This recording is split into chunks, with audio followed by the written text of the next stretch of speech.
high-level music for the Y2K vibe. Shouts out to the UK talent. Just keep pressing on and moving forward. Cause UK talent is nearly at the beat, yeah? Don't give up now, it's not long. It's just a matter of time.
You're in tune to the decipher sounds and we lock down in the media.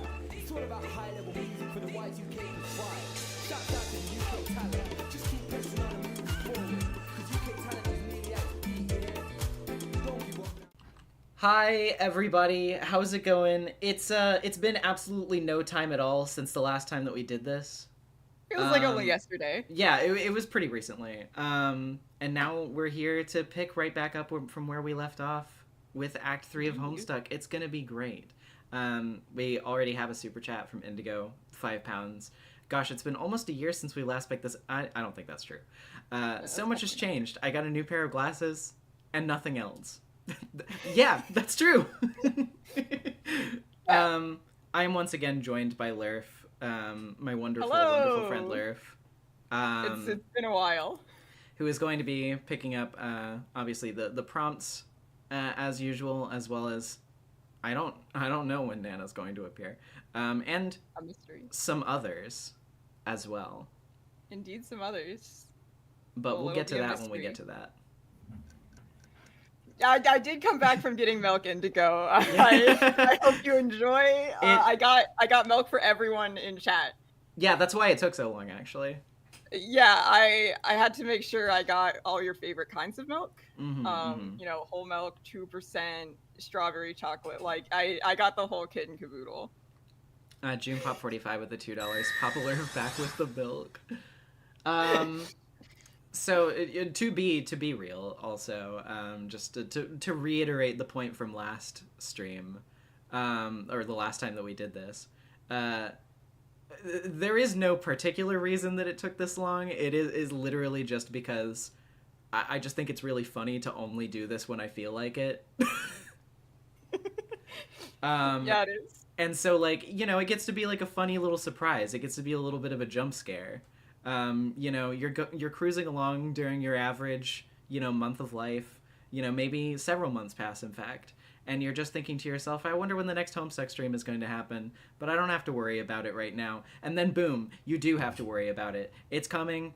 It won't stop. It just keeps happening. Yeah, exactly. It just keeps happening. So... Oh, after we read this donation. DD Gunn with the $2. Repeated in red, I'm in the house like carpet. I am in the house like carpet. We were literally just talking about this. We were literally just talking about this a second ago. Atropos of the $2. Is the milk still good? Don't worry about that. It was in the fridge. Yeah, you know, at some point. At some point, the milk was good. But yeah, so speaking of which, I guess we should get into it. Absolutely. So let's go ahead and start Act 3. A silly girl naps by her flowers. It is quite likely that she tired herself out with a variety of silly antics, as silly girls are often known to do. She may have a silly name too, or maybe not. It is hard to say for sure without asking her. But since she's slumbering peacefully, it would be a shame to wake her up. You might as well just give her a name right now. And her name. Farmstink Butt Lass. I guess her name is Farmstink. Wake up! You try to roust Farmstink from her slumber, but she is really down for the count. It looks like she's holding some sort of note. Retrieve arms from... They're right there, in plain sight. Look, they are flashing red. Drump pumpkin on Farmstink. What pumpkin? You see no pumpkin, and frankly it is hard to imagine there ever was a pumpkin, in plain sight or otherwise. Anyway, that would be a really terrible thing to do to poor sweet Farmstink. Read note. Farmstink? That is incredibly silly and a little bit rude. My name is... Try again. Whoop. Jade Harley. Examine room. Your name is Jade. You have just woken from a restful nap, and as usual, you have no recollection of having fallen asleep. You have quite a number of interests, so many in fact you have trouble keeping track of them all, even with an assortment of colorful reminders on your fingers to help you sort out everything on your mind. Nevertheless, when you spend time in your garden atrium, the only thing on your mind is your deep passion for horticulture. What will you do? Jade, play a silly fruit refrain. Well, let's get it. Let's get it indeed. Wait. Aha. Look at this soothing melody. Beautiful, beautiful song.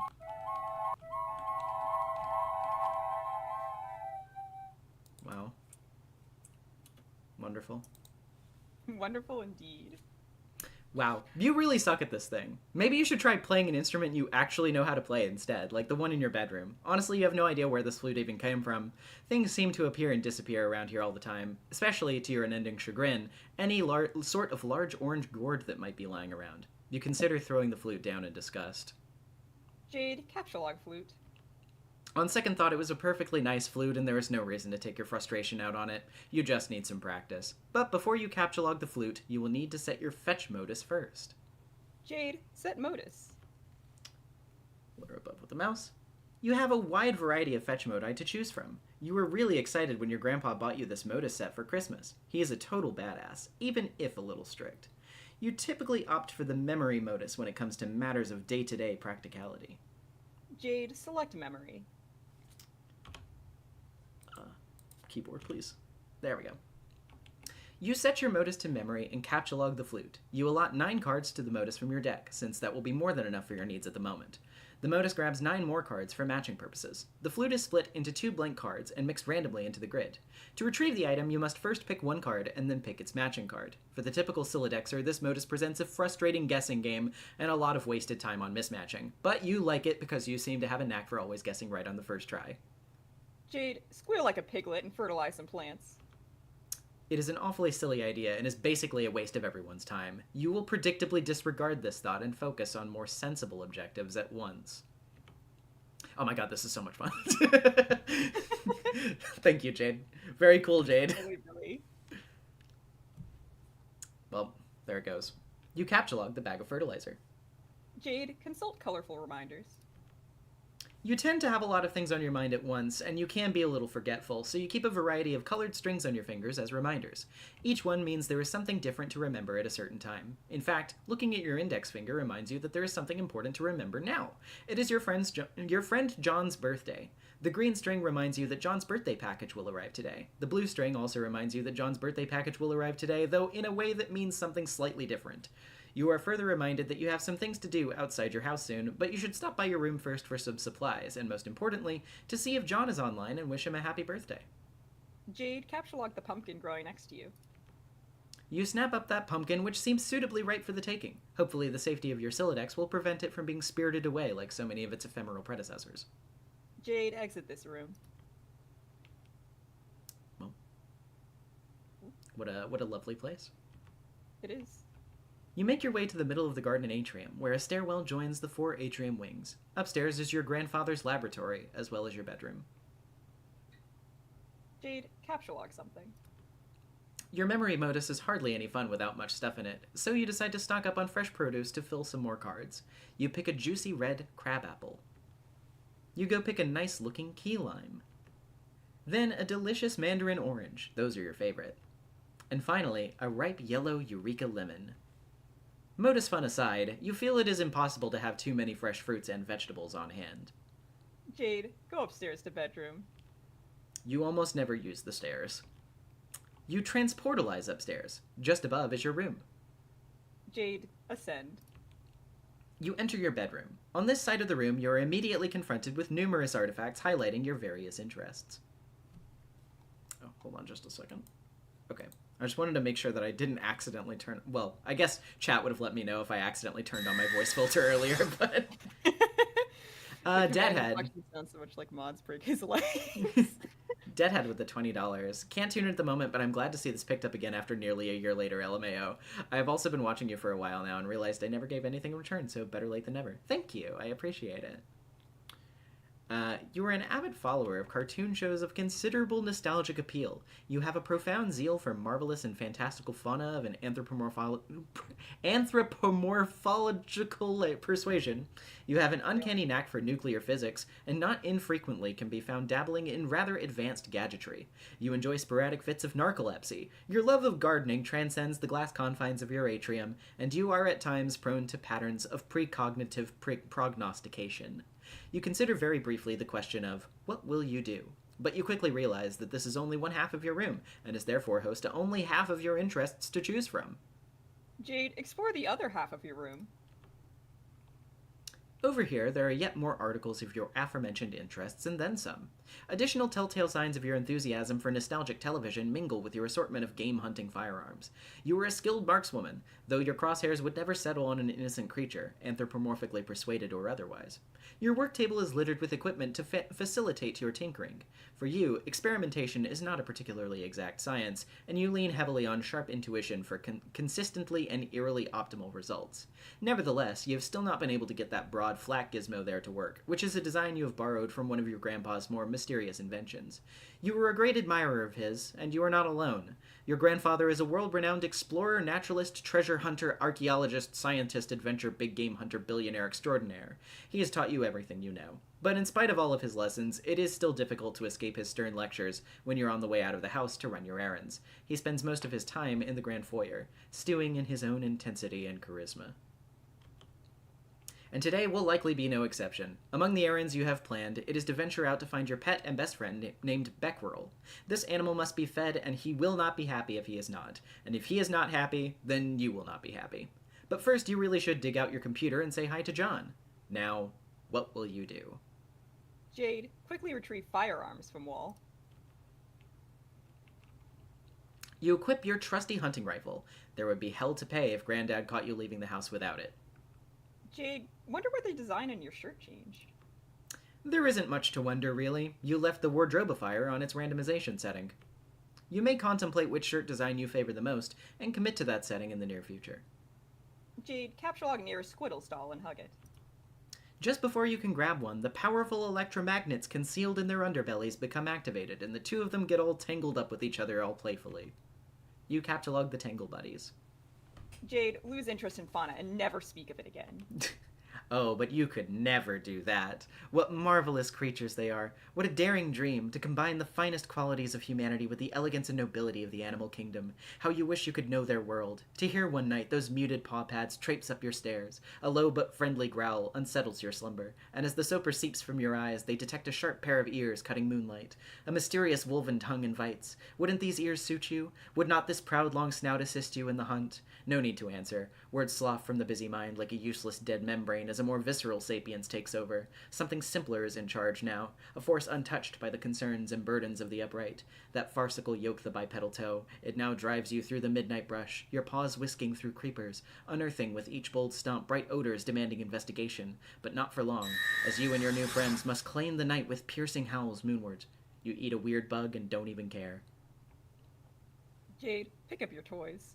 June Pop with the $5. Smash Brothers voice. Furry! True? Jaden? Oh, yeah. Pick up your toys. Speaking of which, you pick up and admire one of your Manthro chaps. They're wonderful friends and are always cheerful and pleasant fellows. Why, dear Mr. Coxcomb, how ever will you be received at the Barnyard Gala without the trappings of a proper gentleman? Each Manthro chap comes with a number of accessories, including articles of formal attire, a vaccination kit, and a dishwasher-safe slop trough. Jade, organize all your dolls. You gather all your dolls into a rather cozy-looking pile. Jade, change wardrobifier setting. You deactivate the wardrobifier's randomization mode and set it to cycle through these 3 shirt designs. The decision was tough, but you think you came to the best possible conclusion. And if we look here, yes, there was a poll for it on the MSPA forums. So that is why. Jade, look out the window. It is another beautiful day in your neighborhood. It is peaceful and quiet as usual. A rather imposing volcano looms over your house, which has been inactive for centuries. Though dormant on the surface, the volcanic activity deep underground provides your house with a source of geothermal power. You are not sure why your grandfather decided to draw from this source of energy when he had the unlimited power of the atom at his disposal, but it has been this way for as long as you can remember. You have chalked it up to your family's long-standing propensity for eclectic fursuits. Wait, you mean pursuits. Jade, retrieve fursuit from magic chest. What is this nonsense about fursuits? You do not own a fursuit. You think that anthropomorphic fauna are really cute and enchanting and all, but it has never occurred to you to dress as one. Sure, it is fun to imagine what it would be like to run wild with a pack of wolves, or purr and frolic with a litter of kittens, but dressing up as an animal just seems ridiculous. It would still be a little silly girl draped in a raggedy, synthetic, tufty piece of crap, and seriously, who are you trying to kid with that sort of baloney? Anyway, it's not a magic chest, it is your gadget chest, which you have adapted for storing a number of useful gizmos. It was once your oracle's trunk, a gift from your grandfather, of course, and still contains many silly fortune-telling knickknacks, all of which are complete bogus. Jade, open chest. Among the fortune-telling knickknacks are these items: a crystal ball, plus compulsory velvet pillow, a tarot deck, a magic 8-ball, a magic cue ball, and one of your favorite books of all time, Problem Sooth.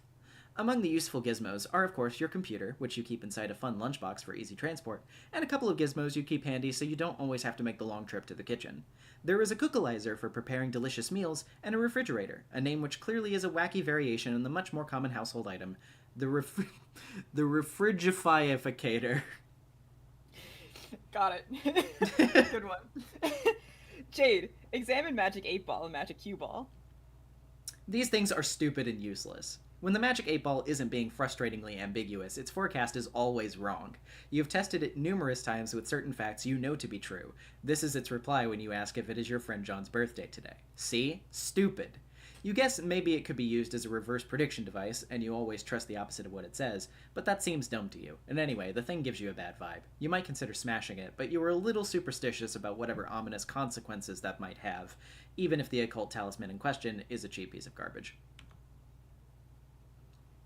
The Magic Cue Ball, on the other hand, is said to make predictions with alarming precision and specificity. Unfortunately, it lacks a portal on its surface that allows you to view the prediction. You put both of these pieces of junk back in the box. Jade, capture log refrigerator. You take the refrigerator. You might as well grab the cookalizer, too. No portable kitchen is complete without it. You take your lunch top, too, because obviously you're going to be using that pretty soon. Whoops, there goes your flute. But who cares? Jade, feed your friend. Pant Yasashu, yes, please, no spoilers in the chat. Obviously, both I and Lurf are familiar with everything, but since there are going to be people that are watching this that probably have not read Homestuck before, I would prefer that nothing be discussed beyond what has already been read on stream. Before you go out to feedback, you will need to prepare a meal for him. You clear some space on your work table so you can set up your refrigerator and cookalizer. Just for fun, Jade allows you to take a stab at matching the cards to use the gizmos. It doesn't present much of a challenge for her, so she figures she might as well step aside, while providing a few generous hints. No, no, warmer, warmer, cooler, cooler, cold, warmer, yes, no, cold, ice cold, warmer, warmer. You've selected the key lime. Way to go.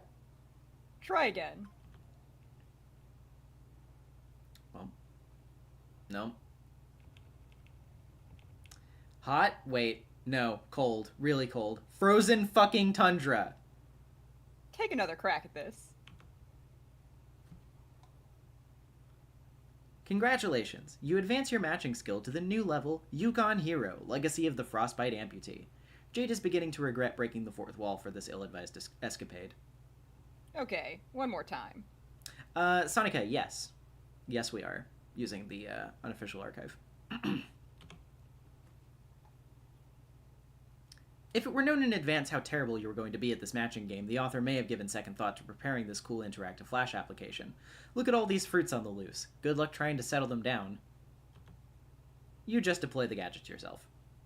Jade, stick fruits in the refrigerator to keep them fresh. These fruits are unlikely to become less impudent anytime soon, regardless of where they are stored, but you stick them in anyway. You take a look at the refrigerator's rotary interface. You wonder what he is in the mood for today. Jade, press the steak button. I wish I had a steak button. Me too. Okay, well, it's a rotary dial, so there are no buttons to press, but whatever, that doesn't really matter. You dial up a thick T-bone steak, which you are sure Becquerel is in the mood for, because he is in the mood for steak every day, and is never in the mood for anything else. But he does like his steak well cooked. Lightly oh, yeah. Yeah, Jade, lightly irradiate the steak. He does prefer his steak rare after all, but you will not dignify the thought of turning the knob much further because you are not stupid. You capture-log the irradiated steak and save it for your trip outside. You probably shouldn't waste much more time. You wouldn't want all those nice depleted steak isotopes to settle down. Jade, examine the atomic base by your bed. You wouldn't exactly call it an atomic bass, but it is heavily customized to accommodate a high level of musical virtuosity, the perfect instrument for the eclectically spirited. You've tuned the strings way down, of course, because your stumpy arms can't reach the low notes. You switch your eclectic bass to its advanced setting, but you promptly switch it back, since obviously it's too complicated to play it in person like this. The default setting is your preferred mode for casual jamming, and since you can't possibly waste enough time playing music, casually jam is exactly what you're gonna do. Jade, play a hauntingly relaxing bass line.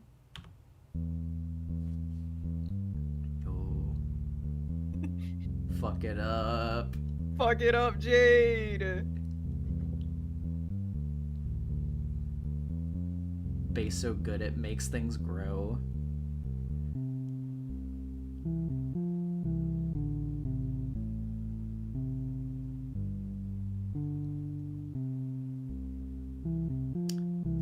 The one good thing and one bad thing since the last stream of this is that a lot of Homestuck music is on Spotify now. That's great because I love that it's on there and you can listen to it. The bad part about that is that all of this music is getting copyright struck. No. Oh. But it's okay. We just have to do this for the love of the craft. For the love of the game. Jade, capture lock bass. You take the portable amp from the wall socket too. You like to make yourself comfy in your plushie pile before getting down to business with your computer. Why did I skip that? Sorry. I was like, whoa. Don't worry about it. Don't read anything.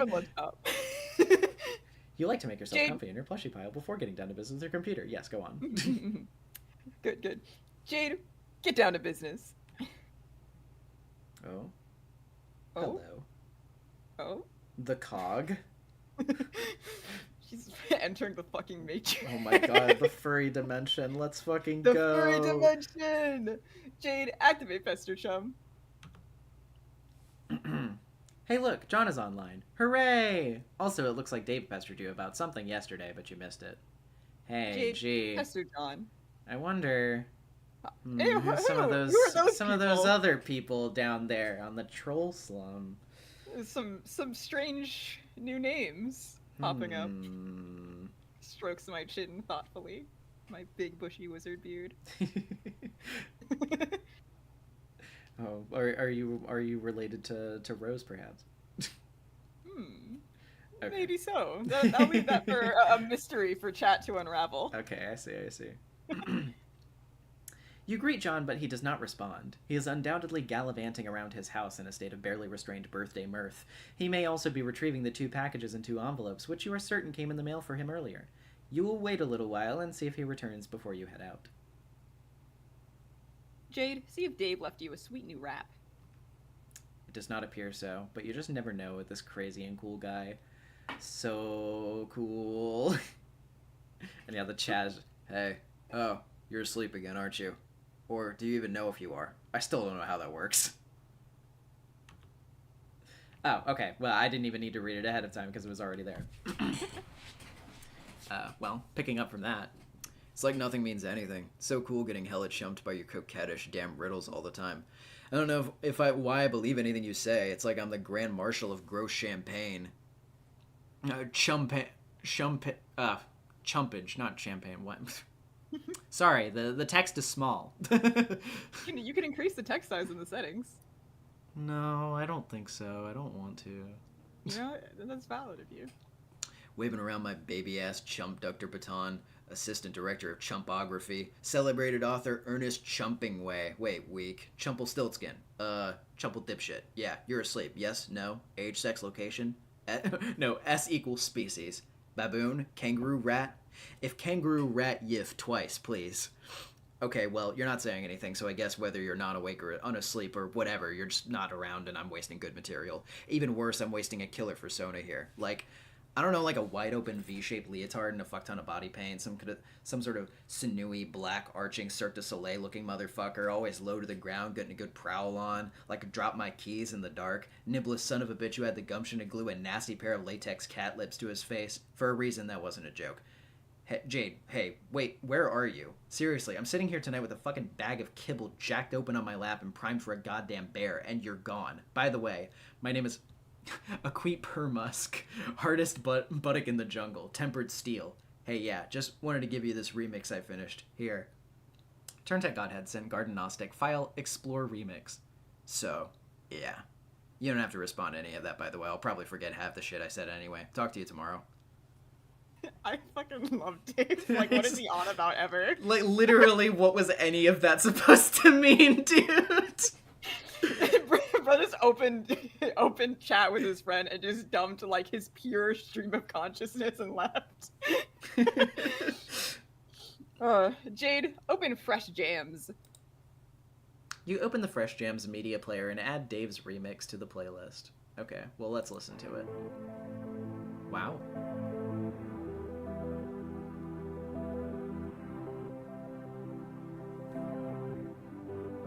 What a good track. We're in copyright central. Yeah, don't worry about it.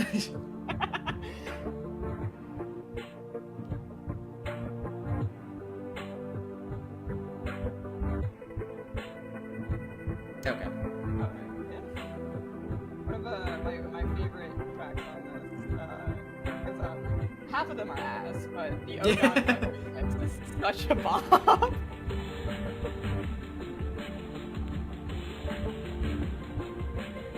Okay, I think we're good for now. Jade, open Echidna and go to mspaintadventures.com. GT boggle vacantly at these shenanigans. It begins to dawn on you that everything you just did may have been a colossal waste of time. End intermission.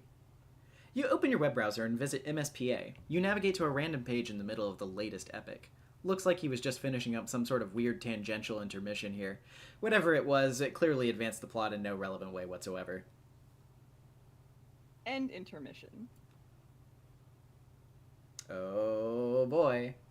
Oh boy, oh boy. Midnight Crew, Act 1031. Let's go, my fellas.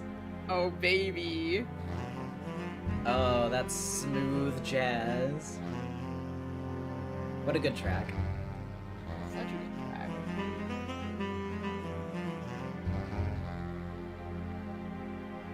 Diamonds Droog.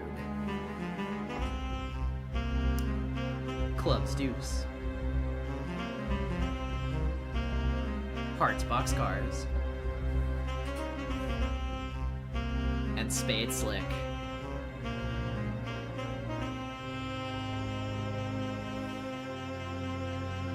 And the Felt.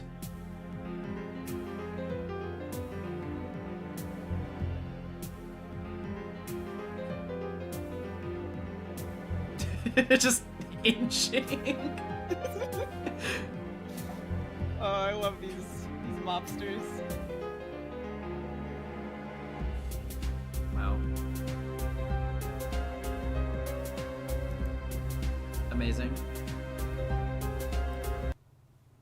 You've killed a little time, but still no sign of John. Jade, pester Dave. Garden Gnostic began pestering Turntech Godhead at... yeah. Hi, Dave! Hey, sup? Not much, sup with you, bro. Haha, good one. It's alright, being chill, I guess. You know how it goes. Great. Feeling cool today, Mr. Cool Guy? Oh man, you know it. So cool. You know shit is ice cold up in here. Shit is wicked bananas, I'm telling you. So have you talked to John today? Yeah, we were talking a while ago about he sucks at his Silodex. Can you believe he still uses stack? That kid is ridiculous. Lol. Well, that doesn't sound like much fun. What was it you use again? Wait, never mind. I forgot whenever we talk about your goofy moduses, I get a migraine. What do you want with John? I want to tell him happy birthday and ask him about his birthday package. Oh yeah, I was being sort of cagey and told him to check the mail because I was wondering if mine came yet. I think it did. Yeah? And I think mine came too. So, I guess you want to know if he likes it or something? No, he will not open it. He will lose it. Oh, wow, sorry to hear that, I guess. No, it's good actually, because he'll find it again later when he really needs it. Which of course is why I sent it in the first place. See, like, I never get how you know these things. I don't know. I just know that I know. Alright. Anyway, I have to go. I have to feed back, which is always a bit of an undertaking. Man, if I were you, I'd just take that fucking devil beast out behind the woodshed and blow its head off. I don't think I could if I tried. Yeah, say hi to your granddad for me too, okay? Yes, I guess an encounter with him is almost certain. It is usually intense. Well, yeah, isn't it always with family? But he sounds like a total badass. Yeah, he totally is. Anyway, gotta go. See ya. Heart. Dave, strife. Oh, boy. Oh boy, indeed. Let's go.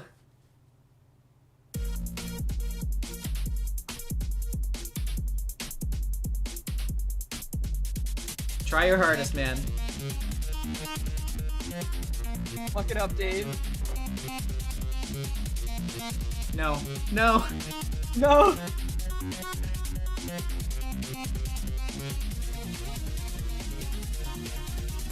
Oh shit.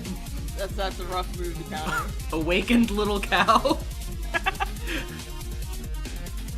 Yeah, see, no. He stun locked you. I don't think it's going anywhere. There's no getting out of this one. It's over. So over. Rose is online. Jade, pester Rose. I require a font of frighteningly accurate, yet yet infuriatingly non-specific information. Do you know where I can find a wellspring of this sort? Yes. Okay, but we can't talk for long. You have plans? Well, yes, I do, but it's just that you will lose your internet connection soon, and we won't talk again for a pretty long time. Not until you enter. Enter? Yeah. This is what I was talking about. That was the itch I needed scratching. My avarice for the inscrutable, it is limitless. Lol, what did you want to know? You've been insisting today was the big day. We would all play a game that you didn't know the name of. A game you said I'd get in the mail, and did. One that would help me answer some questions. But Strider is being obtuse. I can't catch John at his computer. You don't even have the game yourself, and on top of all of that, my internet is unstable. Sorry, I didn't switch the layout back. Also, Indigo with the £2. Best fight into comic. It's in parts IMO. Okay, yeah.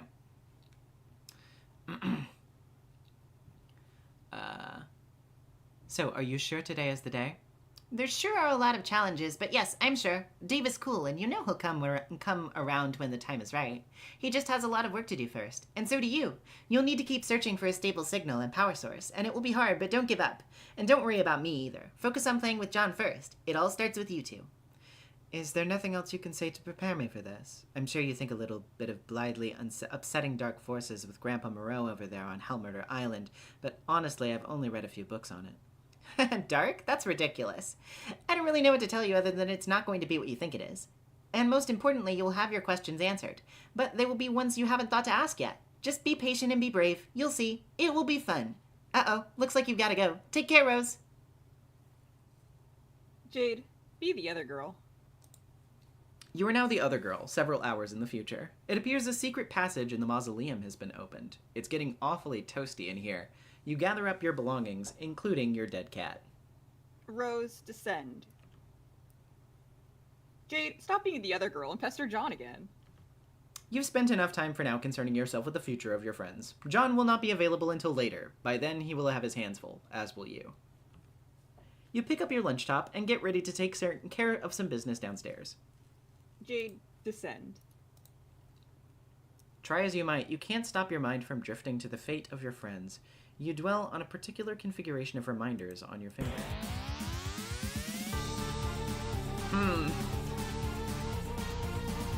Yeah, everyone's fucking striping today. Go, go, go, go! Go, go, go, go, go, go! He's going nuts, he's going fucking nuts!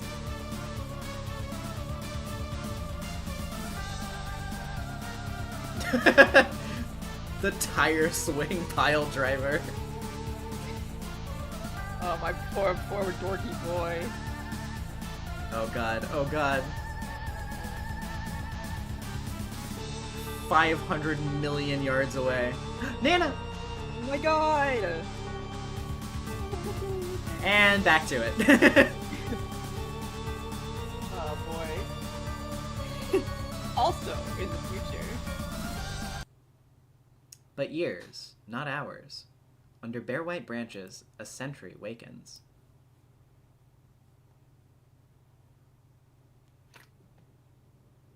The worm. No, don't kill the worm. Murderous intentions. Back to the Game Facts article. Oh boy. Gotta lubricate my throat for this one. Some stuff about captcha codes and punch card alchemy. Is anyone actually reading any of this? Or are they all dead? I don't know if anyone besides us is even alive and playing the game, or if anybody even really cares what we have to say. Oh, wait. No, that's... yes, of course. This is Dave, right? No. No? It's John. Oh, okay. See, it's been a while. I didn't remember. Yeah. Is anyone actually reading any of this? Or are they all dead? I don't know if anyone besides us is even alive and playing the game, or if anybody really cares what we have to say. Rose said I should add some stuff to this fact if anything occurred to me, so I guess I'm doing that. I figure at the very least it'll be good reference for just us to use, but Dave probably won't read any of this because he's sort of whopping stupid horsebutt. Whatever. I finally figured out what those weird codes on the back of the captcha log cards are for. Well, maybe not what they're always for, but a way that Spurb has been exploited them for an in-game purpose. Every captured item stamps the card with a unique code, and a gizmo in Spurb called the Punch Designix will punch a unique pattern of holes in a card, which is derived from that code. The punch card can be then used with other gizmos to duplicate the item and or combine it with another item. I got to thinking about this, and with my amazing hacker skills, I noticed a trend. The whole pattern is based on a fairly simple cipher, converting the captcha code to binary, and then the binary pattern is punched, where 1 is a punched hole and 0 is an unpunched slot. So, here's the table just to be clear. And there it is. There are a couple oddball characters, exclamation mark and exclamation mark and question mark at the end to bring it up to 63.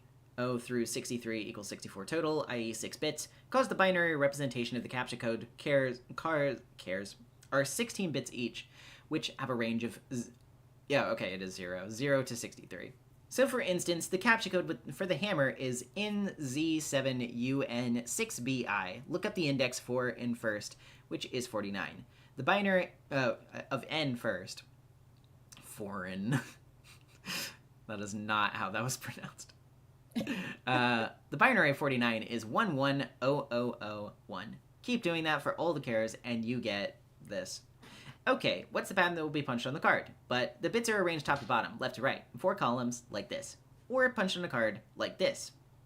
Wow, okay, that pretty much looks like shit, but you get the idea. So to combine 2 items, you just overlap 2 punch cards. Only the places where both cards have a hole will show through, so it's sort of like a bitwise and operation on both cards.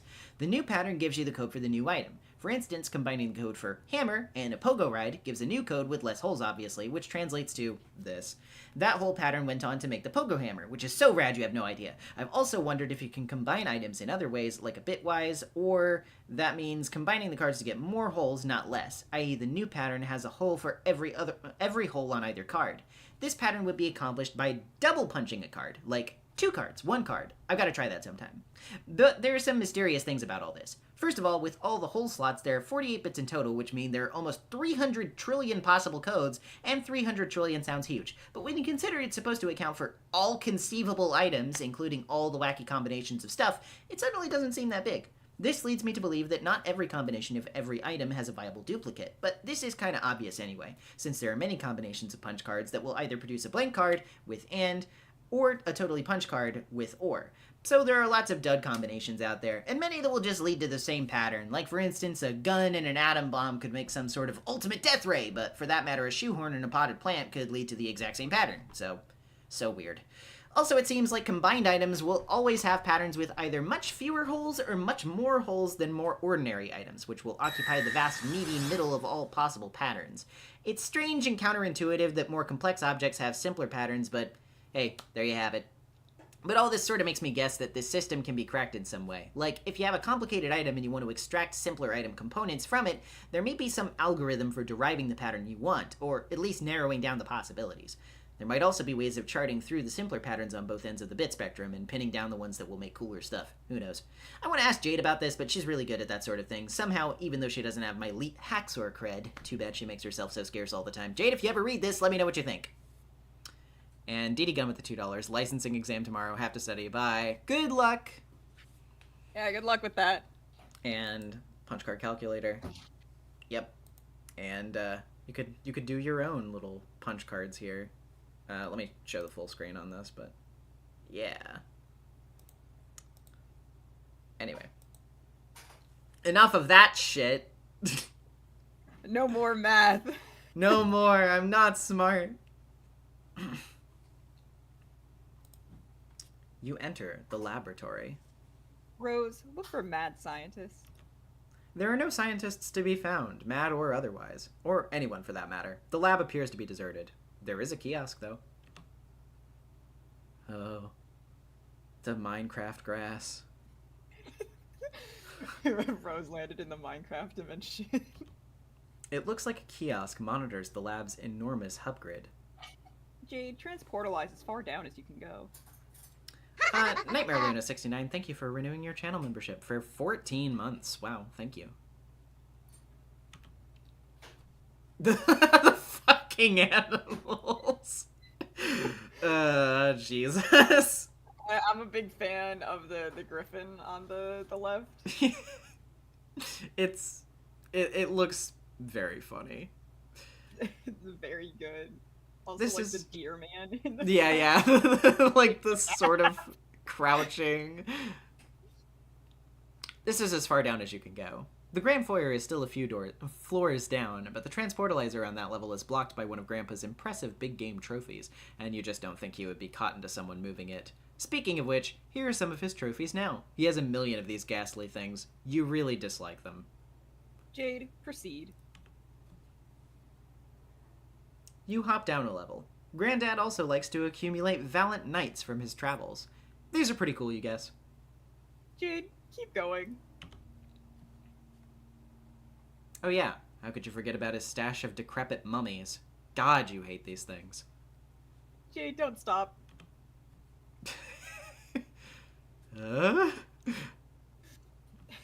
Grandpa Harley never changed. This is your grandfather's collection of what he refers to as his beauties. No lovely lady will be fit for his collection unless her portrait has spent at least 20 years bleaching in the front window of a beauty parlor, a sort of establishment he's plundered no less frequently than ancient tombs. You guessed they were sort of like your sisters while growing up, and you were always encouraged to look up to them.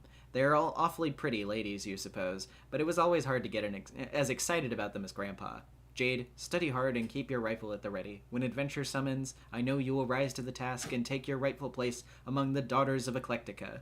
That old coot sure is a bag of wind. Jade, complete your descent. Worm. Worm. You reach the ground level. This is the stupid thing blocking the transportalizer. It is unspeakably hideous. Down the southeast hall is the grand foyer. You'll have to cross through it to leave the house. Looks like someone is pestering you. Even though you thought you logged off? Jade, answer. Aha. Hey, hey, Lurf. Yes, yes, yes. I believe it's time for you to voice a character. It's about time. Hi again, idiot. Oh, no. So I guess today is finally the day you fuck everything up. What? Is there nothing I can do to change your mind? You can leave me alone. How can you even be talking to me after I blocked you and after I logged out? You don't get that I am better and smarter than you in every way, forever? You don't get that because you are incredibly stupid. I get that you're a jerk and you should shut up. Goodbye, you jerk. Garden Gnostic Rose, blocked look at that carcinogeneticist. Your voice for him is really, really good. Thank you, thank you. One of my favorite voices to do. It's really good. I like it a lot. Look at the kiosk. Looks like a mapping of each hub's index. It appears one of the hubs was recently unlocked. Rose, go to the center and do a goofy dance. At the center, you find a little stage that looks perfect for supporting a spectacularly silly dance. Or it would be if standing on it didn't make you a little nervous. And also if that didn't sound like a bad idea given the circumstances. It looks like it looks sort of like the various contraptions you've been deploying in John's house. You wonder what it does. Rose, attempt to plug laptop into nearby hub. No, there's all the shit all over the floor. Great, you've just vaporized your dead cat. Oh well. Ashes to ashes, you guess. There's got to be a better way to deal with this lousy tree. Rose, examine fetch modus. Looks like you can choose between picking leaves or awkwardly uprooting the whole tree, as you've been doing. You select leaf. You also turn off auto balance, since its consequences can be a little mystifying sometimes. You gather up all your items again in an order that places your laptop in a conveniently accessible leaf. You're not sure why you didn't do this a lot sooner. Kind of a funny looking tree now, but your concern for structural elegance is at an all-time low. Rose, find the unlocked hub. As long as you're going to plug in your computer, you might as well find that hub. Here it is, hub SN_lab 0413. It is unlocked and thus removable from the grid. You suspect this was the same beacon transmitting the unsecured signal you were using earlier. You pick the laptop leaf from the tree. You plug your laptop into the hub, then captcha log the hub, and then the laptop. There must be a better place around here to set up your computer. This huge grid of electronics is sort of uninviting. You look around. Hey, what's that? It's another one of those ominous countdowns. You didn't notice it when you first entered the lab about a minute ago. It looks like this one may have been ticking for years. Whatever it's ticking down to, there isn't much time. You can only hope that when you turn on your computer again, there will be a connection invitation from one Mr. Strider. Again in the future. Another timer winds down sideways. No, the worm! This is our first death. Stacked on mailboxes. Ugh. Nope. You are going to middle of nowhere now. That's it. You're going to. Okay. Dave abscond. Try it again, man. Oh no. Nope, you can't.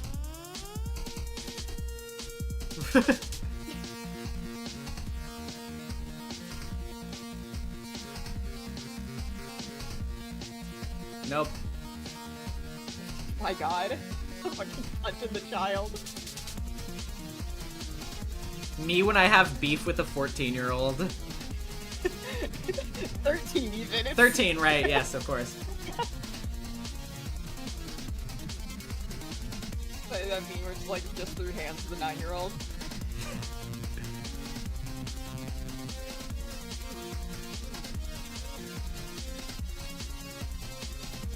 Just thinking of like the picture of Jesse Pinkman pointing the gun. That's just like me when I have to have a fight with my little brother because I'm bored. I warned you about stairs, bro.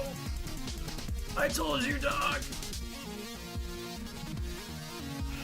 It keeps happening.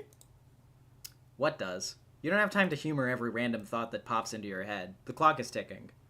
Rose, look around for anything of importance. This looks like something of importance. It appears to be Skynet's primary session terminal, monitoring a great number of SPURB sessions in the northeastern United States and parts of Canada. Upon further investigation, you draw some logical conclusions. It looks like each session consists of an IP address and a physical location. The colored dots on the map appear to be meteor impact sites, and it seems each session corresponds with a meteor, but not all meteors have sessions. The color of the dot appears to indicate the status of the meteor's descent. The red dots indicate meteors that have already landed. Yellow dots are imminent collisions. Green will impact later, and blue will take the longest to touch down. You use the panel to center on your present location and zoom in. Surrounding the lab are, of course, hundreds of smaller meteors that have been raining down steadily throughout the evening. Most of these meteorites have either landed already or will shortly. Centered over the lab is a significantly larger imminent collision. You can't say precisely how imminent, but you could certainly take an educated stab at it. Just southwest of the lab, centered suspiciously near the location of your house, is an even larger looming collision, though this one appears slightly less imminent. The terminal looks like it can monitor any meteor or session around the world. Search filters can be applied as well, restricting results based on time, size, time of impact, location, and so on. You zoom way out and narrow the search based on size. The two at the top of the list appear to be the biggest by far. You examine only their coordinates. The second biggest is centered over a US city. The biggest by a landslide is, luckily for the Earth you suppose, way out in the middle of the Pacific Ocean. Rose, turn on your laptop and check on John. You plug the laptop into the hub again and turn it on. It is now powered and connected to the wireless signal the hub is broadcasting. Your SPURB session reconnects. No sign of John here. You wonder why the house is shaking. Last time you saw him, he was on one of the roof platforms. You'll have to navigate via the SPURB interface to find him. Rose, ascend. Well, well, well. Whoop. Search. Go. Search. Go. Go. Let's go! We're back in it! Fucking beat the shit out of the...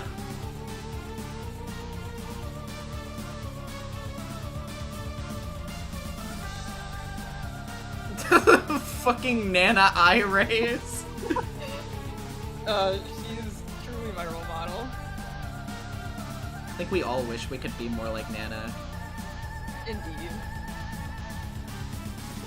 the ideal. Let's go!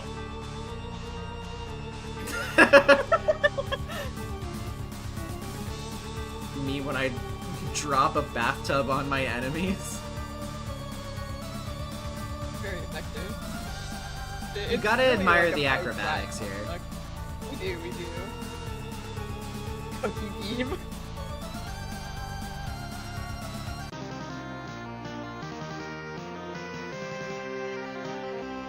His little Fortnite dance. John, high five Nanaquin. Left hanging long enough. Good work, John. Oh, hey, you're back! For now, I'll have to leave again shortly. It looks like there's another large meteor headed for my present location. Oh, so you mean Dave connected with you? Not yet. I'll explain later, but I think I've determined that activating the timer in the game is not directly responsible for summoning a meteor to your location. The countdown seems merely to exist as a kind of warning to the player, as well as a strange coincidence. Okay. I don't really think I get it. Is this relevant? Probably not at the moment, and certainly not to you. I have to go. Okay, later. P.S. Try not to waste too much of that grist while I'm gone. John, climb that echelon ladder. You rocket up the echelon ladder to the dizzying heights of the vaunted Boy Skylark rung. Your new feather is hard-earned and well-deserved, and alarmingly fashionable. John, collect fat loots. You and your ceramic pork hollow rejoice in the mound of wealth yielded from your meteoric ascent up the ladder. You are still not sure what all these boon dollars can actually get you, but when pulling in such insane loot hand over fist like this, who cares? Not you. John, pick up as much grist as you can hold. Your expanded cash limit is more than enough to accommodate the grist windfall. You gather up 2,260 pieces of build grist, 1,040 pieces of shale, 490 drops of tar, and 350 drops of mercury. You can't wait to find out what amazing items this new supply of grist will be just barely insufficient to produce. Oh god, there's grist littered down there too. Those stupid ogres were like huge grist pinatas. One of those big sour grape electric holocaust fruit gushers is jammed up in the hole of the platform. I guess there's only one way to get it. The return of Nana! Yes, let's go! Let's go! John, don't forget your book. It is your birthright. You ought to give it a read when you have a moment, particularly the first several pages. Okay, Nana, I will. Hey, Nana? Yes, dear? Since I'm trying to get up to that gate, and since you can sort of conjure floating beds and throw me around and all, couldn't you just throw me up to the gate? Oh, wait, 1 second. I forgot to, do this. Oh? Yes, of course, John. But that would not serve your purpose well. There's a very good reason why you should build up to it, and then keep building. Oh, well. Oh, okay. I guess that's what I figured. So, just one more thing. Do you think that instead of telling me exactly why that is with a clear explanation, you can give me a series of really coy riddles about it and then sort of giggle? John, you are a very fresh young man. Your father has done such a wonderful job raising you. I am so proud of you both. Haha, I guess. When you pass through the first gate, everything will change. You will find the place where the constellations dance beneath the clouds, and your true work may begin. Hoo-hoo-hoo. I suddenly understand everything. Yeah, somebody said the filter makes you very quiet. Fortunate. I can increase my volume.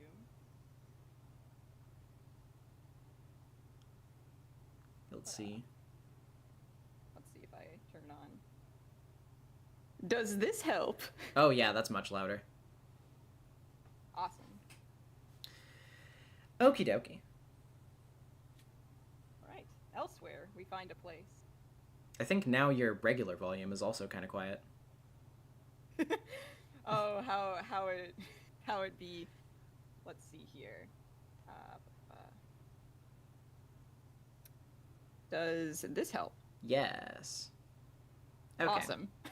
Let's keep going. Where a kingdom lies entrenched beyond an impenetrable veil of darkness. Dad at it again. Love this man. Death. Oh, that poor little guy. Oh hey, who's this guy? Graveyard stuffers. You are now... The Peregrine Mendicant. You are flying westward in your peculiar mobile station. You have no sense of your bearings presently. The door is blocked by a metal column which extended through the entry shaft before liftoff. What will you do? PM, check mail. This message to Dr. Brenner looks pretty serious. PM, open envelope. Never. The mail is sacred, and sacred is the trust between the postman and the recipients of his precious parcels. You've made a solemn pledge to deliver this letter to the doctor, just as soon as you determine where this address is, or find any sort of discernible mailing address in this wasteland for that matter. The mail is freedom. The mail is life. The mail is the very fabric of civilization. Wait. Hold that thought for one moment. The mail is the one final hope for resurrecting a dead planet from its ashes, and the letter carriers are the brave soldiers of God in this righteous crusade. They are the defenders of the light of knowledge, free communication, and the exchange of ideas. They are the bold toters of all that little papery conduits of freedom, the white postmarked angels that whisper a message on their deliverance, a promise to the yearning. There is hope yet. Liberty, reason, justice, civility, edification, perfection. Mail. PM, examine keyboard and screen. It's the terminal you use to activate the station's homing mechanism. It looks like it has now returned control to you. The default viewport displays commands previously entered, including your last and only command, home. PM, type view. You type another one of the previously entered commands. It switches to the view of a young girl standing alone somewhere. There is a heavy amount of video interference of some sort. The girl seems familiar to you. Greetings. Don't I know you? What? Ooh. Uh-oh. Might have I'm sure bit she's fine. might have bit off a little more than we could chew at the moment. Maybe so.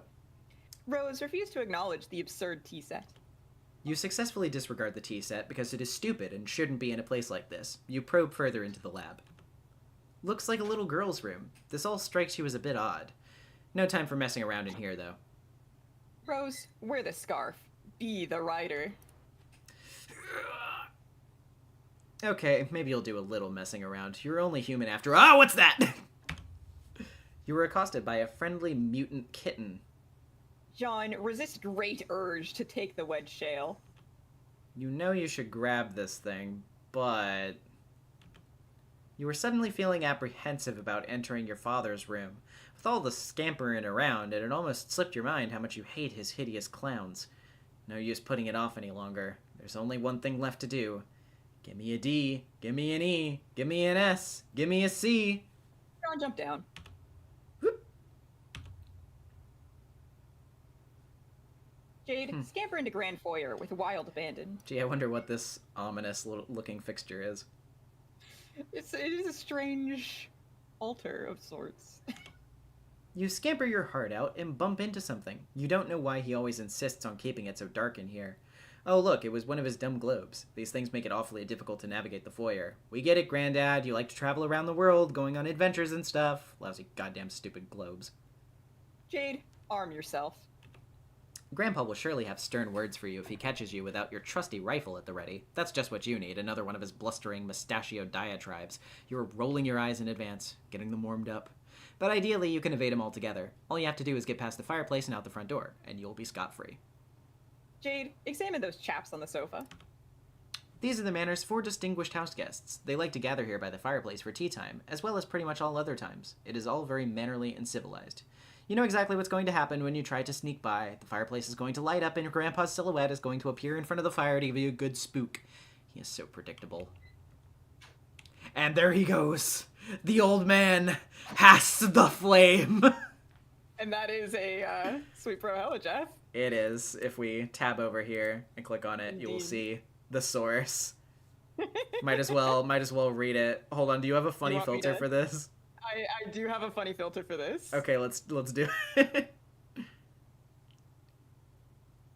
Bro, I got a ticket for the big game. It's sports. Dog, I am so jealous. You know I love the big game. Oh yeah. And there he goes. The big man has the rock. He's driving so hard through the paint. downtown. I'm your attitude for the slam dunk. Ooh. Very, very good. Thank you. It's not Sweet Bro and Hella Jeff without a stupid filter. Exactly. You suppose you could still manage to sneak by the crafty old man if you're fast enough. Avoiding an encounter would be ideal. Encounters with him are usually intense. Jade, leap dramatically across the divide. Whoops, you guess an encounter with him is almost certain now, but most likely not for a while. Time to see what somebody else is up to. Oh, let's say... Dave. Strife! Hold on just a second. Alright. I gotta reply about dinner stuff. Hell yeah. How's chat doing? Are you enjoying this wonderful journey that we're You having do- together? A grand old time. Oh, there goes the loud ass plane again. Damn you, narcolepsy, indeed. All right. Let's switch over to our full view. Let's get this Strife on.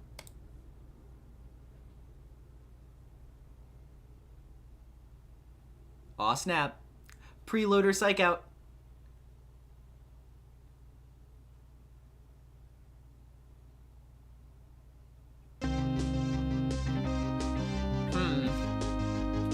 Let's go!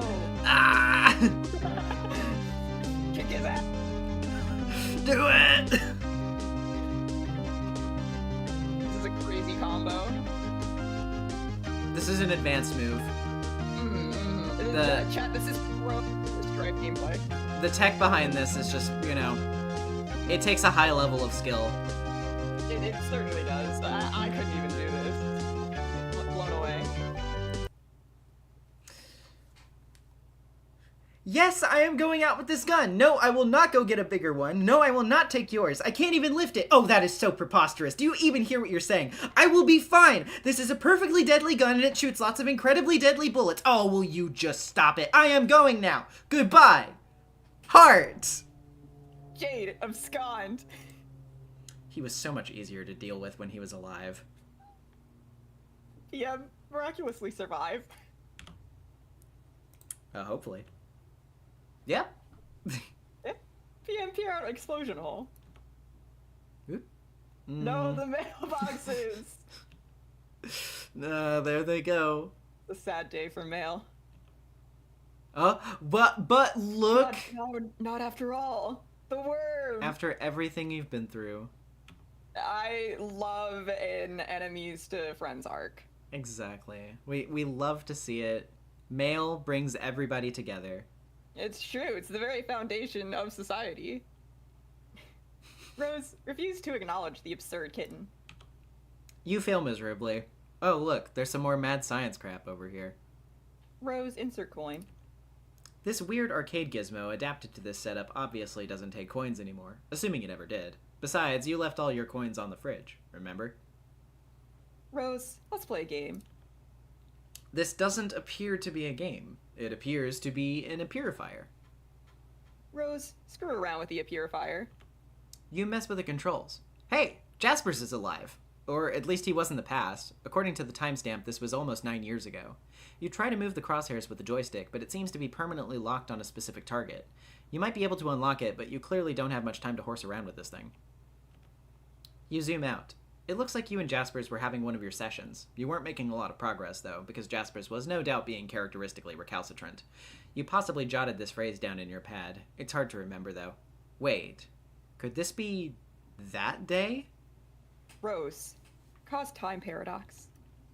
You attempt to purify Jaspers. This would surely cause a time paradox, because you can plainly see that it has not told you his secret yet. But it seems the machine has a safety mechanism to prevent such irresponsible purification practices. The paradox ghost imprint of Jaspers purifies instead, and quickly settles into a mound of sludge. The machine beside it sucks up the paradox sludge and begins some kind of automated procedure. It seems whatever sort of primordial biochemical properties the sludge possesses is being evaluated by the device. The device generates a fetal paradox clone of Jasper's. The wretched creature exhibits a number of unfortunate mutations, though. The good news is that it will be mercifully unestablished along with the facility shortly. This is also the bad news. Whoever was operating this machine in the past may have been making unsuccessful attempts to perfect the science of ectobiology. Rose, have a flashback. There is no need for a flashback. Conveniently, you can watch what happened right here on the monitor. You roll the clock forward a few seconds. Jaspers reveals his stunning secret to you in strict confidence. Before you could ask him to clarify, he vanished into thin air. You now believe you understand why. However, you were not the one to purify him from this moment. Your hand was nowhere near the controls just now. A couple weeks after he vanished, his body washed up along the riverbank. His suit was a mess. Your mother fitted him with a new one just before the absurd funeral service she insisted upon. Rose, trace Jasper's whereabouts on the machine. You roll the clock forward to a week after he vanished. It seems there is no accessible feed tracing his whereabouts during that time frame. You fast forward another week. There he is, just as you found him. Rose, fast forward to now.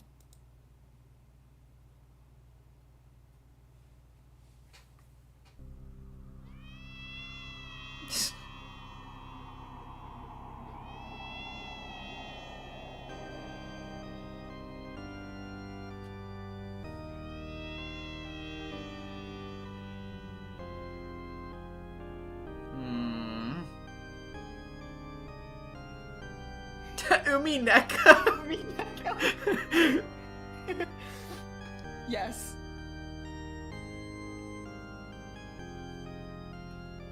Yeah, this is Rosa and Maria.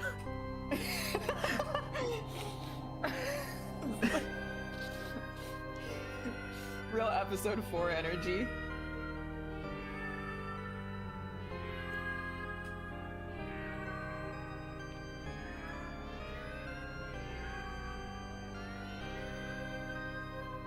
Mom's not that bad. No, I quite like Mom, in fact.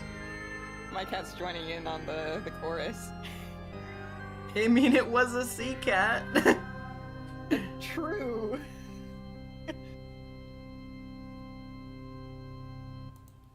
Wow. Tragic. Tragic indeed. It's Jasper's. He's alive. Well, okay, he's still dead, but his body is intact. Turns out it wasn't some kind of disintegratificator like you thought. It's more like an escapalizer. Rose, purify Jasper's immediately. Good thing you finally got all this sorted out. You only have 10 seconds to spare. Time to stash the dead cat in Amscray. Rose, stop fooling around and transportalize out of here. Whoop. Pretty decent escapalization. Hell yeah. Jade, locate and feed the devil beast you call a pet. Good luck finding him. If he wants to be found, he will find you. Becquerel has always managed to elude your prognosticative faculties. He's completely invisible to your intuition somehow, a property almost totally unique to him. It used to freak you out a little, but you have long since grown accustomed to it. Nope. The looming darkness. Uh... Huh? Oh, it was nothing. Nothing at all. Moving right along. Rose would do an extensive psychoanalysis meta posting about Patreon on social media. Oh, yeah, absolutely. Jade, retrieve the package you expected to arrive. The birthday package you were expecting from John arrived months late, and yet right on time. It landed over there, past the crumbling monument, a satellite to the great mystic ruins at the center of the crater lagoon. Yo, mystic ruins from Sonic? No way. No way! John, triple somersault into room, etc. Stick the landing. Okay, you do that. You are now in your dad's room.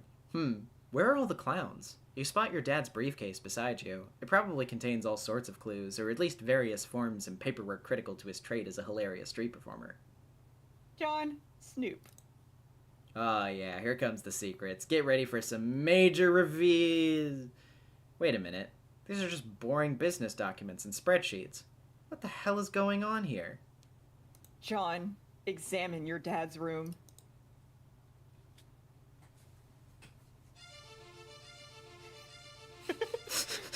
The face. Kind of a boring room. Just a businessman. Not all that into clowns, you guess. Most shocking twist yet. Who's this douchebag?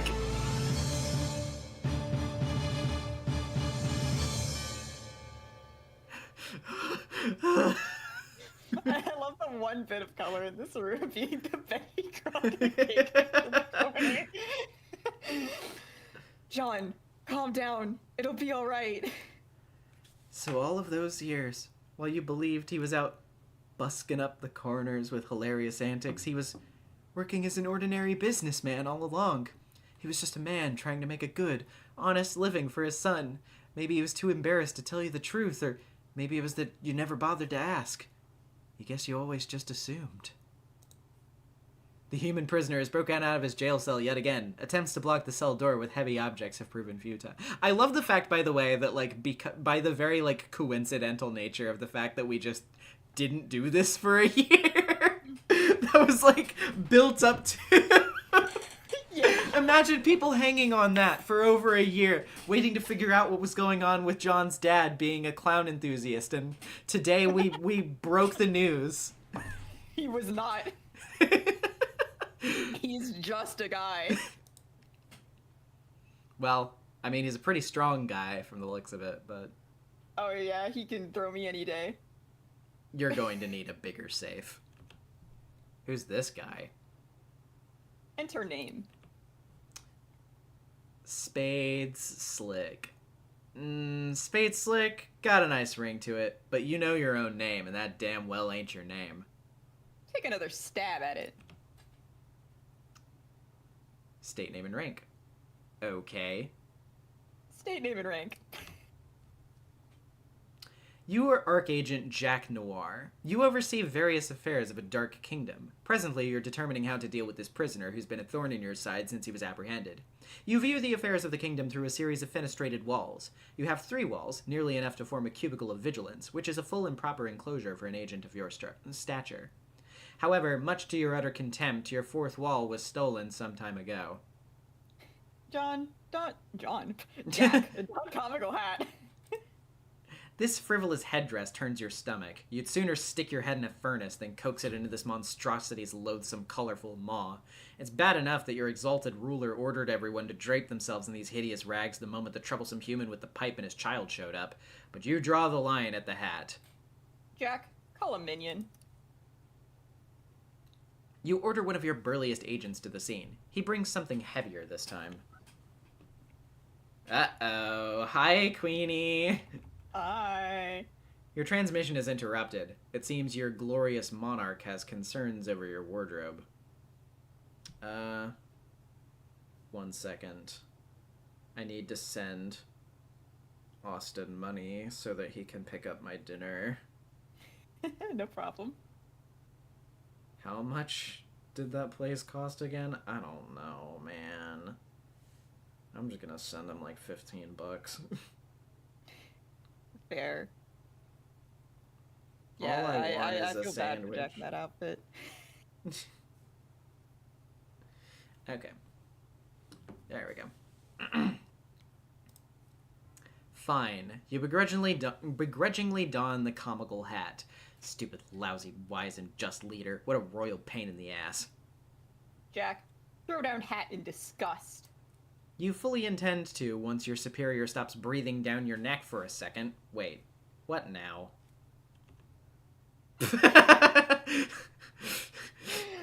Making a fucking demonstration of these guys. Oh, Dad Egbert. Honestly, top of the power scale. Yeah, true. Multiversal. Your blood is boiling so hot you could cook an egg on your carapace. Looks like you'll just have to go handle this yourself. John, investigate room for anything Dad may have left behind. It seems there are some unopened birthday presents which Dad didn't get around to giving you yet. John, present time! Open a present, see what's inside! The one on the right seems promising. You open it to see what is inside and oh god, yes. John, obtain sweet loot. You tear into this thing and put a mean peep on the sweet loot. In addition to the Modus control deck, you got a bonus array fetch Modus, plus another 12 cards, which are practically worthless by this point, but hey, you'll take them. First thing you do is flush the extra cards into your deck. Okay, really, this is just way too many cards. John, equip Array Fetch Modus. The Array Modus allows you to store and retrieve any item from any card at any time. It seems exceptionally serviceable, albeit difficult to weaponize. Boring! John, read instructions for control deck. There's nothing to read, really. You just pop some Modus cartridges in the slots, fire it up, and see what happens. You start by putting the stack and queue modi in the slots. Your Sylladex now behaves like both a stack and a queue. Items can be removed from either the top card or the bottom card. You see no reason at all not to jam the array cartridge in there too. You make sure to blow the dust out first, of course. The Sylladex reconfigures itself into an array of distinct queue stacks. Now we're talking. This is just the sort of needless complexity you have come to expect from your inventory management system. John, unwrap the smallest present first. You have a staunch policy of always saving the biggest present for last. Always. You receive a box of delicious fruit gushers. Could this birthday get any better? You don't think so. John, open the big one. You thought wrong. John, fill up an entire queue stack with shoes. Okay, awesome. Queue stack's full of shoes. John, capture log fruit gushers. Dang, you spaced out and put it in the wrong queue stack. Don't worry, you'll get the hang of this thing. John, closely inspect fruit gushers box. So delicious. You can't wait to capture log one of these packs and make it like 1,000,000 gushers. Screw all this building nonsense. You'd rather make candy. Wait a minute. It can't be. The heinous batter witch has her gnarled claws in everything! What do gushers have to do with baked goods anyway? How does this make sense? Why? Why? John, mental breakdown.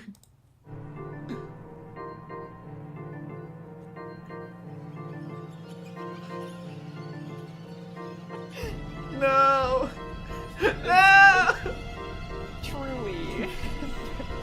Truly tragic.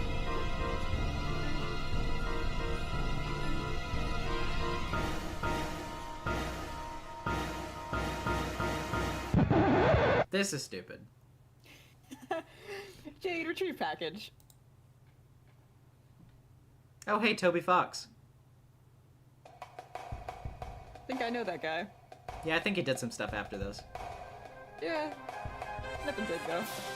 Whoop! Hi, Beck.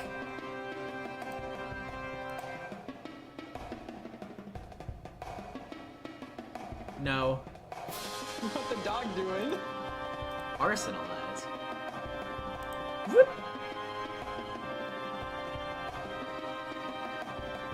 Me when I teleport you onto your bullets!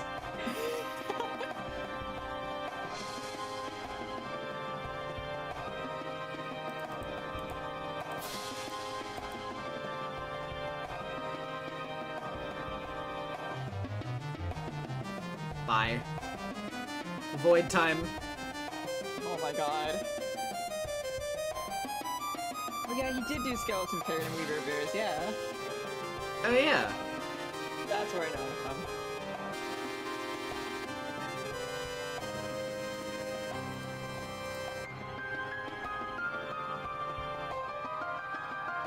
God, this track rules. Such a good track. And right back to the beginning. Not quite. Arf. Go fetch.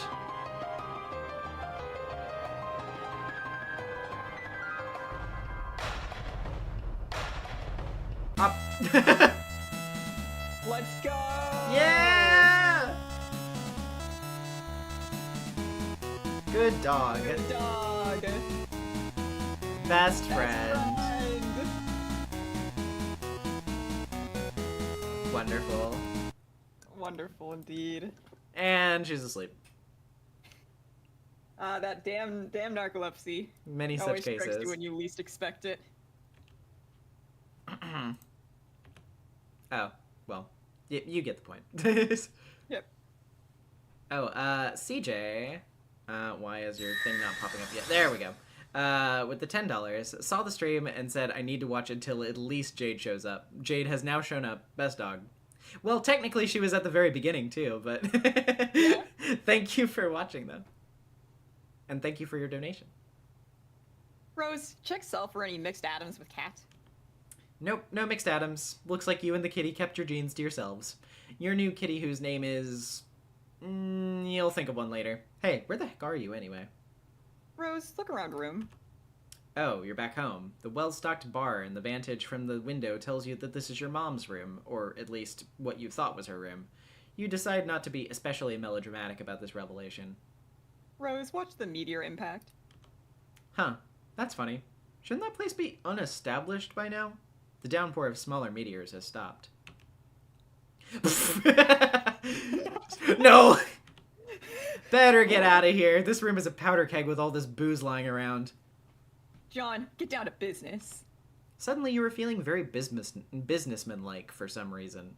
You just punched a shitload of cards in anticipation of making a whole lot of cool stuff. This time you didn't foolishly destroy any items, you just looked at the codes for some objects you rounded up, and punched them on blank cards.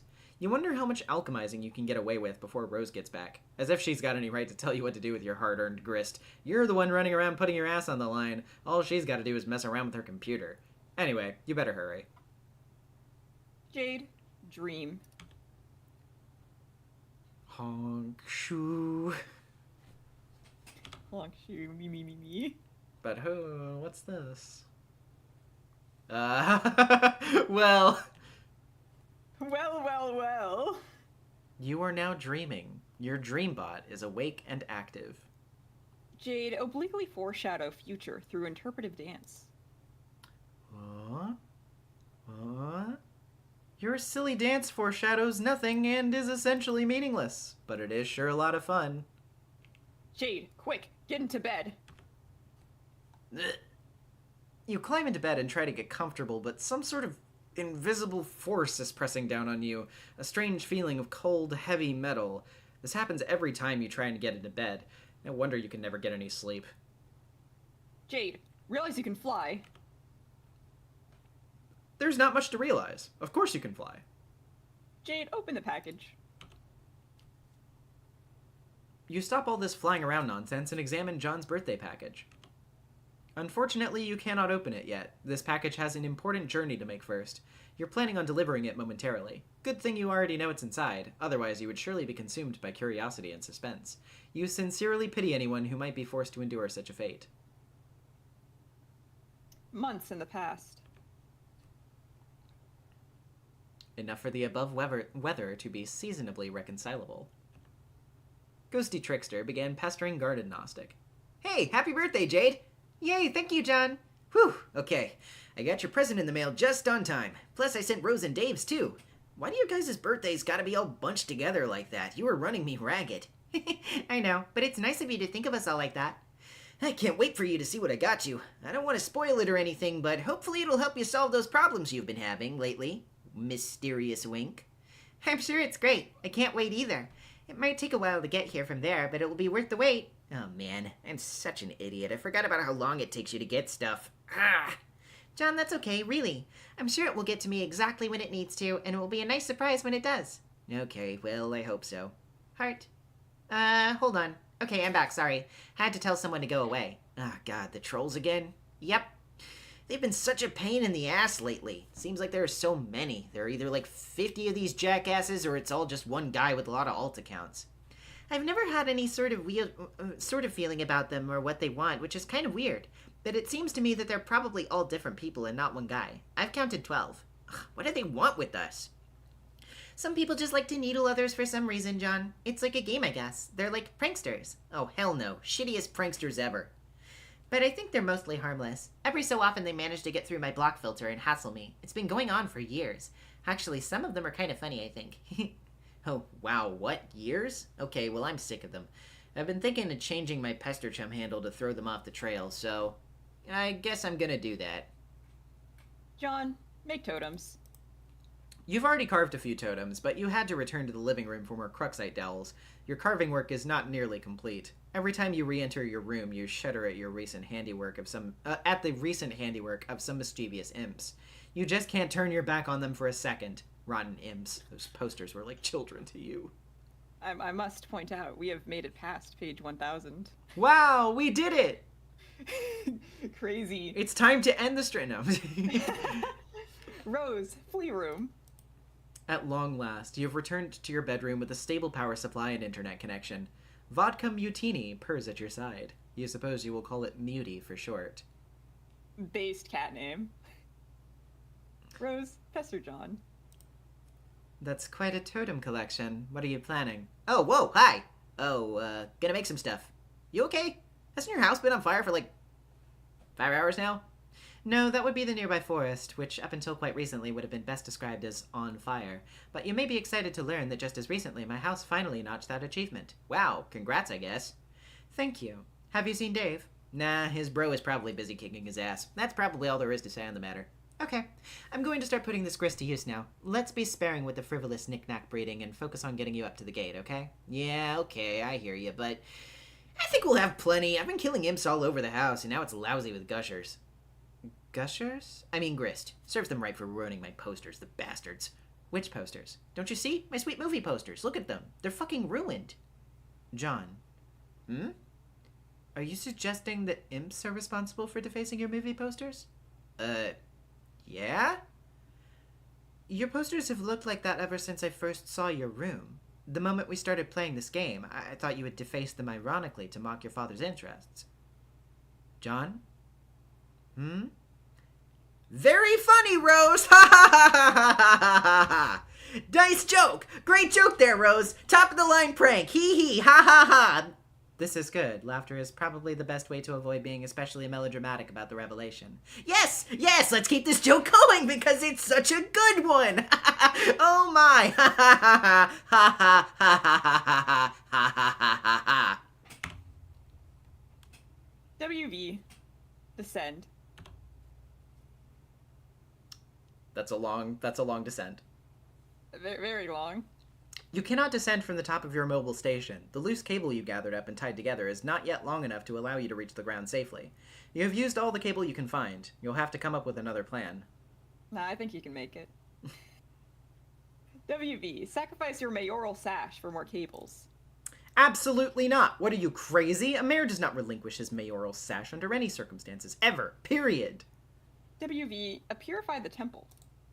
That's such a dumb idea. Not as dumb as using your sash, but it comes close. That temple is way too big. You'd probably just end up purifying a chunk of useless, boring rock. Wait, what's that? There's something dangling from the top of one of the towers near the temple. WV, command Serenity to carry the rope to you. She is a tiny insect and cannot possibly lift more than the weight of a pumpkin seed. She does, however, inform you of what the ledge contains through a series of informative blinks. There's an old rusty harpoon lodged into the crumbling rock. Tied to it is a bunch of jumbled handy cable. This strikes you as convenient. It is almost as if someone knew you would need a bunch of cable and that you would have a mayoral sash made out of cable, and that you are particularly attached to that mayoral sash and would stubbornly refuse to use it. Anyone who knew that much would surely possess a special gift. Alas, it seems a bit far-fetched. WV, get ye rope. Get you flask. And I'm like, you can't get you flask. Fucking...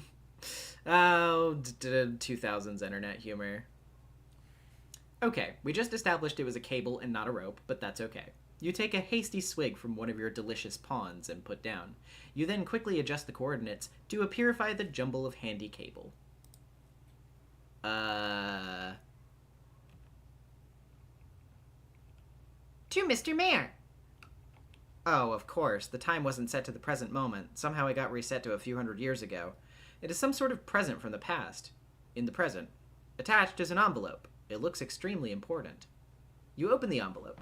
Inside is a letter in another envelope. This is all highly confusing and you do not know what to make of it. Still, it is obviously critical mayoral business which you take very seriously and you will defend this package with your life. WV, try to purify the cable again. You set the time to the present and purify the jumble of cable. WV, take obvious course of action. You tie all the cable together and carefully lower your precious pumpkin bindle. You then rappel down the station with the package, which must not leave your side. Years in the future. Which is to say, the present moment precisely. Oh. Is this Who's this douchebag? No, Mr. Kennedy, please get down. Mr. President! An aimless renegade prepares for company. Oh, what a guy. What a guy indeed. Rose, build as much as you can, as fast as you can.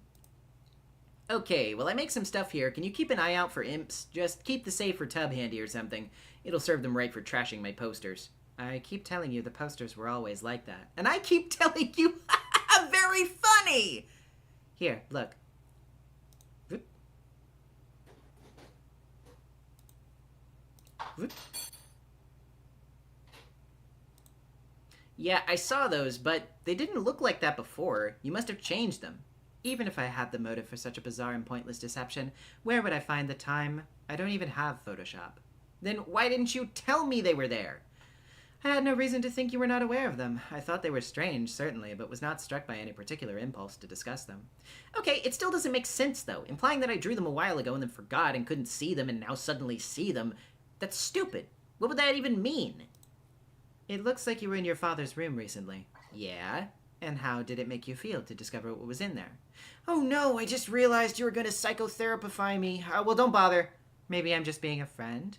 Maybe. Suspiciously. Anyway, I guess you saw what's in there. It's boring and there's not much to even see. That doesn't matter. What matters is how seeing it affected you. I think it clearly has in some way. Well, I don't know. At first I was nervous to go in and find more of his weird clowns because of course they're stupid and I hate them a lot. But when I didn't see any, it was weird. I felt weirdly, like, disappointed almost. Is it fair to say this changed your perception of your father? Yeah, I guess. Is it such a stretch to conclude it changed your perception of other things as well? No. Maybe not. But what are you getting at? Sounds like you're saying I'm crazy. John, alchemize. I don't like to use the word crazy. Oh god, see, this is therapy bullshit! That was a joke. But anyway, whether it means you're crazy or not, consider this theory. Your presumably long-standing tendency for scrolling this imagery is really your subconscious trying to express something disturbing within you. Possibly something from your past, which you've blocked out, and since you have suppressed it, your conscious self cannot acknowledge the drawings. Therefore, they've been invisible until now. Why now? Perhaps because you've seen evidence that conflicts with the worldview your subconscious has constructed to obfuscate the truth, that your dad is not necessarily the clown-loving maniac you thought he was. All along, this negative attribute buried in your psyche may have projected onto him and subsequently reviled as a sort of defense mechanism. But this is absurd. My dad loves these shitty clowns. He's got all these statues and paintings everywhere. It's unthinkable that is it unthinkable that over the years it was he who believed you were the one with a passion for clowns because of all the strange drawings in your room? A father that embraces the son's hobby to establish a stronger bond or wages a campaign of passive-aggressive mockery of your interests? Either is plausible. I don't know your dad that well. I don't know. I'm not sure about all this. But I think we need to stop and acknowledge the bunny Sassacre fedora I just made. It's awesome. Yeah. Wow, what are you doing, by the way? Rose, sorry to say this, but this is all looking kinda silly. I'm trying to spread the upward construction around so that there's more substantial foundation for later on, but I'm starting to wonder if it will be strong enough. It's kind of starting to wobble a little. I don't think brick chimneys were meant to serve this architectural purpose. Yeah, no shit. I might have to adopt a different building strategy. Stick to more load-bearing walls, then block your shapes, especially since grist has been easier to come by lately. Okay, but you really must be running low on time by now, right? Right. Strider! Jade, dream up extra arms and play advanced bass solo. Well, we can try. Yeah, let's go! She's so talented. You could say that she's multifaceted.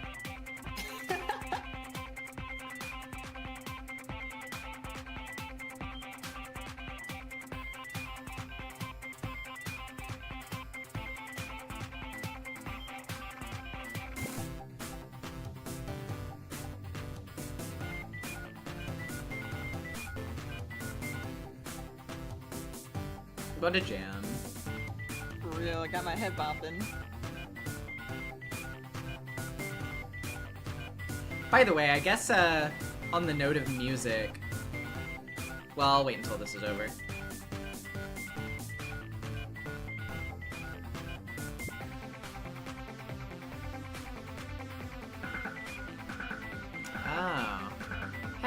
It's Prospit. Let's go. You mean from Bluey?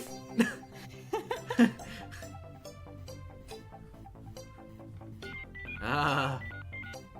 Oh boy. Hey, remember that from Act 1? Oh boy.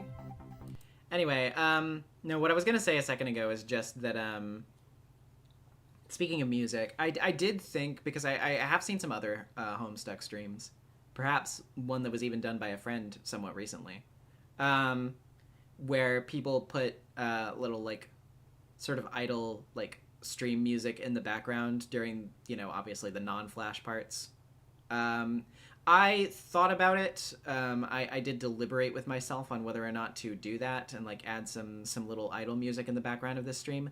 I decided against it, and the reason for that is very simple. I've just elected to give you, the audience, the opportunity to loop your own Spotify in the background or some shit while we are reading, and then that way you can just pause your own music whenever we get to the parts where you have to hear something. Smart. So there you go. Customize your own stream. Hell yeah. Jade, change Wardrobifier to cycle through Star, Heart, Horseshoe. Okay, good idea. You leave the moon in the cycle, though, because you like it. Jade, go explore the Golden City. The, like, really fast So good. Jade jump scare. Very pretty, though. Very pretty. I love Frostbit.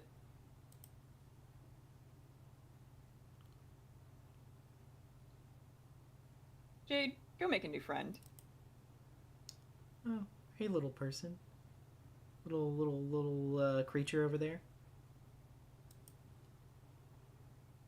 I wonder who that could be. A friend. Dog. Just sitting over there. What the dog doing? WV, eat letter and envelope. Will you cut that out? You have company. WV, look behind you. Huh?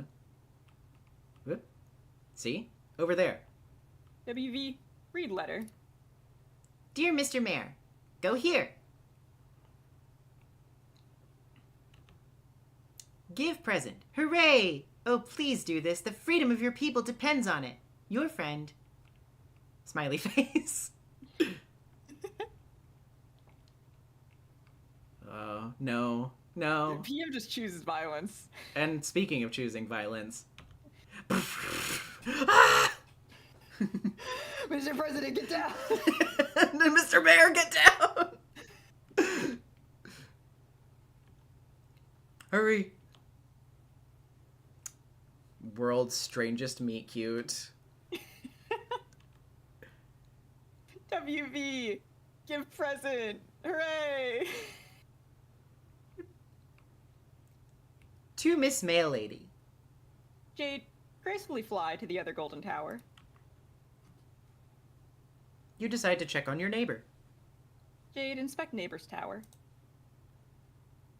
It is very much the same as your own. The only difference is that this one is home to a young boy instead of a young girl. You peer through the window. John is of course sound asleep. It looks like he is having troubled dreams as usual. You cannot disturb his slumber though. He will wake up when he is ready.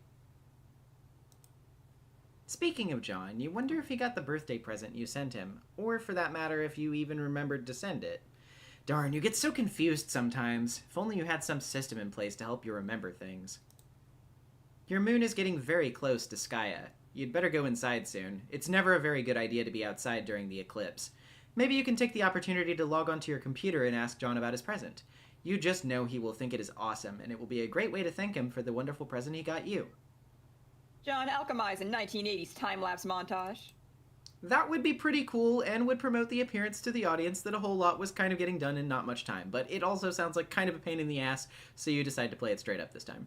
Rose has moved the alchemeter back down to the deck while she reworks the building project up there. Just as well, because it will save you a lot of legwork. Between this thing, the Designix, and the lathe, that's a whole lot of scrambling around. John, recombine Hammer and Pogo Ride. Whoop. the Hammerhead Pogo Ride. This time, instead of overlapping and the 2 cards which created the Pogo Hammer, you use the 2 cards to double punch / a blank card producing a different hole pattern.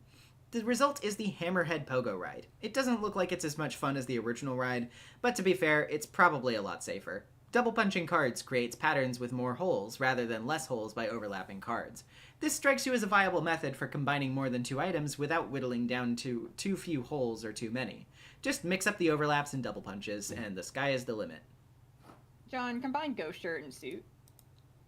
You make the green slime ghost suit. Pretty swanky, but you're not completely satisfied with the wardrobe upgrade yet. John, combine ghost suit with a wise guy book.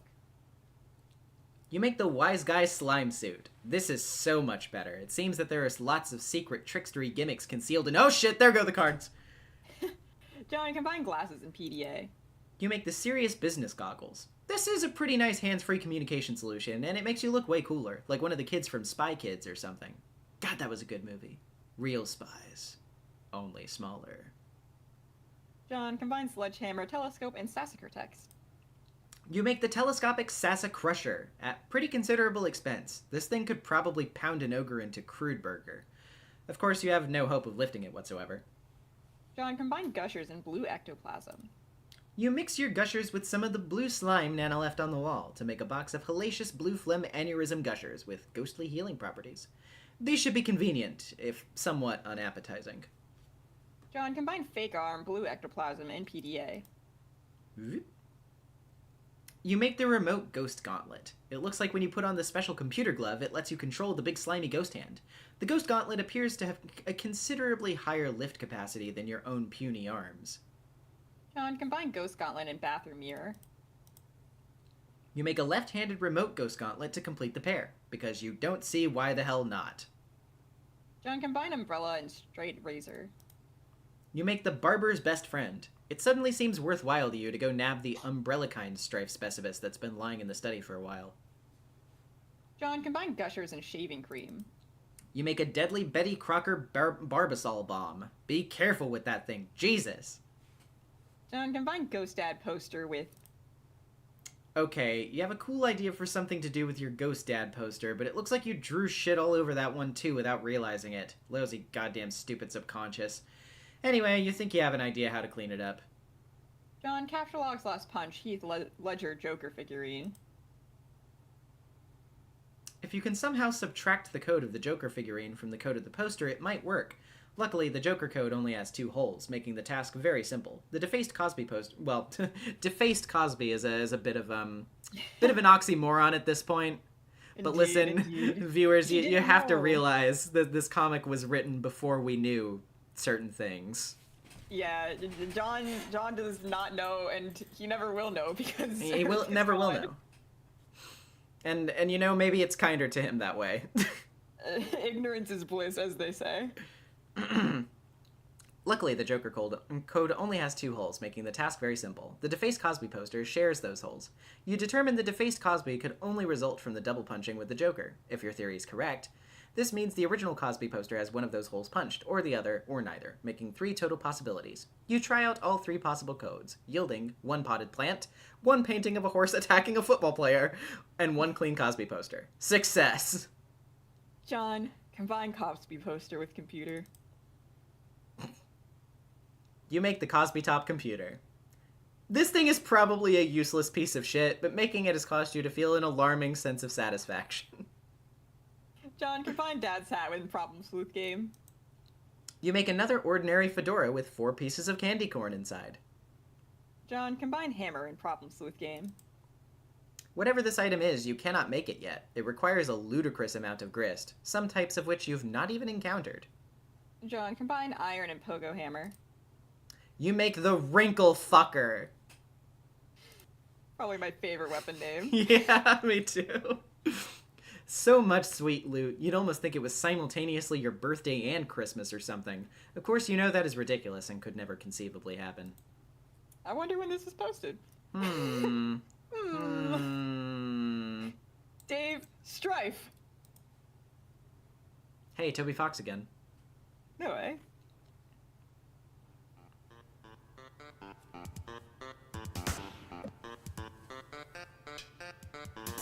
Final round.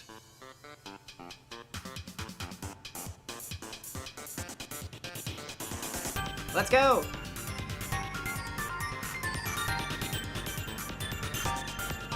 Cow.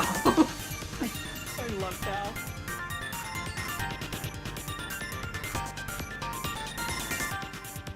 Also, hi, me.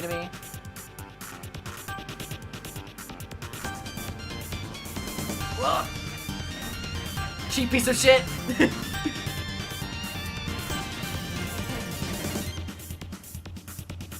Die.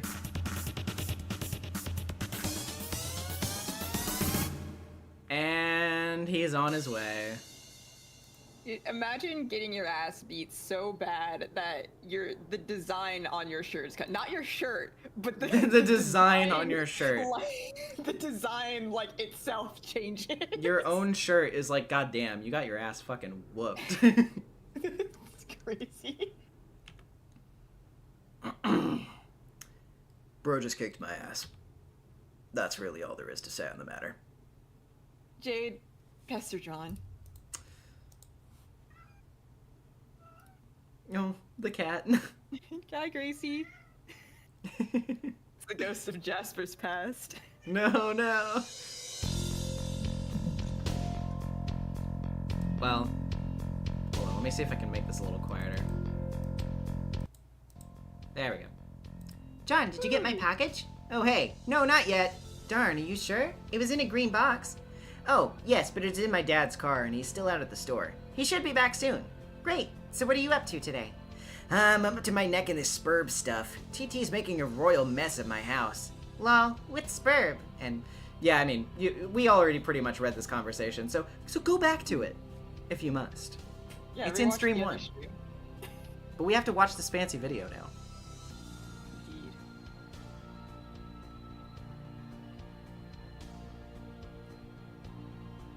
Gracie, look, you love when video moves on computer.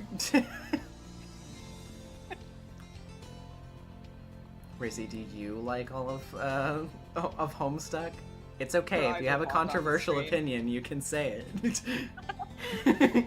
Oh, she's leaving. Well, I think that Yeah, answers that Homestuck. question. You were somebody who skipped to Act 5, weren't you, Gracie? Yeah, she was. There's a lot to say on the matter. They really were spoiling us with S pages back in Act 3. They really were. They were, yeah. Although I guess as they got scarcer, they did get more elaborate too, so. Mm-hmm.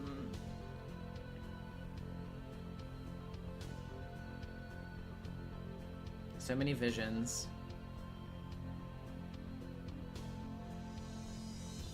Hmm.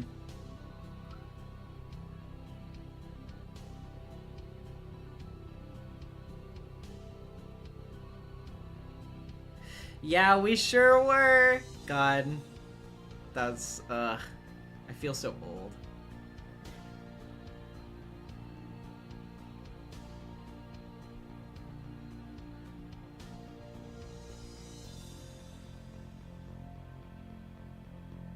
What could this all mean? I know, but you don't have to say it.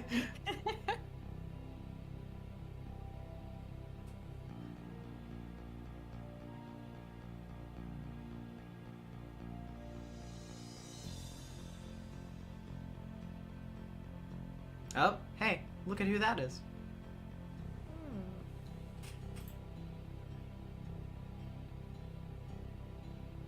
Open your eyes, boy. Familiar scenery. Yeah. Almost like we've seen something like this before. Fascinating. Someone called me a boomer the other day. Oh no. Oh no. I am so sorry. Okay. We've read all this before. Yeah, we read all of this before. Okay. Cardiagnostic began pestering ectobiologist. Hey! Whoa, there you are. How's your adventure going, John? It's okay. I'm making some progress, and Bro's finally connected again, so she's helping me now. That's good. Okay, but, like, I don't think I'm actually saving the world here. I don't know what I'm really accomplishing, but I guess it's not that. Well, I think whatever it is must be pretty important. Don't lose hope, John. I think it will all turn out for the best if you stay positive. Just keep listening to your grandmother's advice. Yeah, you're probably right. But, I don't think I mentioned Nana to you, did I? Oh, I don't know. Didn't you? I don't know. Maybe you talked to Rose or Dave about it or something. Yeah, maybe that was it. They're really weird when they talk to me about you. Like, they're always trying to convince me you have some spooky powers, but I'm always like, no, she seems like a pretty regular girl to me.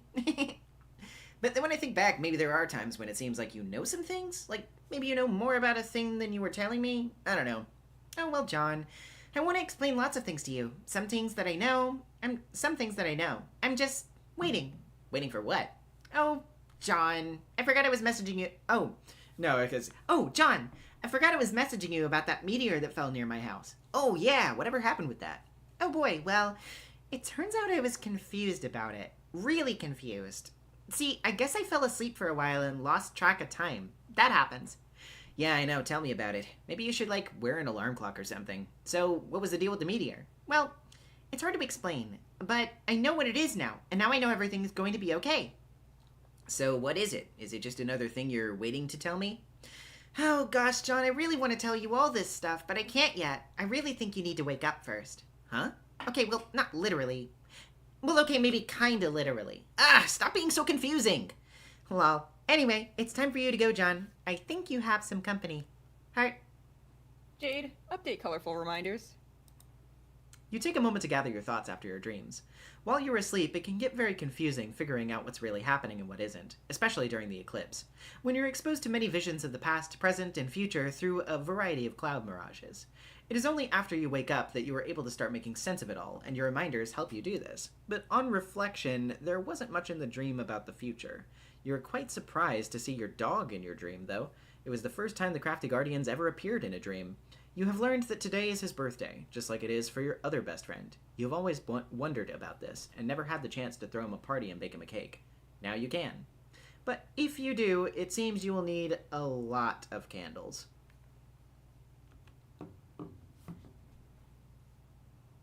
Beck has never allowed you to enter the Mystic Ruins for reasons you never understood. You always assumed it was on account of your protection, but your dream has strongly suggested to you that that is where you need to go now. Since your dream bot is secured in its chamber and does not need to be looked after, Beck is taking a nap in the Grand Foyer as he usually does. Perhaps you can take advantage of this and sneak out of the house another way? Jade, grab your harpoon gun. Oh yes, of course! One of your reminders reminds you that you still have a package to deliver too. This way you can kill 2 birds with 1 harpoon gun. Harpoon gun. Blech. Jade, use harpoon gun to zipline into the great outdoors. Fire. Fire when ready.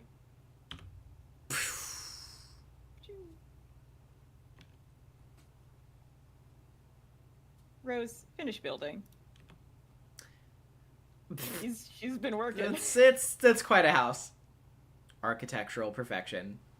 Dave, mourn the loss of Cal. See you, little dude. If you had any more apple juice, you would pour some out for your homie. You'll have to remember to double check your closet for more juice. Dave, go get a goddamn... go get a goddamn new sword. Perhaps you will, but if you do, it looks like you'll have to break it first. Perfectly good strife specibus down the toilet. Thanks, bro. Dave, capture log beta. You try to grab the beta, but you forgot your Silodex is completely packed. You wonder why you jammed all this useless crap in here in the first place. Maybe you assumed you would weaponize it all during your customary hash rat battles with your bro. But in retrospect, that probably just would have been a huge chore and would have made the battle drag on forever. It's like, what are you, made of time? Dave, eject your modus and set it to Scrabble values. You dump all this crap out all over the roof. You then set your modus to the Scrabble hash function for some reason. This function always makes it a little less intuitive to calculate hash values for items, and therefore more cumbersome to rap with. But, you know, you guess that's kind of a moot point now that your bro flew off fuck knows where. His mysterious ways transcend irony once again. Dave, get beta. You get the beta, 3 + 1 + 1 + 1, now yielding a radically different hash value with the Scrabble function, which is to say, a radically exactly the same value. Dave, pester Rose. Turntech Godhead began pestering Tentacle Therapist. Okay, I got it. Hope you appreciate how much gross, spongy proboscis I had to fillet to get this game. Hello? What are you doing? Anyway, I'm going downstairs now and installing this thing. Later.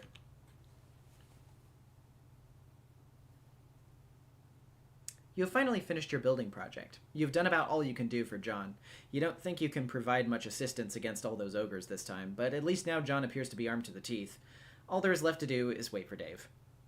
Rose, capture log and send John code for his present. That would certainly hasten the parcel's delivery, but the gift is not finished yet. You've spent months accelerating your knitting skills to be able to make the gift of perfect sentimental appeal. You even incorporated a cherished heirloom you had as long as you can remember.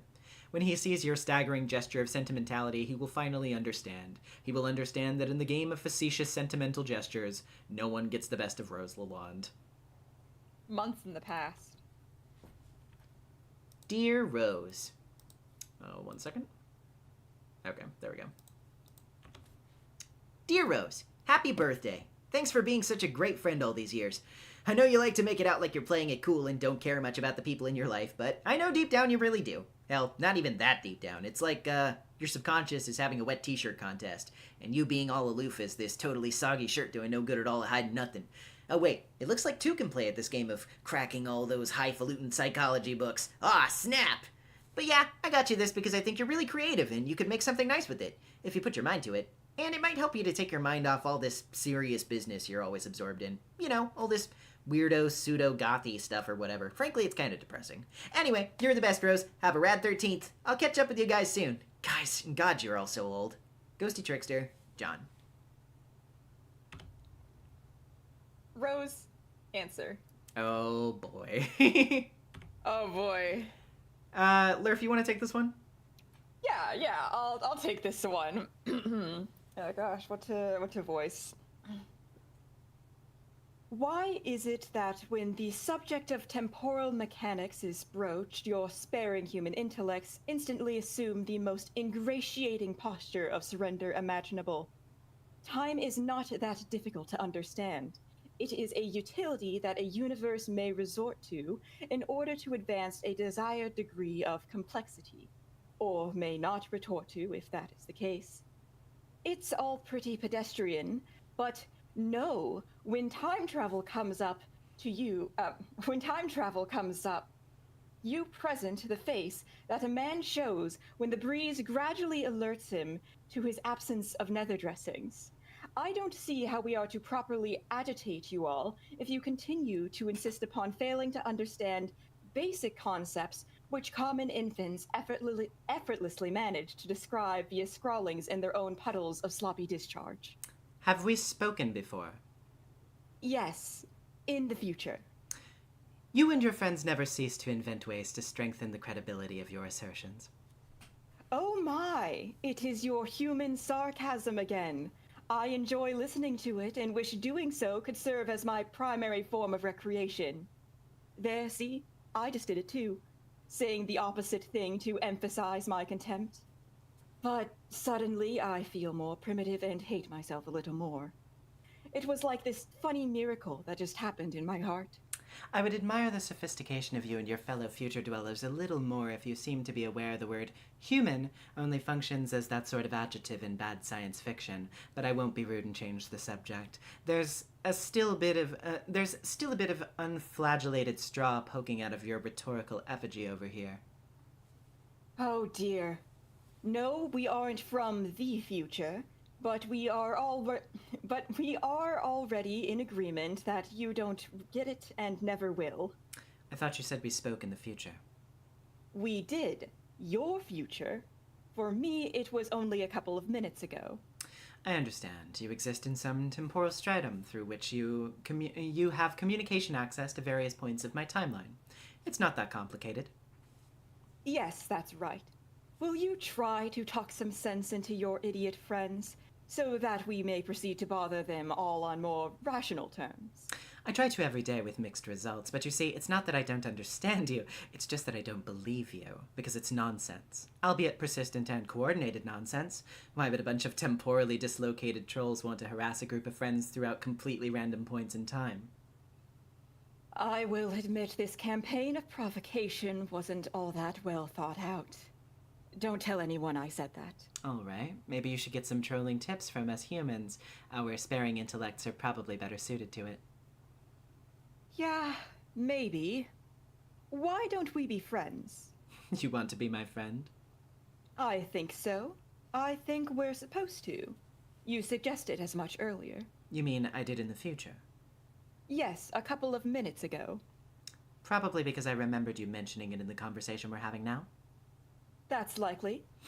Your commitment to this role-playing scenario is intriguing. What choice do I have but to accept?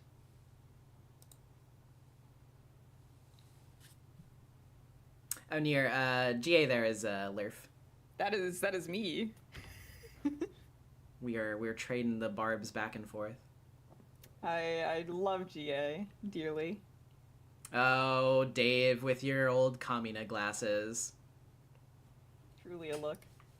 Dear Dave, happy birthday. I just wanted to take a break from telling you how much your gay butt stinks all the time and say what an awesome friend you are. Sorry, that's not me.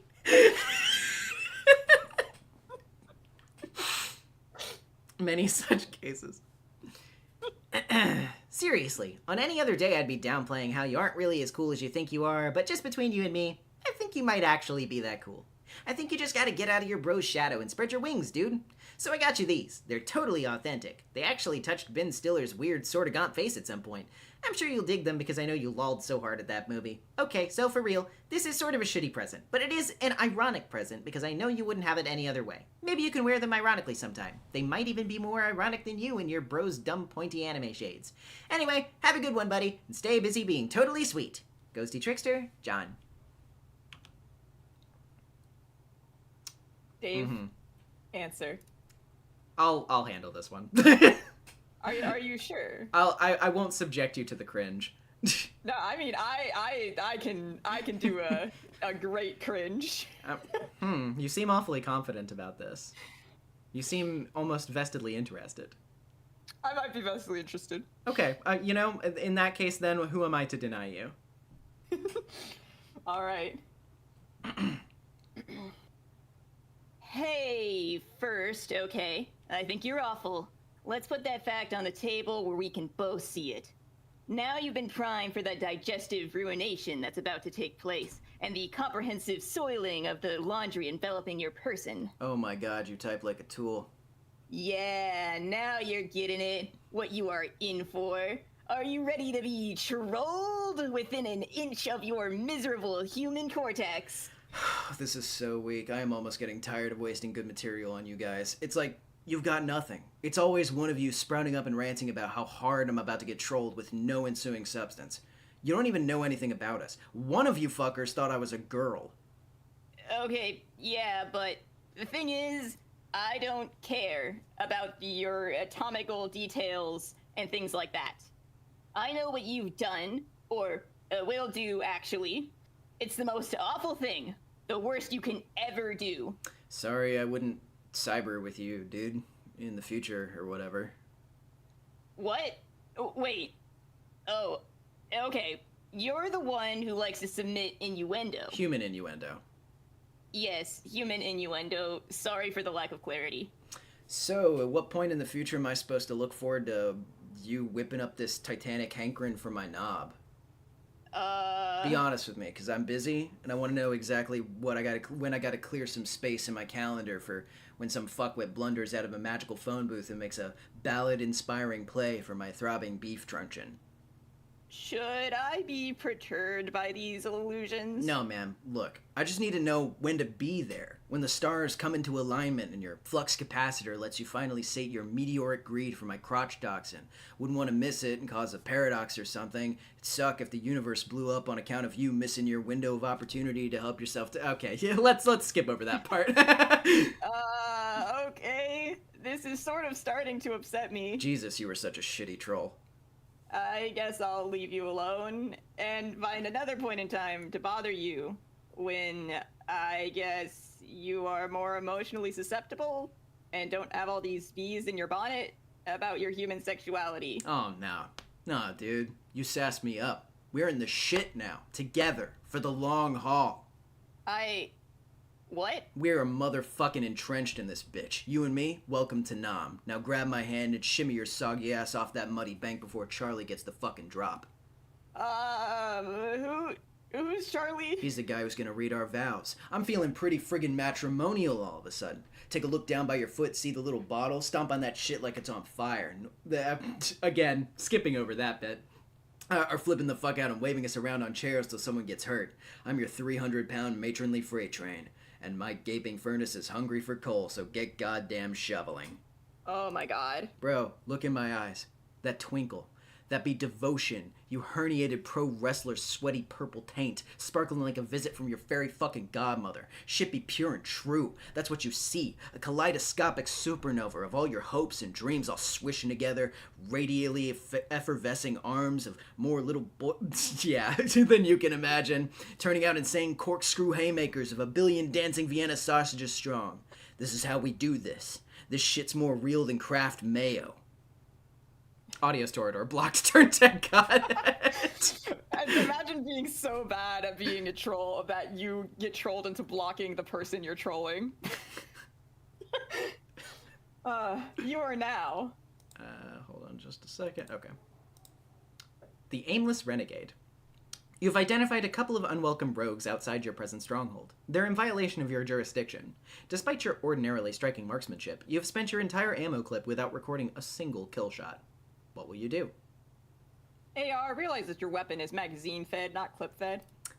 Did I really just realize the joke with AR as a fucking... God damn it. I didn't even think about that before. You just realized. I just realized. Oh my god, okay. You don't give a shit about that.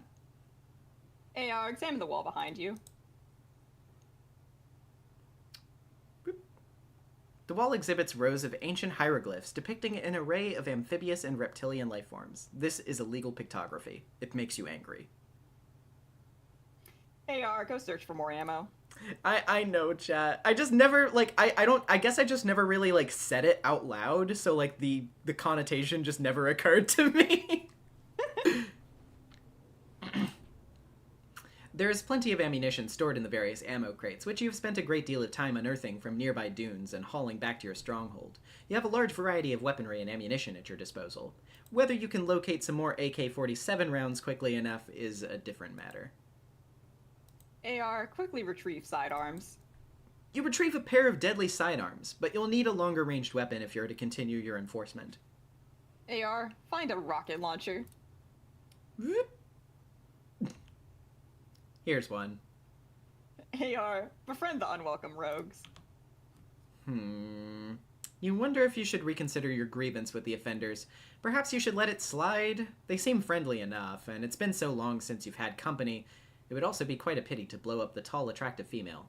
But then again, they are both in flagrant violation, trespassing through several zones which you painstakingly marked off limits while you conduct your investigation of this crime scene. It is your duty to investigate this illegal monument and get to the bottom of its illicit amphibious idolatry. Just thinking about all the sloppy footprints they are leaving in the sand makes your carapace steam. The law is all that's left to hold on to in this unforgiving Dust Bowl. You cannot afford to loosen your black claw's grip lest justice slip through your fingers. Law is beauty. Order is peace. Judgment is the very basis for all that is pure, and hold that thought. You need to take a moment to wear something ridiculous before you continue your spiel. Menlo with the $2, donating for carapace and appreciation. True! As you should. Order in the court. You will have order in this courtroom. If everyone does not settle down, you will clear out this courtroom. You swear to God. World's scariest gavel. Literally make one wrong move. AR, examine moving platform. It appears to be a large stage serving as some kind of elevator, but it can't go down because there's something jammed in it. Looks like a peculiar musical instrument, probably centuries old. But yeah, the jury agrees. You've got to blow up these trespassers. Jade, place present on monument. You put John's present down in the right spot, along with a letter you had prepared a little while ago after a particularly interesting series of dreams. Should be any minute now.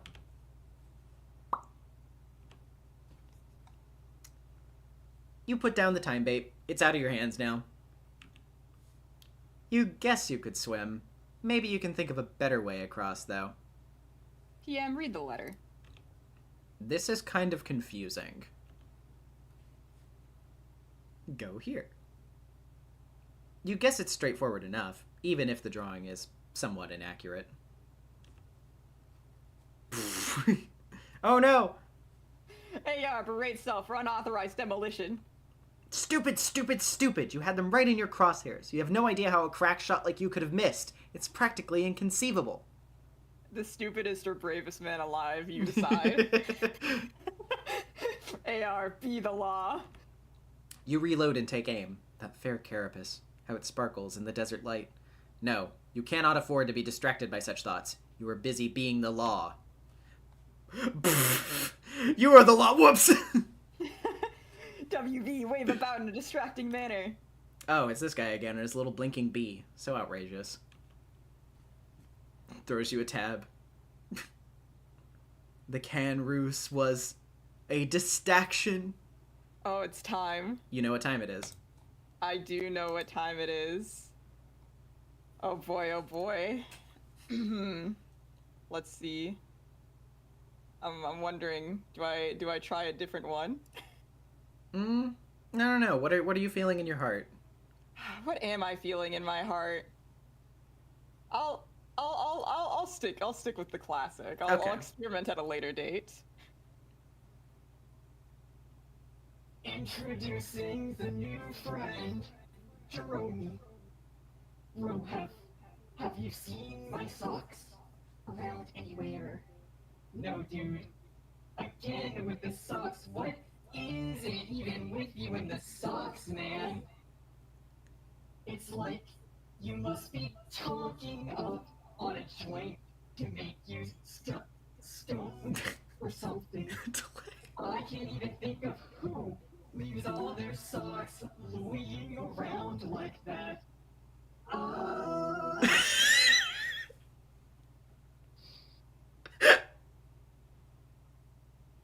The sock first was a distraction. I have a car.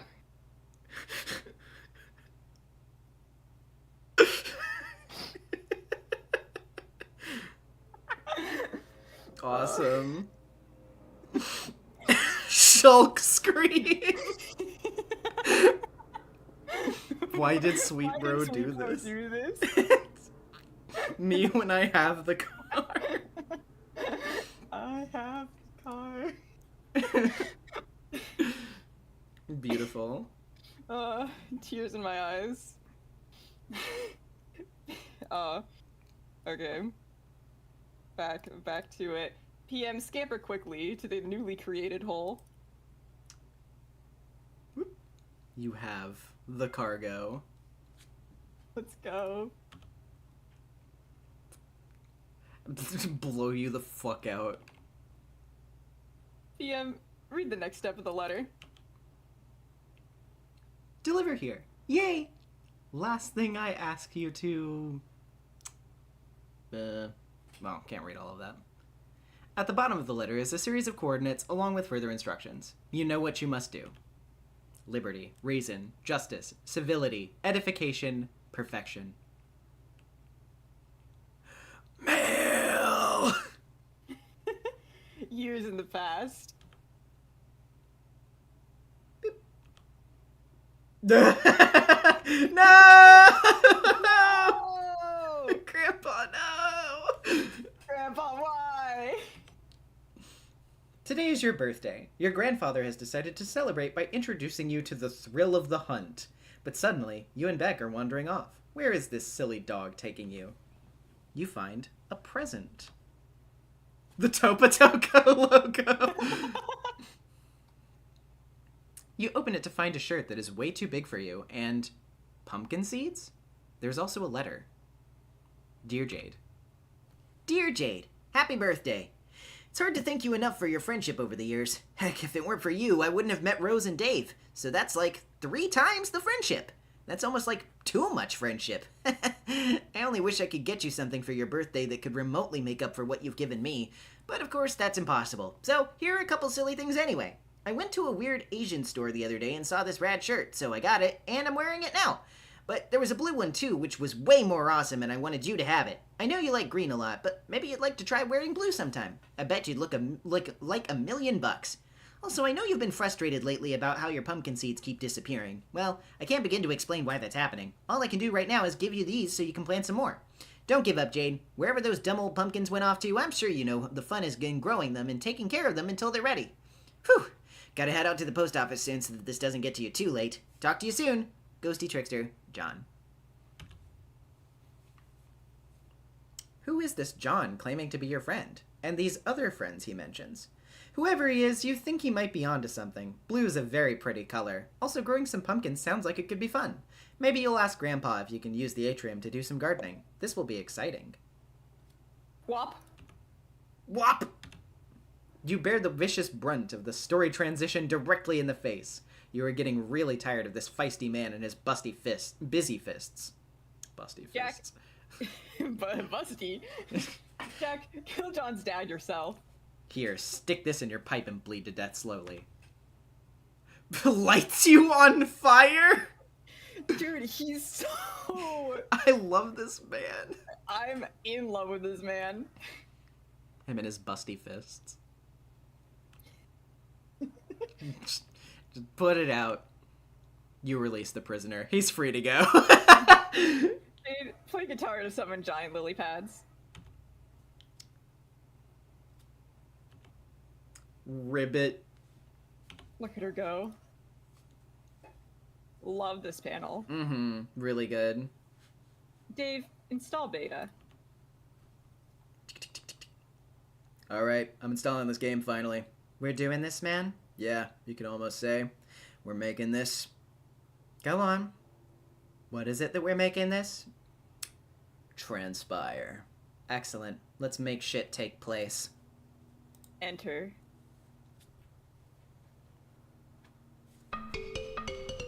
Gotta zoom in for this. Yeah, baby.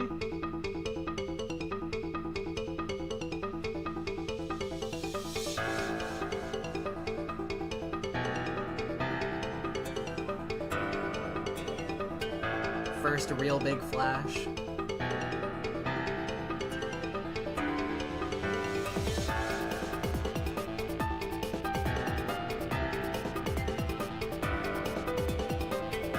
No, yeah, absolutely. Suburban Jungle fucking rules.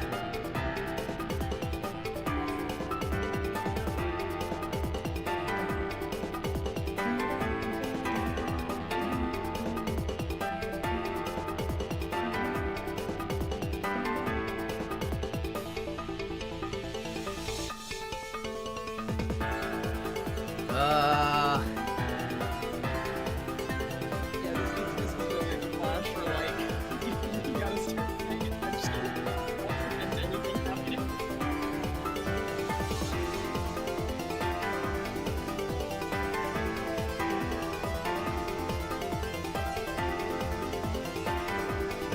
Strider!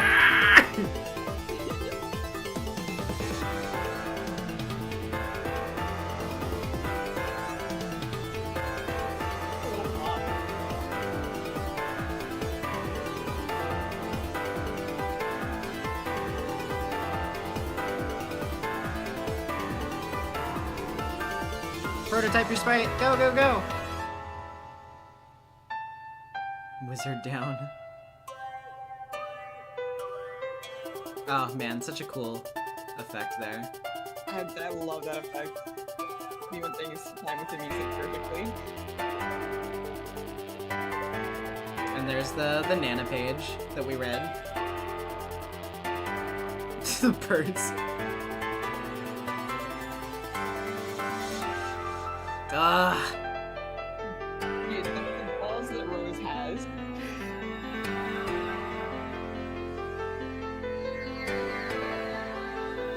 Yeah, I believe that is the first hero mode, Jack Magic.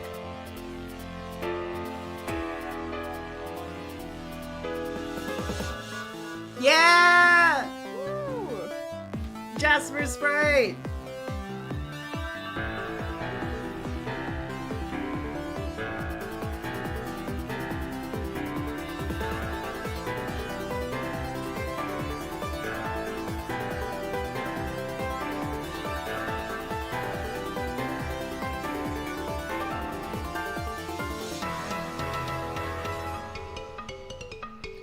Ah! Such a good drop.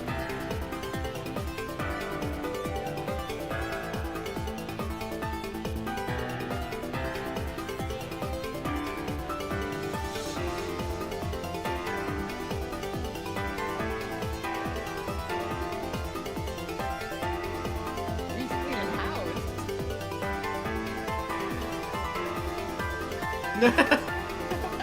Goodbye. Good riddance.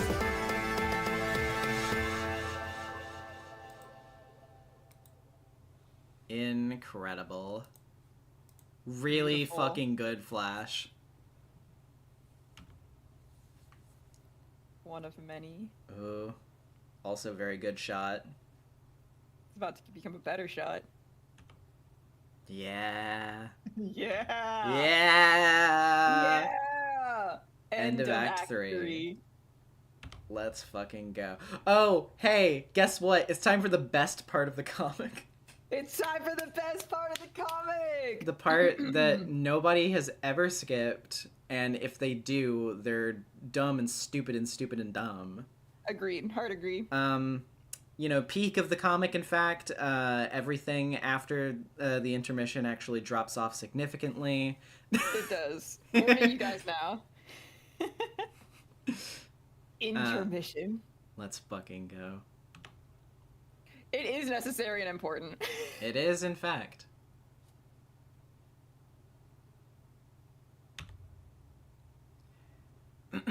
I feel like since this is an intermission, I maybe I should vary up a little bit. Do we want to like switch roles?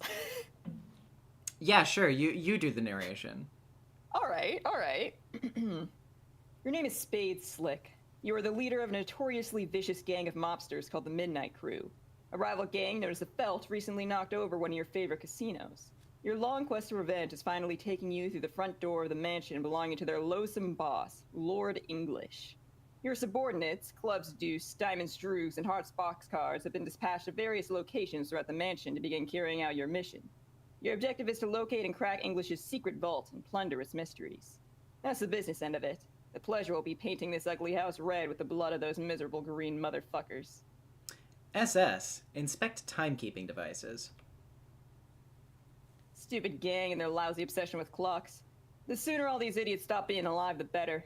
You wonder where they are. It's awfully quiet in the mansion. Sans all the dreadful ticking. SS. Capture log carriage clock. You obviously have no idea what that means. If it's some smart-ass way to say pick it up, forget it. You're already carrying an item. It's your trusty deck of cards. SS. Build fort with clocks. You have an idea that is so much better. Clocks destroyed, 4 out of 1,000. SS. Check for traps under the billiards rug. No, the most devious trap of all. What is under the rug is much worse than any trap you can imagine.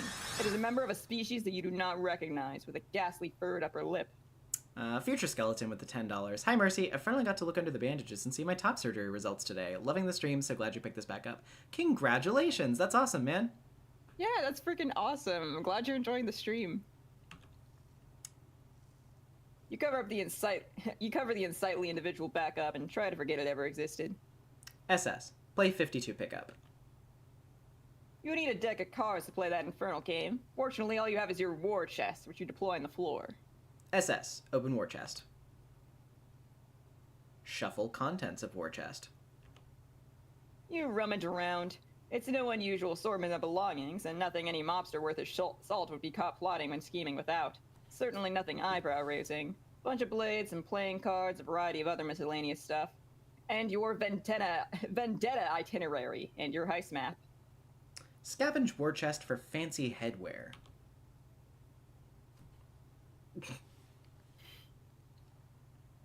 If there are any elaborate headdresses in here, you'll eat your haberdasher. But of course, there is only a plain and serviceable black backup hat, which naturally conceals 2 licorice Scotty dogs. Which makes you think that maybe you're wearing your backup hat, and this is your usual one? Hell if you know, they are the same damn hat. Hide inside your war chest. You cannot hide properly inside your war chest because you cannot close it while you are inside. Instead, you momentarily pretend it is a really cool automobile that commands fear and respect of larcenous adversaries everywhere. Beep, beep, beep! All aboard the idiot wagon. Start up the Crosby top. Is that what this thing is? You've had it for some time and don't quite remember how you got it. You never knew the identity of this pipe-smoking creature. Perhaps it could be the same species as the character you saw under the rug, but you know that is impossible because this one does not feature the same bizarre furred lip. They are probably different species within the same genus.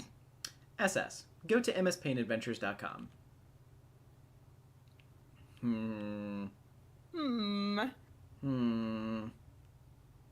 don't know why you're wasting time on this website. It is for little children who poop hard in their baby-ass diapers. And also, you don't understand what the hell is going on or who all these characters are. It's all a lot of nonsense. Delete the time setting on the Crosby top. Clock's destroyed. 5 out of 1,000. Take the spade key. You take the rules card for blackjack. You have possessed this item for as long as you can remember. You do not know yet its significance, though you can hustle up a mean game of blackjack when you need to. Examine Vendetta itinerary. Those are the mugshots of everyone you are going to kill. You got a head start. You already offed Crowbar 7, Matchsticks 11, and Quarters 14, depleting them of some other muscle. You've still got to watch out for the others and stay wary of their despicable time shenanigans. Itchy 1 has given you the slip repeatedly. Doze 2 you've captured and interrogated just as repeatedly to no avail. Trace 3 has broken into your secret hideout more times than you can count, while Finn 5 always seems to be a step ahead of you and scoops your heist. Clover 4 has all the intel and is highly cooperative. You might need him to crack the vault. He'll be guarded. Best to avoid Die 6 and any direct confrontations unless you want a temporal mess on your hand. But if you need any repairs, you can always get to Stitch 6 and persuade him. And you might need to if you can't kill Sawbuck 10 with a clean shot. Eggs 12 and Biscuits 13 are morons, but they are dangerous morons. Cans 15 is a tank, and your crew will probably need more ammunition than you pack to take him down. No one knows what Lord English looks like, but that'll be corrected tonight. You've got dibs on English. He's all yours. Wonder where the number 8 mugshot went. It's right here. But you aren't gonna kill Snowman 8. It's out of the question. Examine heist map. On review, your schemes seem a bit convoluted, but you wouldn't have it any other way. Deuce and Droog split up and neutralize as many as the Feltus they can find. Your heavy muscle and expert safe cracker, Boxcars, is headed straight down to the vault. Use radio device to check on unscrupulous cohorts. You put the word out to your croonies for a status report. No response yet. You clean up all your junk and prepare to get this show on the road. You slip the spade key into the deck of cards and pocket the war chest. Smooth as clockwork, and every bit is logical. Enter the hallway near the main entrance. Funny, you didn't hear any commotion or gunplay, but it looks like there's already been some action here. Or there will be. You can never take tenths for granted with these goons. 13 out of 1,000 clocks destroyed, apparently. Looks like Club's Deuce is getting back to you. He says he's got Doze tied up for interrogation. You ask him what else is new. Capturing that guy is like shooting a paralyzed monkey in the face. B Heart's Boxcars. You are now Club's Deuce. Rough him up. He remains tight-lipped, so you deal with him in a senseless shin drubbing with your crook of felony. Oh, the humanity! You can barely watch. He's probably. Oh wait, sorry. Yep, I got distracted for a second. Looking into his beautiful eyes. Yeah, I was mesmerized. He's probably still using his special ability to slow down time for himself. Oh my God. He can't feel a damn thing, Like and Toto. certainly isn't saying anything. Apart from a very low noise, which could be him saying ow very, very slowly. CD, punch clocks in faces to establish chronology. Why would you do that? All of these clocks are lovely. You see no reason to harm them. 987 out of 1,000 clocks unharmed. CD, swap hats with Doze. You begin a feeble campaign of psychological warfare, perhaps compromising his fashion motif as a way to get to him.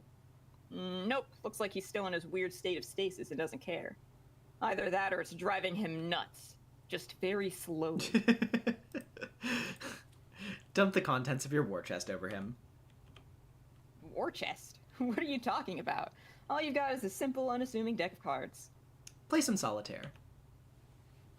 Don't be stupid. To play solitaire, you need a deck of cards. I don't see a deck of cards, do you? All I see is your battle drobe. Throw the hat down and stomp it mercilessly. Oh no, it's itchy. And it looks like he's all wound up. He unties Doze and quickly swaps everyone's hat around. Doze proceeds to make a fleet-footed getaway. The chase is on. Stop being Hardspot's cars. Alright, you're the boss. The boss. Boxcars, you ain't. Someone has replaced your plain and serviceable hat with a silly and undersized one. An outrage beyond compare. You're sure you know who the culprit was? You can smell his overly caffeinated blood. 986 out of 1,000 clocks shown mercy. Lift left leg and hold it a little ways in the air.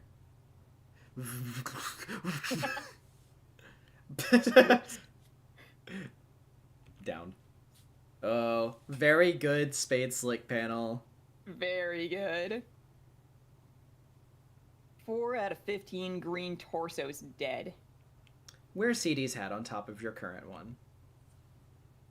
You are already wearing Deuce's hat, you fool. The one on the floor is Droog's hat. This is exactly why you always keep a backup hat on hand. This son of a bitch on the floor has played his last game of musical hats. Soon these lugs will show you some respect. You made this town what it is, after all. Wasn't nothing but a bunch of dust and rocks before you were here. Wear backup hat. You deploy your chest and swap this dinky little hat for one more suited to your taste. Wait a minute. Thank God, your precious Scotty dogs are still here. You don't think you know what you'd do without them. You don't even want to think about it. Dai makes his usual sort of entrance, the non-pulsed, vaguely bewildered sort. Be Diamond's Droog. You got it, Clubs. Deuce it is. You have opened your battle drobe in search of your backup hat. You also need some more rope to retie Doze, who is absolutely tearing through the mansion as we speak. If you don't hurry, he may clear the chair within an hour. But it's a big mess. You mostly just see a bunch of bombs and cards. Hmm. You're not sure what's what. You can never remember which card to pick up. Can't believe how shitty your memory is. Grab the deuce of clubs. You pick up 2 licorice gummy bears.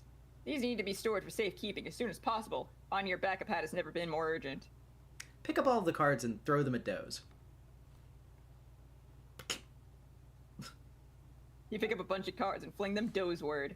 Didn't accomplish a whole lot other than putting some of your private meeting material out on embarrassing public display. Pick a card. Any card.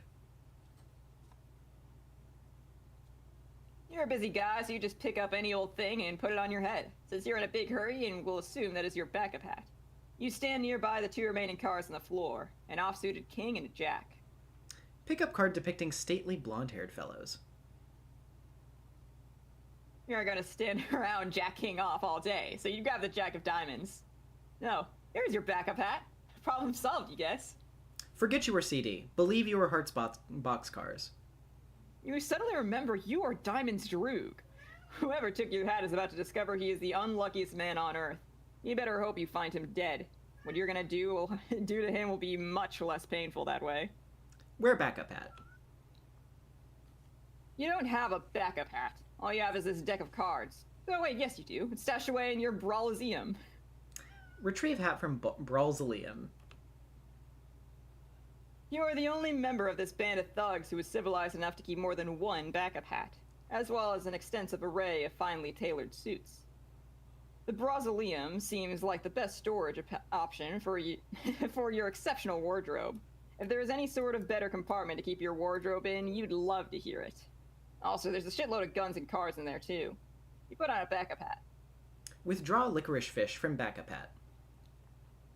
Whew, you're a Swedish fisher there. That's why it's a good idea to always store your candy in a backup hat rather than your usual one. Other members of your gang have learned this the hard way and are finally starting to catch on. Suddenly you get clocked in the face from the future. You know the knuckles belonging to that sucker punch anywhere. Trace always knows where you've been. The spineless rat likes to follow your past trail and mess around with you. Trouble is, whenever he does, he lets you know exactly where he's going to be in the future. This time you'll be ready for him. You ready your deuce for backup, giving him a time and place. and exactly what path to take throughout the mansion. Resume pursuit of wounded felt member. You don't know if the wounded guy went up the stairs or came down, or who wounded him and when. Might have been you for all you know. Follow trail of blood up the stairs. Can't overthink this time stuff. You go with your gut and head upstairs. CD. Follow Diamond's Droog's instructions. After giving a quick 10-4 over the radio, you take another look around at your prisoner. You lucked out. Looks like round 2 of your brutal interrogation will have to wait.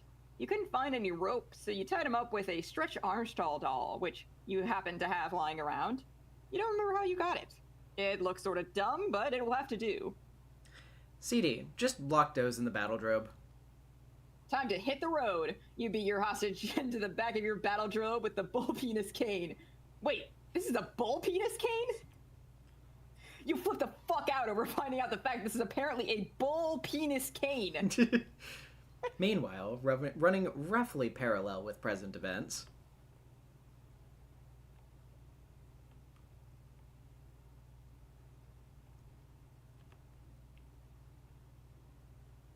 Oh, wait. Let me actually let that show. Yeah. Yeah.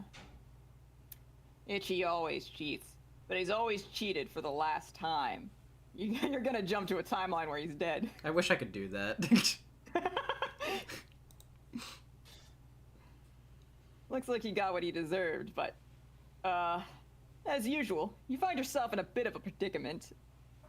SS, make friends with Dai. You introduce your cast iron horse hitcher to your new friend. Dai scrambles for a pin he's been saving for a special occasion. Oh, hello.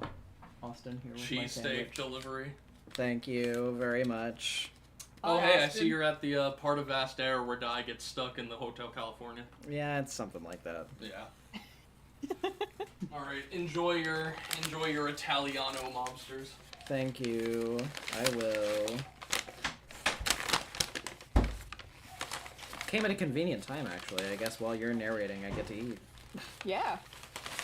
I'll try not to eat into the mic, though. I'll probably mute myself while I'm munching. So if you want to take the prompts too for just a minute while I do that, then Oh yeah, absolutely. I'll run the show. awesome. I don't have to do anything for my own stream. You just have to click button. Exactly. Okay. I am going to mute myself now. This is my channel now. Yes. How many times do he has to tell you? He made this town. HB, stop being SS. You stop not being Heart's boxcars. You've made your way to the Feld's secret vault. It's bigger than you were expecting. You doubt you'll be able to rely on your safe cracking method, which is prying it from the wall with your bare hands. You have to think of something else. HB, do a silly dance. Yeah, Lurf VA. This is my channel now. The takeover. This is just absolutely the most ridiculous thing you could possibly choose to do right now. I mean, come on. Why don't you take a closer look at that safe? Seriously, stop that. HB, pry the wall from the safe. The notion is even more ridiculous than the last one. Wait, who are you kidding? No, it isn't. Looks like the combination of the safe is entered via the hands of the clock, and you somehow doubt the spinning of the hands around manually is going to cut it. Knowing these guys, you got to alter the flow of time itself to make it work, which is of course bullshit. You think you'll just blow it up instead? Time to get Deuce on the radio. HB, deploy Punchbox. You deploy the Wrath Tub. HB, retrieve 2 of hearts from the backup hat. Retrieve your pair of wax lips. If anyone tried to steal your wax lips, you would eat their eyeballs and deliver an angry lecture to their empty sockets. HB, peruse Red Cheeks magazine. Just glancing at it gives you palpitations. Literature for the average cardio aficionados such as yourself. Those burgeoning red humps. That mischievous little tail. The snug, welcoming cleft. That saucy imagery is hard to beat. Harder than what you beat inside your chest right now. Your heart is what you're beating. You beat it to Red Cheeks magazine pretty regularly, you'd say. HP, call clubs in the nearest card. You radio dudes on the 10-4 cards. Let them know that you'll need a powder monkey on the double. You hear ticking. It's not coming from the big vault clock above. You hope it's not what you think it is. Oh no. Oh god. It's Biscuits. His oven timer is ticking. This is no good. Ugh, there he is. This idiot thinks his special oven transports him into the future by the amount he sets on the timer. Well, he's sort of right, but in reality all that's happening is he's hiding in there until the timer's up, then pops out. You guess he's relatively harmless if he's alone. You can take him. What you really have to worry about is if he teams up with... Oh no. That ringing. That awful, god-awful ringing. You could hear it. Eggs. Son of a fuck! You might as well grab one of your axes and kill yourself now. CD, follow path. In the future, you've already followed the path through the mansion that Drew told you to. Trace followed Drew's past trail even further back, but found a much fresher trail crossing his path. Looks like this little guy's talking on the radio. Says something about how he'll be right there once he gives Drew a hand. Trace decides he'll trace this guy for a while, see what he's up to, and then mess with him, of course. In the present, you talk on the radio, say something about how you'll be right there when once you give Drew a hand. Dee Dee, take a good look around the new room you're in. Looks like the trail of blood ends here. Or originates. Whatever. Something went down here in the past. Or is about to go down in the future. You know what? Never mind. 21 out of 1,000 clocks destroyed, apparently. Hang on. There's a tooth on the floor. You know that tooth. You've felt its bite before. Finn was here. And judging by the forensics of the scene, the angle it hit the floor, and the direction the blood splatters and how dry the blood is, you think you know exactly what he's about to pull. Or more specifically, what he's about to have already pulled. Finn always knows where you're going. He's followed your future trail here. He likes to mess with you from the past. Trouble is, he tips you off to where he's been. This time, you're ready. Wait for it. Wait.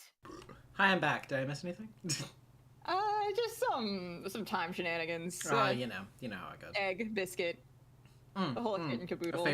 My favorite breakfast. Beating it to a certain magazine. That sounds. My heart. Right. Okay. Yes. Of course. Beating my heart. I'm a very sensitive and emotional individual. Right.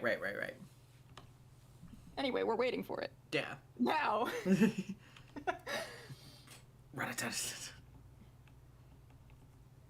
Predestined bullet holes are convenient. Gives you something to aim for. 7 out of 21 clocks redestroyed. HP beating it on stream for free. Yeah. SS, rematerialize. How does it make any sense? You never went anywhere. Di realizes there's a cost to settling the score with you in this way. The cost of having to live in a desert amidst the ruins of a dead civilization for the rest of his life. He thinks that's stupid, so he pulls your pin. SS, help the green man live up to his name. One of my favorite prompts. It's so good. SS, take voodoo doll. You grab his voodoo doll and stick his pin in there for good measure. Might as well keep track of everyone you've offed this way too. Not you to intend to abuse its power to settle your score. What's the point if you're not going to get your hands dirty? Still, it might come in handy down the road. Lord English is supposedly indestructible. He's rumored to be killable only through a number of glitches and exploits in space-time. The doll may ultimately help you work the system if it comes to that.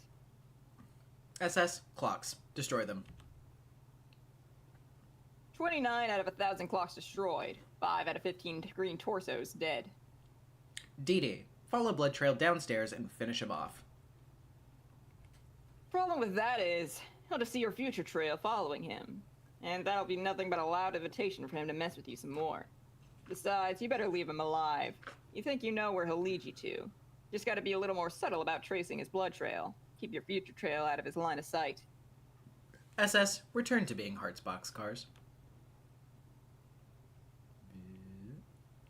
Spade Slick cannot return to being Hearts boxcars because obviously Diamond's Droog is too busy being Club's Deuce. You just watch Trace throw a punch into thin air for some reason. That guy's awfully silly. He then slips off somewhere. You don't realize that he's following Droog's past trail through the mansion until he gets to the point where it intersects with your trail, at which point he'll start following you. But we all realize it. Because it's obvious and couldn't possibly be more clear. Of course. CD, implement nefarious scheme.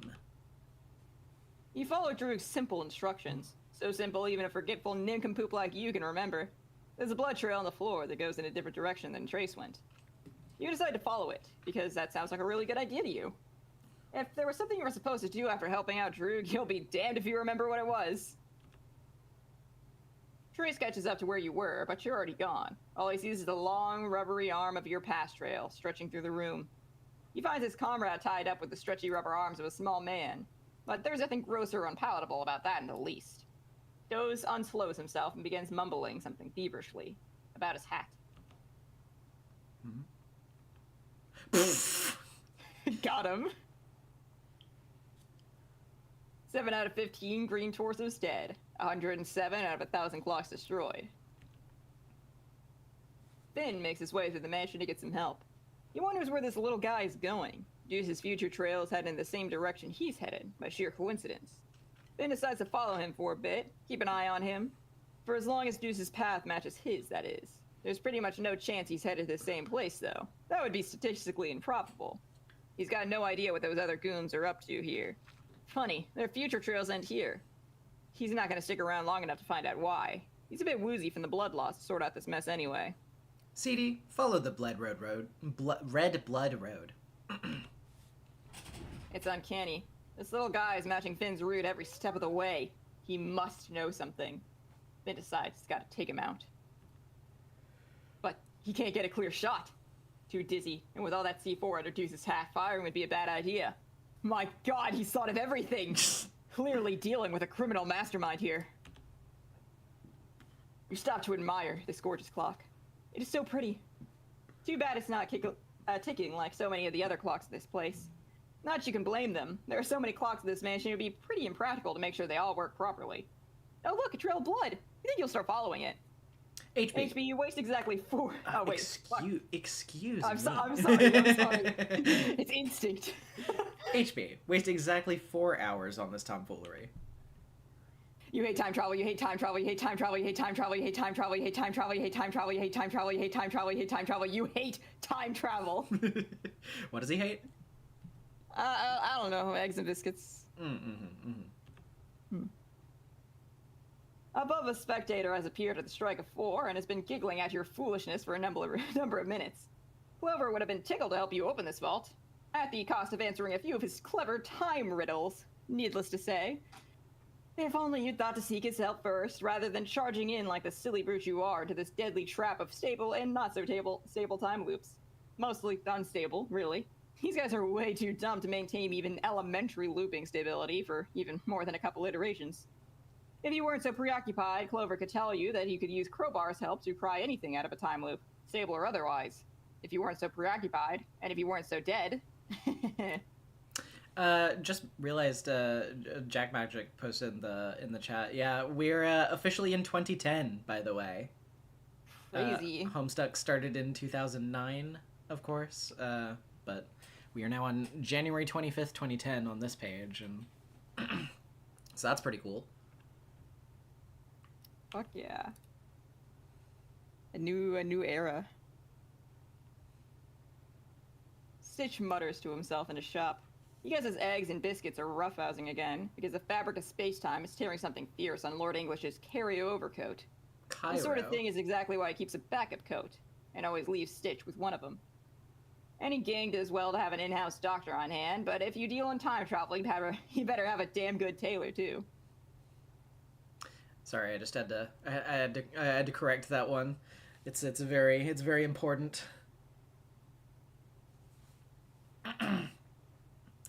HB, call Spades for backup.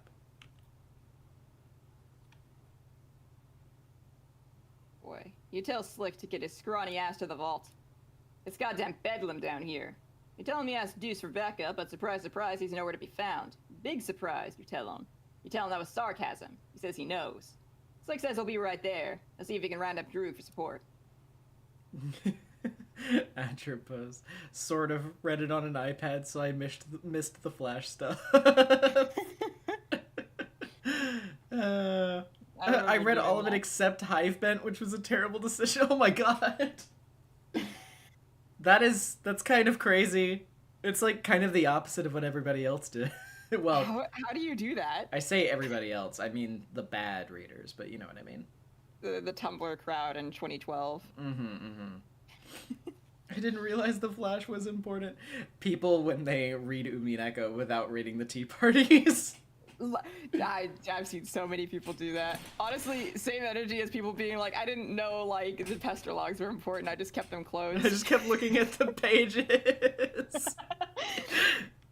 Oh man. Drake says Deuce is tailing Finn while he's tailing Deuce. He'll be there to help Boxcars out as soon as he and Deuce take care of business with Stitch. Gonna be simpler. Oh yeah, he mentions he pumped Finn full of lead so you can cross him off the list. You roger that. Finn busts into Stitch's workshop blubbering about something about watching out for the little guy who's about to come in here. He says to watch out because he's got a bomb on his head, which is undoubtedly quite volatile, and even the slightest spark would surely set it off. Stitch keeps Finn, obviously, in pretty bad shape, and checks his effigy. Sure enough, the thing's in tatters, but he should be fine if it can be patched up before he bleeds to... No. death.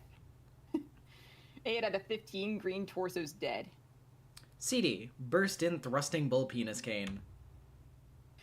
Everybody out of the goddamn way! You got a hat full of bomb, a fist full of penis, and a head full of empty. One of my favorite text lines in the entire comic. It's such a good... The intermission has such, like, good writing. It might be, like... Literally. My people, favorite Homestuck jokes. People think that this is not peak, and they are wrong.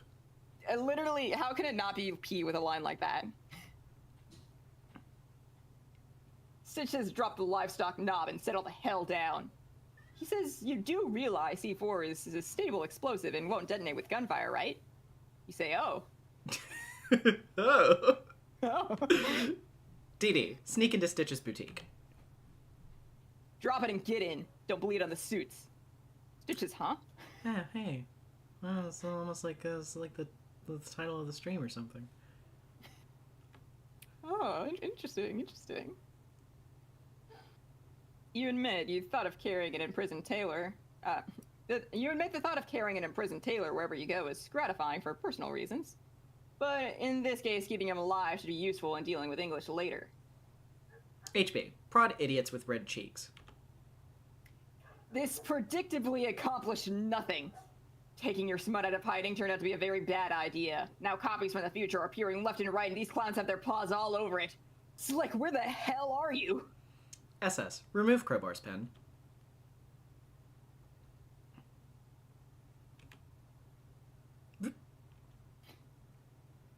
Crowbar's alive again, and a whole bunch of other stuff is different. You forgot the gang almost seems halfway competent when he's running a show. The good news is, you get to kill him again. SS, insert and quickly remove Snowman's pin. You have no idea how much you'd like to, but even you're not that crazy. Still, kinda tempting. I can't remember if we get a line from her here. I think so. I would like to read from Miss Snowman. Go for it. If she shows up here.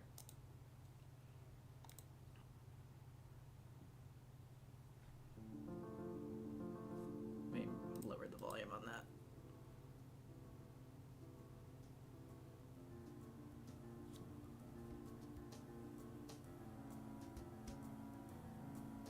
Oh. Yep. Man, though, with the $2, mommy. Me too. True. Hold still, Slick.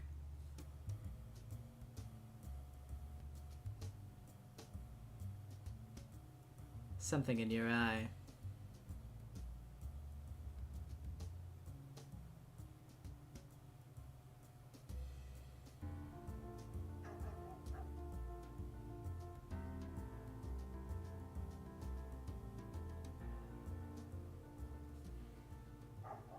Damn. That scene goes hard. Everyone always uses gunplay when Snowman's around. If you kill her, you destroy the universe. SS. Remove knife from eye. It's not a knife. It's Snowman's cigarette holder. All you know is she's gonna have a hell of a time getting it back. SS. Give it to Sawbuck. You check the lance at Sawbuck, but of course it's only a flesh wound. Seems like it's the only sort of wound you can ever inflict on the corpulent lummox. Consequently, you and he both jump to a random point on the timeline. It looks to be in the recent past, when Stitch and Crowbar were setting up crates for the imminent gunfight, which was very thoughtful of them. Your goons will be showing up any minute with the heavy firepower. For now, you've got the drop on everybody. SS. Kill something out of rage and frustration. Stitch gets the business end of your saber rattle.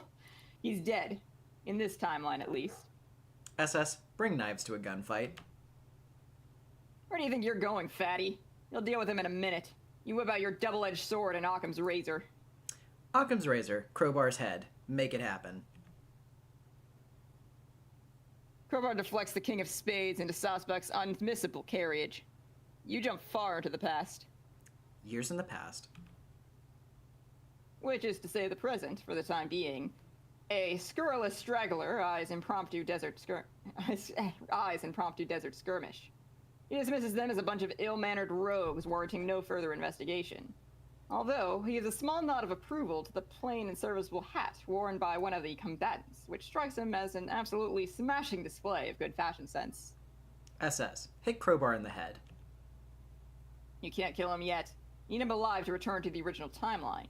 You will be taking that crowbar, though. SS. Stuff him in your deck of cards. You cram in the war chest. Sawbuck, you need to keep alive too, for the moment. Not to return to the right timeline, but the right time. Speaking of which, where's Tubby think he's waddling off to? Just go stab Sawbuck until the shenanigans stop. I close my balcony door for the borking. 1 second. What the dog doing?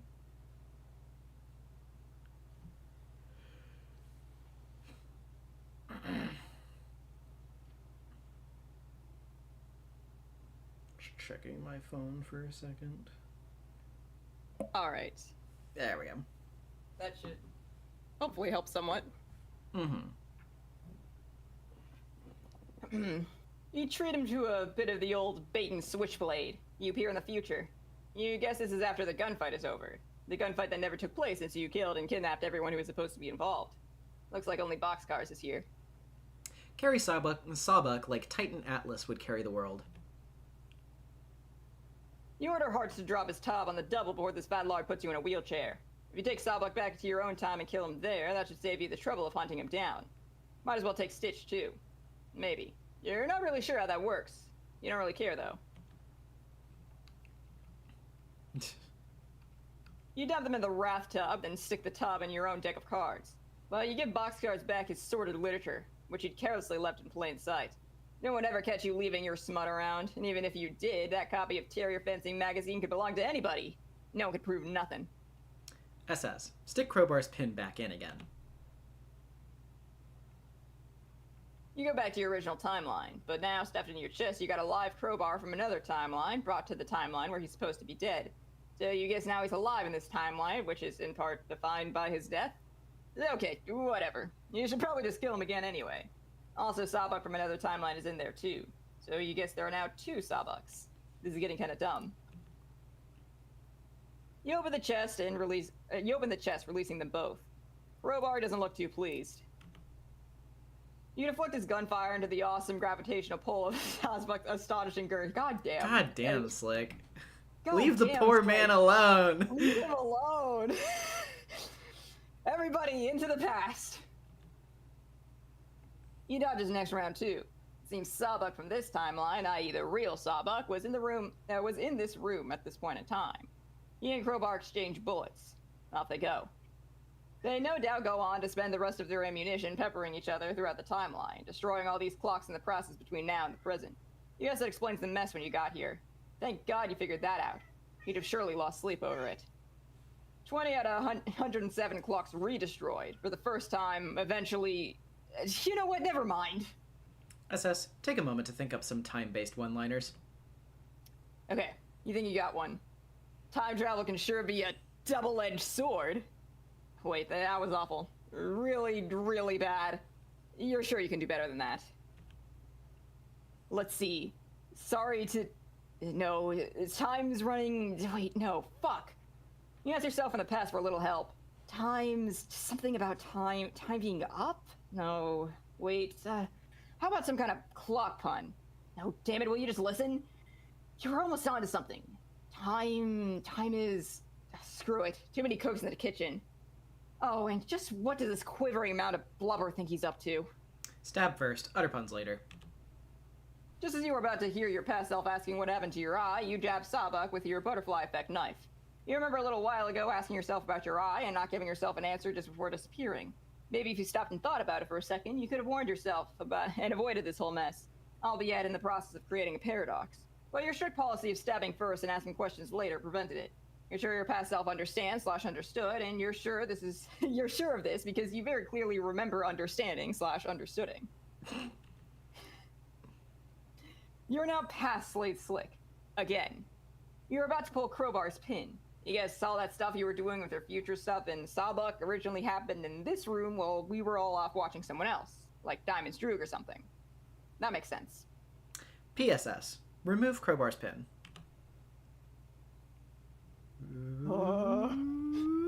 A whole bunch of shit happens that we already saw. Indeed it did.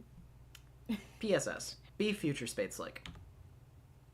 Being your future self is a whole lot more constructive because you get to do stuff you haven't already done. It looks like you're in the future. It's a bloody mess in here. The clocks are more bullet-riddled than ever, and it seems Crowbar and Sawbucks have been decapitated. You're almost certainly this is something you will be or were already responsible for, which of course means more time traveling. Looks like the tub and chest are gone, which means future you must have packed them up and left already.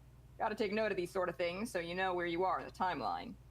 You notice something on the wall over there. One of the clocks that wasn't destroyed before is now bloodied and full of holes. Not especially noteworthy, you just have a feeling you should register this fact. 108 out of 1,000 clocks destroyed. SS. Quickly remove Lance from Sawbuck. You pry the cigarette holder from his torso. Whoops, another time jump. The tub of goo keeps going for his gun. Widebody's gotta settle his big ass down. You should really... God, you should really incapacitate him without inflicting another wound. Knock Sawbuck unconscious. Count some sheep, bitch. Wait, a clock on the wall. It hasn't been destroyed yet, but it's about to be. It's clicking down to the time it's stuck on in the future. If you time it right, you can end this whole mess in one fell slice. You've got an ice-cold one-liter to dish out. Oh, you've even got an ice-cold one-liter to dish out when the time comes. Been working pretty hard on it. Wait for it. Wait for it. Hate to cut and... Wait, no, not yet. Wait for it. Hate to... No. Wait. Hate to cut and... Damn it! Not yet! Hate to cut and run... Shit! Hate to chop all your head off with this sword. Real sorry about that. My bad. You slay them all with your rapier wit. 9 out of 15 green torsos dead. 2 out of 9 green torsos dead and twice. 1 out of 15 green torsos dead for the first time, but it's an alternate universe torso, so you guess maybe it doesn't count. 7 out of 108 clocks gratuitously re-destroyed. You grab a tub and chest and move on. That is altogether enough of this nonsense. DD, call Spades. You check up on Slick's status. Slick says he killed Crowbar again, Sawbuck twice, and Stitch once. You ask him if it was an alternate timeline Stitch. He says he guesses so. You say that doesn't count. You say you got the real one here. You mutter some foul language you can't quite make out, but you tell him never mind and hurry down and meet you at the vault. He says he took some damage from Snowman. You say you know. You say you're having some effigies made of yourselves with your backup hats. Deuce brought Slip's crumpled backup hat, which he wound up with somehow. Not sure what happened to Deuce's. Boxcar is obviously tied up at the moment, so you can't get your hand on his yet. Slick says he's got both their hats and he'll be down ASAP. You say, all right. He says, in the meantime, see what we can do about this eye. Dee Dee, have Stitch patch up SS's effigy. Get to work, Thread Monkey. Have Right Eye patched up. Damn it! Your sprite was flipped the wrong way. You get Diamonds on the radio and tell him to undo it and wait till you turned around. He says it's the right eye, right? Are you facing left or right? He says it's only right when facing left. It's the left eye when facing right.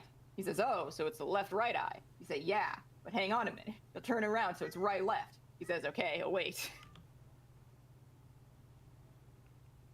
That's better. SS, arm yourself, in case Cans shows up.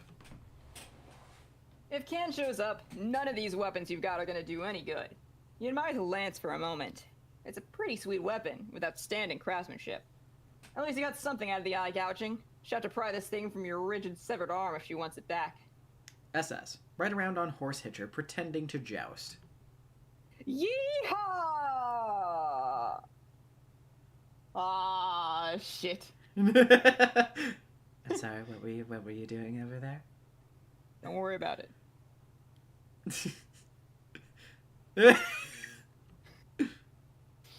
You can't believe she saw you horsing around like that.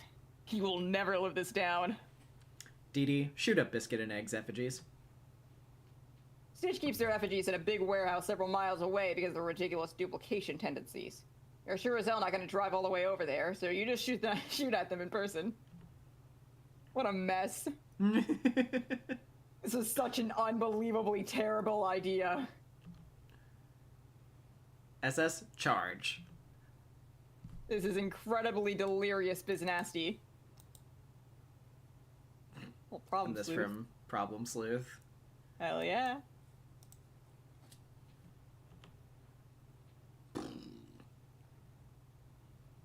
SS, start whacking things with the crowbar. The first thing you whack is Egg's egg timer. You do this because, of course, you know that Crowbar's crowbar will destroy any temporal artifact and completely negate its effects on the timeline. HB, attempt to eat eggs. The attempt was an overwhelming success. Scary. That's one of my favorite panels. in all of Homestuck. It's so crazy. Biscuits is looking tagged snug in his muffin tray. He thinks it's about time to poke the broom straw in this battle. His dough will live to rise another day. See you in the future, suckers! SS, crowbar, Biscuit's oven, make it happen. You deal the oven a wicked flogging, but not much happens. The oven doesn't really have any magical time properties to be negated. It just travels to the future at a rate of 1 second per second, like everyone else. CD, put dynamite in oven. You set the bomb to go off in a few seconds, when both it and Biscuits are released from it in a few hours. CD, turn up heat on Biscuit's oven. You're pretty sure that oven doesn't work at all. You just wheel it off somewhere else in the mansion so it can explode in peace. 12 out of 15 green torsos dead. Probably some more clocks destroyed too. SS, use crowbar to pry the safe open. Since your expert safecracker apparently spent the last 5 or 6 hours being totally useless down here, you figure it's about time to take things up into your own hands. Huh? What's this little fella all worked up about? Clover insists that you reconsider. Using that to pry open the vault would be ever so much bad luck. Like breaking 1,000 mirrors all at once. The sort of mirrors that tick and have numbers and tell time and stuff. The worst kind of possible mirror to break, luck-wise. SS, politely ask Clover to remain calm. He refuses and starts doing a really frisky drig. Doody doody doo doo doo doo doo doody doo doo. He begins spinning a fanciful series of riddles, illuminating the true path to opening the vault. Mysterious mystic music fills your ears. Your mind assumes the shape of a pretzel. Doody doo dee doo doo doody doo doo doo doo doo dee doo doo doo doody doo dee doo doo. That is how the music would sound if we were listening to it right now. Dee Dee, ask Clover for the ultimate riddle. I'm glad you appreciate my pronunciation on the doody doo dee doo doo. You ask Clover to open the safe. What's this? Hee. You think you can shoot Clover? He's so lucky that the gun will probably jam or something predictable like that. Nice try, though. Can't believe Nagito Komaida's in Homestuck. Oh my god. You just start wagging it with a newspaper instead. You don't have to be all that lucky to get whacked around with a newspaper. It's sort of a gray area. DD, check personal ads of periodical. Clover is just a little guy, and it is his birthday. Oh. You're so right. Oh dear. Oh goodness. Her gray area exposed. Exposed? This isn't a real newspaper. It's just a wrapper for your private sorted literature, which no one can ever see. Oh, it's slipping out a little bit. Your appetite for monochrome beauties is nearly on public display. You gotta keep a lid on that smut, especially with Clover around. Suddenly, the whole ballroom is shaking. You wonder what it could be.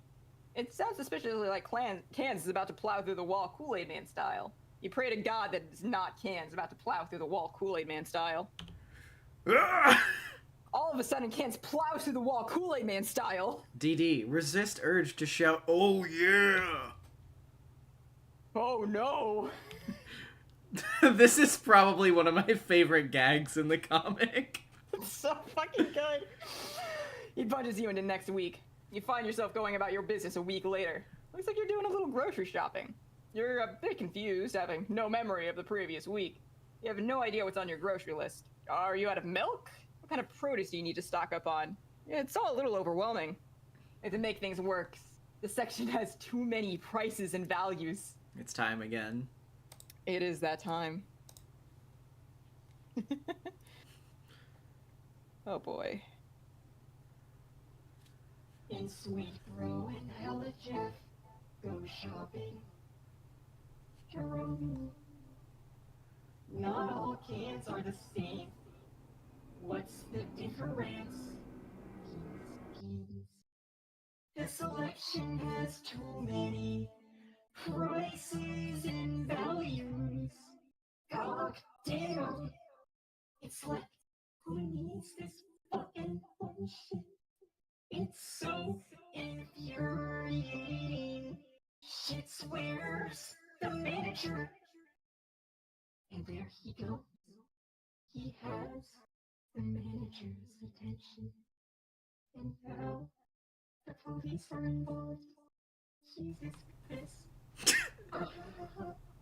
Oh my God. I can't believe what he made take place.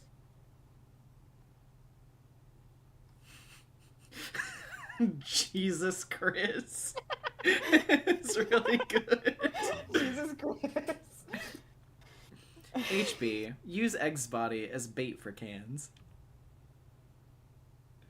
You flail the torso Can's word in an attempt to placate him with a red meat. And another reference to Problem Sleuth. It's always problem sleuth. Yeah. It still doesn't work.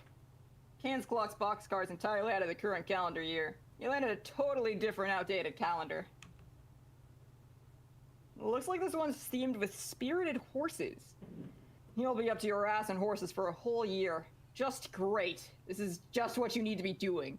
Farming all these goddamn horses, fucking pain in the ass. SS, ignore him and just pry the safe open. You don't care what the consequences are. You're going to crack open this safe and be done with it. This whole intermission was starting to get a little punchy anyway. Well, Well, the massive relief of the temporal distortion from the vault transports you to a highly unfavorable timeline. Looks like the entire mansion was leveled except for the vault and its enclosure. Everyone's dead except for you and you know who. Or at least the safe's open. 1,000 out of 1,000 clocks destroyed, 14 out of 15 green torsos dead, and 3 out of 5 black scufflaws offed. Atropos of the $2. Horse bullets? Oh god, the fucking Danganronpa, another reference. God. SS, Can't enter the escape. vault.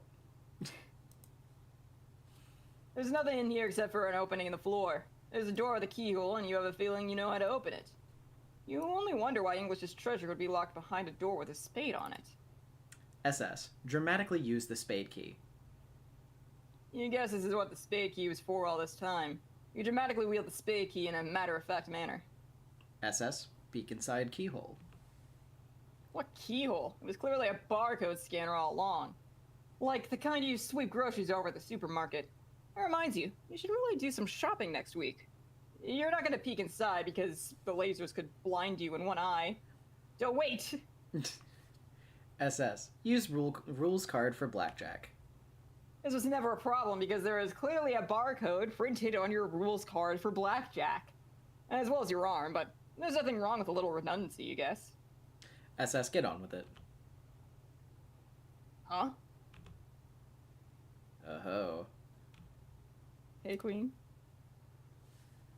Oh, are you looking for this? Well, come and get it, you contemptuous she-witch. Snowman's black inches no doubt have been responsible for more than a few red cheeks. What did they mean by this? What did Whoa! they mean? Mommy. Bye.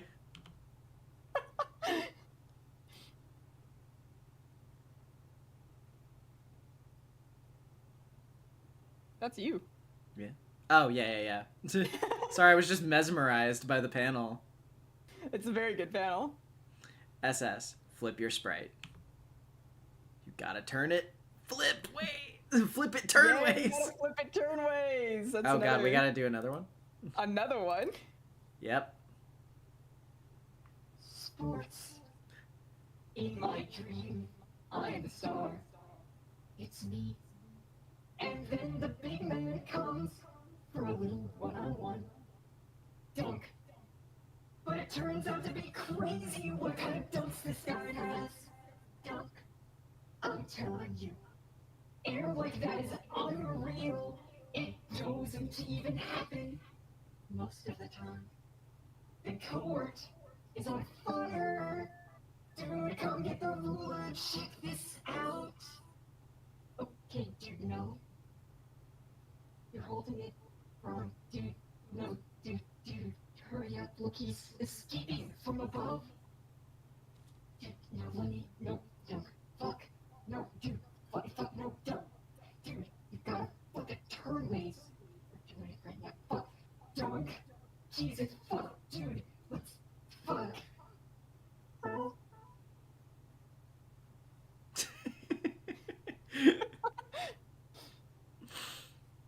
So yeah, to explain this extremely plot convenient bullshit that they're doing right now, you know, they did the gag with Spade's eye being flipped like his sprite being flipped the wrong way, so the wrong eye got done on the voodoo doll. So if he just flips his sprite, he'll have the barcode he needs because it's his right arm now. I fucking love Homestuck Which logic. is it's so fucking stupid, but it's really funny. So fucking good. SS, scan the barcode. I'm drunk enough to appreciate this. I'm Yeah. glad. Oh, and hey, what's this? This looks What's it? somewhat familiar, but also different. This guy again. Been a long time. Hey, kid. Yeah, you. What the fuck is that?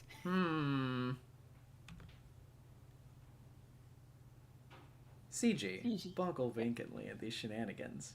It begins, It begins to to dawn on you that that everything you're about to you are do about to do may have proven may prove to have to be been a colossal waste of time. we really tried to line that one up. We tried. End intermission. Beautiful. Well, we actually got here faster than I thought. We zoomed. I mean, I have no plans this evening, so whether we Yeah. continue is entirely up to you. We're at 3 hours 25 minutes. Let's Let's see where we're at in like an hour maybe. Okay, sounds good. Back to my command era. Yes. Act 4. Oh, you're right. Menlo. It does begin with a giant playable, that's true.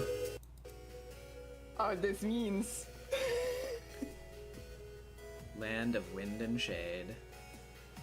I love Land of Wind and Sage. Our carpal All stuck. right. It was nice having you on stream. Use arrow keys or WASD keys to walk. Spacebar to attack. Hold shift while attacking for dual wielding. Hold spacebar to charge Man Grit. Press Z to expend Boy Pluck. Press X to open Silodex. Arrow keys to navigate. Spacebar to select. Drawing and writing stuff by Andrew. Duh. Programming by Alexis Bingisner. Damn, he is good. Additional art assets by Cindy. Hooray! Music, Doctor, written by George Buzenkai, remixed by Michael Vallejo and Clark Powell. Round of applause. Alright, so, that's quite the map. Indeed. So let's get going. It's your gamer era. Kill. Kill. Kill!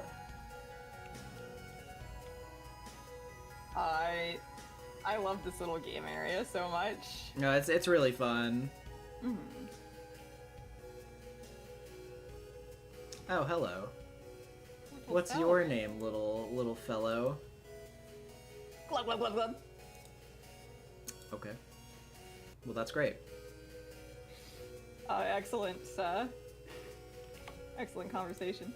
What do you got?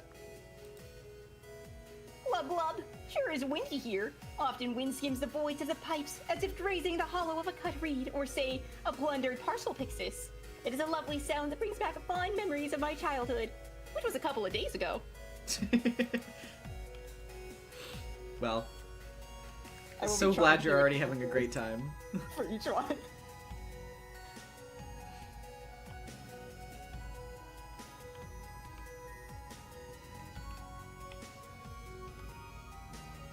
Hans land is so beautiful. Okay, so Oh, this one's empty. Perhaps a delivery is in order. Put something in? Sure. what to deliver? Do you want a shoe? Yeah, it never hurts. Someone may No. need one. No! No, we can't access it. Bottom card, bottom card. Oh, right. Yeah, bottom or uh, top. So you can see. get the last shoe in the shoe row. Oh, right. There you go. Take a shoe. No, I'm a Silodex expert. Kill. Ah! Oh shit! He's got Throwing hands. Okay, there we go. Oh, hey. It's fun to see the way Rose joined the game. It's Yeah, fun to so see now the there are outfit. also cat motifs. And tentacle ones, yeah. Princess Mhm, too. mhm. Oh yeah, Doctor is a great song.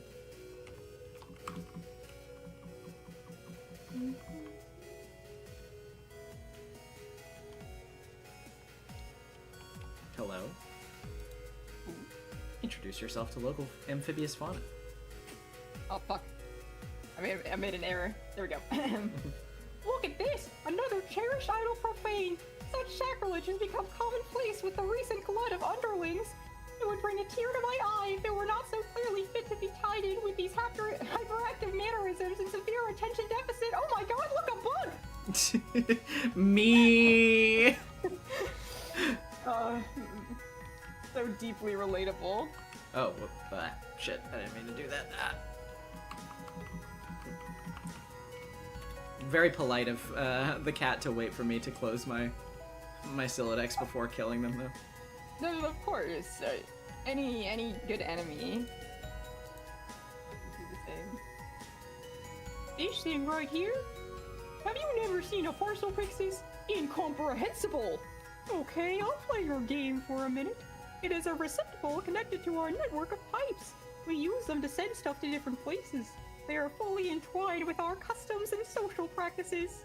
If there's something we want, we chisel it onto a mini tablet and drop it in. Who receives it? Hard to say, but if you encounter a mini tablet and possess what is chiseled on it, it is considered only polite to drop it in the Pyxis. Similarly, if you encounter a parcel Pyxis that has a prize in it already, you are obligated to keep the prize for yourself. Consider it to be a gift from you to you from the breeze. This is just the way things work. Whenever one of us is standing near one of these, we feel compelled to give this little speech about it. For some reason, I wish to exposit about game mechanics.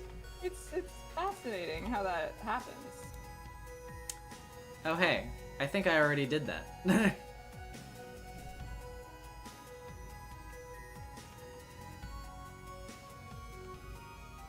Yeah, but what's happening?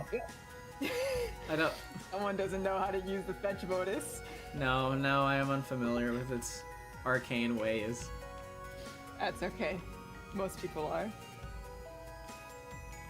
No. No. There you go. But by the way, if you want a wider view, the little blue icon in the bottom right. Oh yeah, you're right. I totally forgot about that.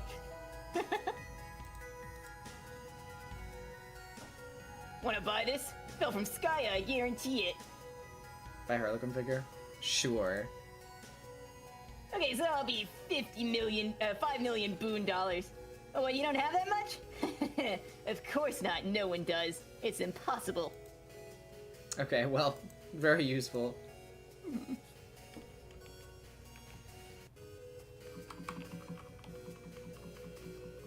Please. Cease. Oh, also at different points, you can contact Nana, top right. Aha. Got an exquisite pipe. Wow, how wonderful. Ah, no! Oh no! I'm caught in a loop. Nana! Alright, I'm Nana. Yeah. Sometimes you get lost in the sauce. Yeah. John, their economy is anonymous. Interglobal pipe-based bartering may seem quaint, but you do well to get acquainted to it. The true heir must learn the ways of the people of the land to progress through the gates. Wait, so I'm the heir? Didn't I tell you, John? No!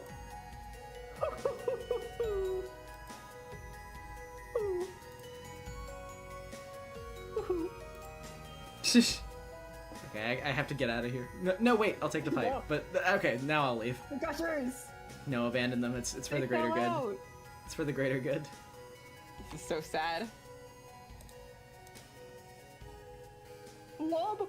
That's my way of saying go over there and check it out! Blob can basically mean anything I want it to mean. It's really cool having a bullshit language. Yeah, true. That's also what English is. That is true, yeah.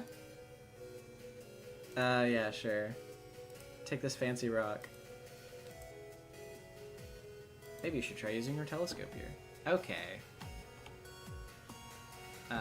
No, wrong thing. Okay, hold up. You got it. Which stack is it on, actually?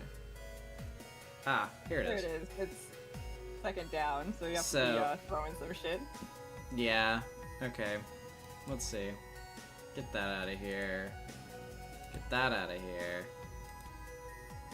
Okay. So I forget which control is to use the item again. Oh, whoops. Yeah, controls this first page. Spacebar to select, yeah. Yeah, so select it. There we go. Yeah!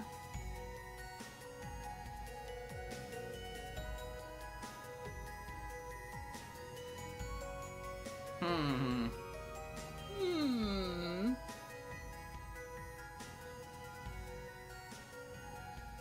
Interesting. Interesting indeed. Okay, well, I guess I'll pick this stuff up again.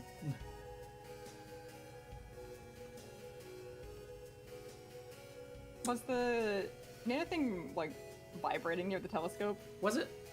I think Hold so. on, let me think. Let's see. Nana, are you there? Yes!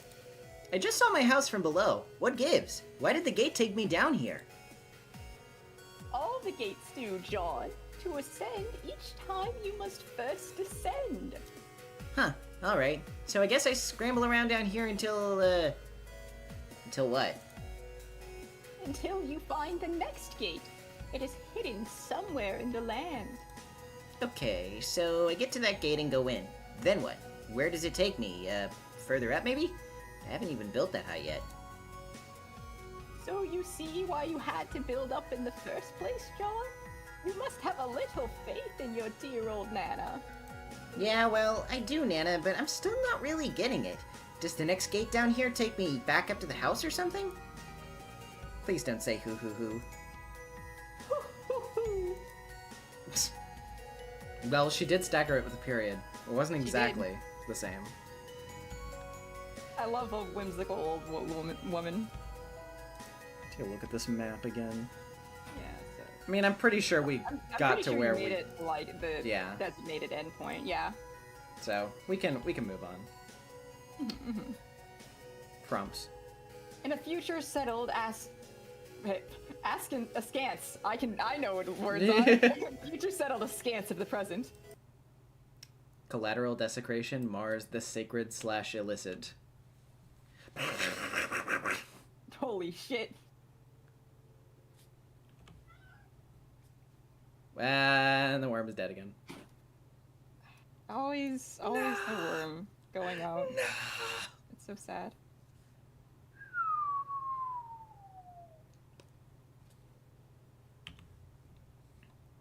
Hmm. No. Ah. Oh god, here she come. Oh shit. In the mystic ruins of an era pre-desecration. An ancient time capsule has blossomed. You find nested in its petals a juice-stained spur beta once belonging to one of your friends. What will you do? Jade, take the disc. You captulog the spur beta. It uneventfully tucks itself into your Sylladex. You think you're kind of getting bored with this fetch modus. You like to mix it up now and then. Maybe you'll peruse your selection and try out another one. Jade, switch to Jenga modus. You swap your modus to Jenga, ejecting your Sylladex in the process. Looks like the time capsule's reset itself. It's sprouting a new bud. Presumably something else will come out when it blooms again in about 400 years. Too bad you won't be around to find out what it is. Your modus grabs the 18 cards needed to set itself up. It divides each card into 3 captulog blocks. You begin picking up your items. The item is captulogged, chopped into 3 blocks, and distributed randomly into the block tower. You gather up the rest of your items. Might as well try it out. You go for all the blocks containing your Tangle Buddies. Careful. Careful. Nope. Narcolepsy. Jade, switch to Pictionary modus. It's always a damn narcolepsy. Yeah, that one's obviously not going to work. You switch to Pictionary, a choice based on a strong whim from the mysterious ethers of democracy. Another Again, poll. a poll. Yep. Jade, try a new Pictionary modus. Okay, you start by trying to grab your lunch top. After you ditch an unwelcome solicitor first, that is. You've got to concentrate here. Jade, draw lunch top. You draw a really nice-looking squiddle lunchbox on the captulog scribble pad. The modus recognizes what you were trying to draw and snaps it right up. Nice going. Jade, captulog the data. Look at these fabulous beta envelopes you just drew. Your Sylladex thinks they're fabulous too. Yeah! Jade, quick, random scribbling. You do a very quick doodle of nothing in particular. The scribble pad appears to be processing the shape. Is that Charles Dutton? Since you do not actually have a Dutton photo lying around, the pad captulogs a Dutton photo ghost image. It's not a tangible item and can never be used, ever. It seems to be more of an imprint on the card itself, like a watermark. However, the back of the card does seem to contain a viable captcha code for a real Dutton photo for whatever it's worth, which is very little. Jade, draw a pumpkin. You sketch a beautiful succulent pumpkin, knowing perfectly well that a pumpkin ghost image will be captulogged, because you are quite sure there is not a pumpkin in this room, and there surely never will be. You captulogged a pumpkin ghost image. At least you have the captcha code for it on the back, in case you ever want to replicate a real one. Oh no. Jade, get the rest of your items. You start by drawing your Tangle Buddies, but it looks like it's having trouble understanding the shapes? Darn, you wanted those. Jade, captulog base on card with Dutton ghost image. It's not up to you to say what card it goes on. The modus decides. All you get to do is draw. Anyway, you try sketching your eclectic base. It's kind of hard to draw accurately. No, that's just a ghost image of an ordinary base. That's not right. You try again, focusing on getting all the mechanical details just right. Ah! Oh no, busted. The jig is up. You're returned to your bedroom without the rest of your loot. You doubt you'll have time to go back and get it. You guess you have inadvertently left your own time capsule there for whatever party may find it in the future. Lucky bastards. Jade, install beta. You get started installing both discs. Might as well get a jump on it to avoid the sort of future drama that results from poor time management decisions. Jade, pester chums. In the meantime, you decide to touch base with your pals. No, not those pals. The troll slum can just sit tight for now. John, pester Rose. Rose, are you there? I went through the gate. Nana said you might be here too. Are you in this kind of spooky, glowy place with oily rivers and stuff? Let me know, okay? John, hi. Hi, Jade. Guess where I am? Are you on the ground below the clouds yet? Yeah. Wait, how'd you know that's where the gate goes? Did you talk to Rose? Can she still see me while I'm down here? She won't answer. No, I haven't talked to her yet, but I'd like to soon. I've got a lot of catching up to do with all of you. Sorry, I've been so scarce. I've just been busy running around like crazy and looking after my dog and stuff all day. I think he just locked me in my room, actually. Oh man, he sounds like a handful. Yeah, but it's okay. I think he's mostly just looking after you, like a guardian angel or something. If I were you, I'd take him out behind the woodshed and give him a big hug. Aw. Hey, John, can you hold on? I have to talk to Dave and start playing this game with him. Oh, what game? Spurb, duh, what else? What? I thought you didn't even know what Spurb was. Oh, geez, I was asleep when I said that, silly. Of course I know what it is. Oh, okay. Where'd you even get it? From the ruins. It's Dave's copy. Wow. The thing you just said doesn't even make the slightest bit of sense. I know, right? Oh, that reminds me. Since I'm setting up the game with Dave to be his server, you're going to need to do the same thing for me. Oh, really? This is news to me. Can you see from where you're standing the place your dad's car would have fallen? Yeah, I think so. It'll be kind of a long walk, though. The place is huge. You should go there and get your copy of the server and set up with me. Oh, and also get your package. Okay, wait. How did you know my dad's car fell down here? John, will you stop trying to trap me? You told me the car fell, remember? Jeez. Okay, well, fine. Color me suspicious anyway, Miss Know-It-All Mixed Psychic Pants. John, I'm not any more psychic than you, though. Okay, sure. I am convinced. You have convinced me. Psychic. Also, I told you the package is in the car, but I never mentioned that the game was there too, so kind of totally busted, I guess. Gimme a P! Gimme an S! Okay, oops. I mean, I know lots of things, but I'm really serious. It's no more information than what you have access to, but you don't know it yet. Anyway, we can talk more about it soon. I won't have to be so coy with you anymore because I'm pretty sure most of the stuff that was supposed to happen's already happened. I couldn't tell you about it because it would have messed up. Okay, that's fair. Just give me a few minutes while I set up this game. And say hi to the salamanders for me. Heart. Oh, shit. Dave, pester Rose. Hey, will you open your laptop already? See, this is why you need a phone or something that alerts you to important messages instead of leaving them trapped under 3 inches of fucking yarn. Laptops don't need cozies. Nothing needs cozies. Cozy is a goddamn adjective. Maybe I'll crochet myself an iPhone snugly. What is this place anyway? What are you doing? I can see your whole damn house here if you want to get filled in or something. I'm sort of the guy with the big picture here. Don't make me bop you on the head with a wizard. I'll do it. Okay, no I won't. Yet. I guess I'll bone up on the fact for a while so I don't do anything stupid and deploy like 10 crux flingers and fuck up the whole game. Oh my god, so many words. Do you think like the Pulitzer Committee is secretly scouring the dregs of the GameFAQ archives or something? Damn, I can't read any of this shit. I'm sorry. Garden Gnostic began pestering Turn to Godhead. Yo! Whoa, okay, hey. So you're finally playing the game with Rose? Yeah, but she won't answer me. She's probably just exploring. I'm sure she'll come around soon. But it's great that you got to get her out of there in time. Pretty much. You have no fucking idea how much I fucking own at this game. I bested no less than 3 flaming tornadoes and broke a huge wizard. So, how does it feel to be the big-time hero, Mr. Bravey Brave McHero Pants?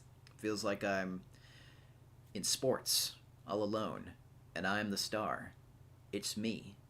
And then the big man comes. But it turns out to be crazy what kind of basketball this man plays.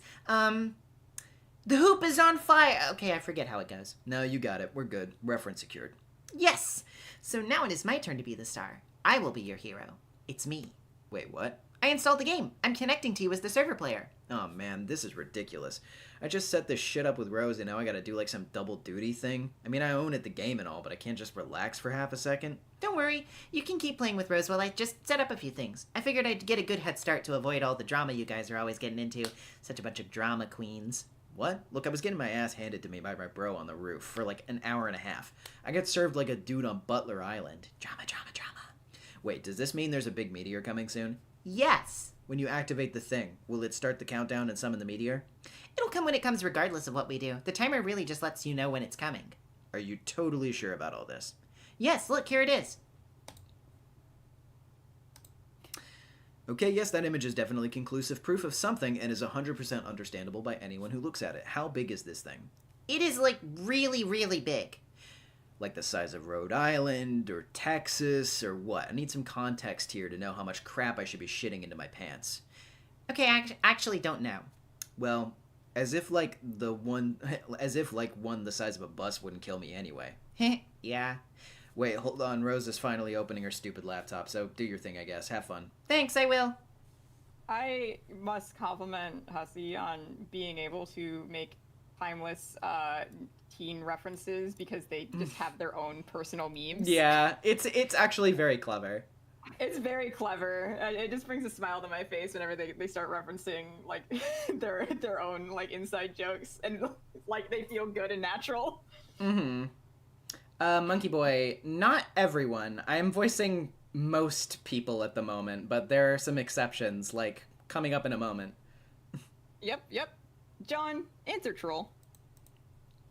Carcinogeneticist began trolling ectobiologist. Hey, John, calm the hell down. How did you find me? Find you? What do you mean? I changed my chum handle to ditch you guys. How did you find me? Oh. This is the little word humans say repeatedly when something tickles their absurdity palate, right? Lame. We never lost you. Your ruse didn't fool us. It just so happens we didn't particularly care to give a shit about talking to you in that time frame. What, the last few months? We have an entire continuum of your existence to choose from when to contact you. The period was unremarkable, sort of like your whole life, but I guess it meant it was especially unremarkable. This has been explained to you so often, it would make me sick to my human stomach if I had one of your human stomachs. Okay, this time I'll believe that you aren't human because the skepticism center of my brain is starting to wear kind of thin, I guess. But you are still a major asshole, and I don't actually want to talk to you, so bye. Wait, I'm not here to troll you this time. We're friends, okay? Oh man, look at this outburst of little human words I'm saying from my human mouth. Fine, you can think I'm a fucking douche, and maybe I am, but here's the fact, idiot. I've already had lots of conversations with you. In the future. I mean your future. I've kind of been working backwards here for a while, and it's a little frustrating. Every time I go further back, you know less and less, and you don't remember anything I say because it hasn't happened yet. I have to repeat myself a lot, and I'm getting pretty fucking sick of it. That is the dumbest thing I've ever heard. Well, it's not like I mapped out this trolling onslaught very well in advance.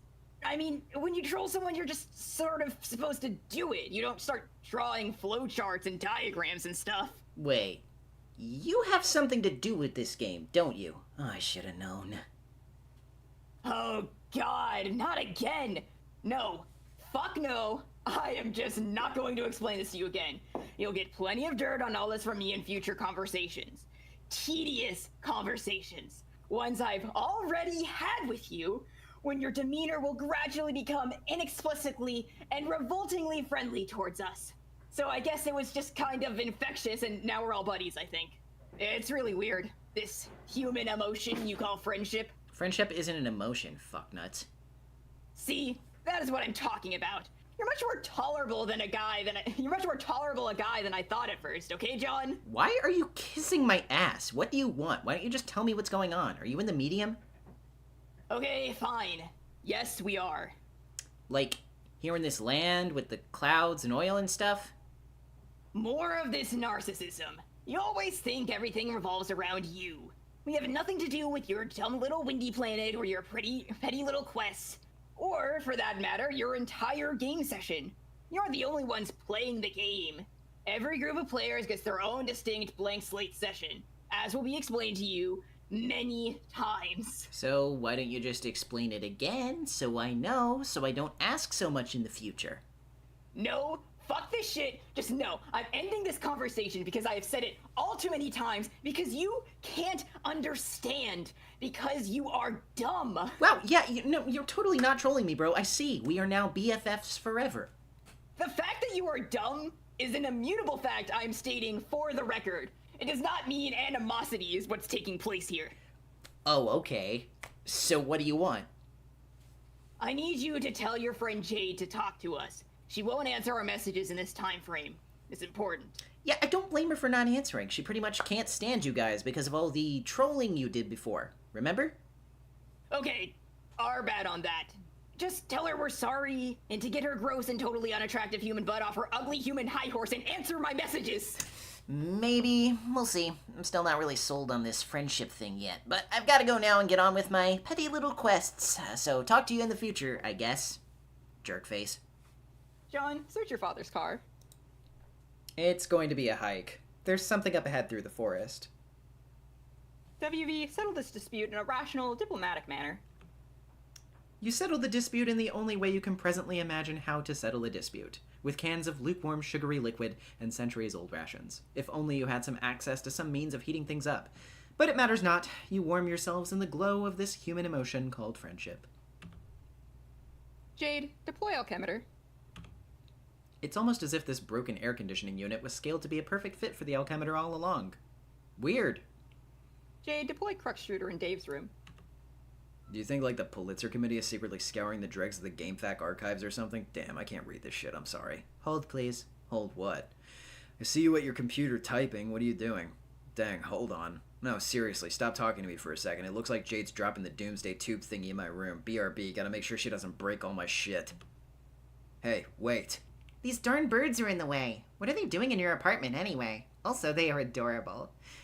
I always keep birds in here. It's sort of my thing. Oh, kind of like all those silly naked puppets are your bros thing? No, that's irony. This is like sincere, honest-to-God psychosis.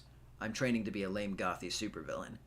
Also, I think I can put it down because of the can't put it down because of the wires on the floor. Okay, well, maybe you should take the opportunity to put it somewhere that isn't stone-cold ridiculous. I wish I played more games. This is hard. No, it's not. Jade, move Dave's bed to the roof. Jade is connected with you? Where did you get the discs? I don't know how she does I don't know how how does she do any of this loopy batshit nonsense she does? Maybe she pulled them out of the volcano over there on Blood Monkey Island. Wait, so you mean to tell me she was able to connect with you in a timely fashion without waiting until you were on the brink of annihilation? We went over this. I was a little bogged down in the epic swaddle of legendary puppet taint.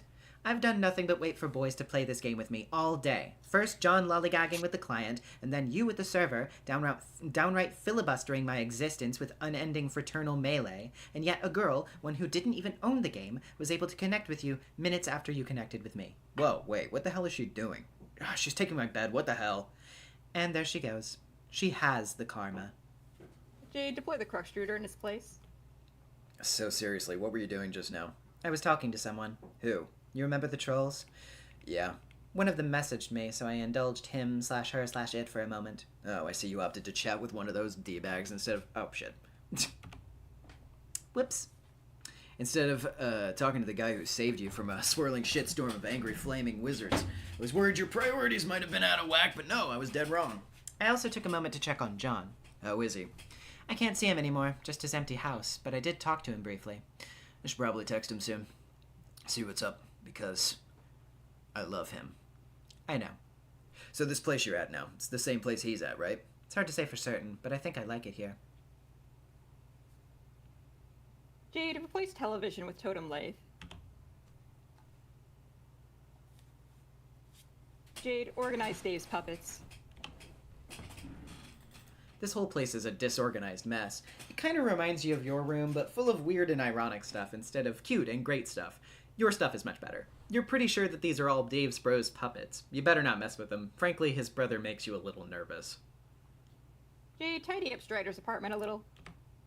What the apartment needs is a woman's touch. You grab a towel you found lying around and dampen it with water from the toilet. This is how ordinary people clean ordinary houses, right?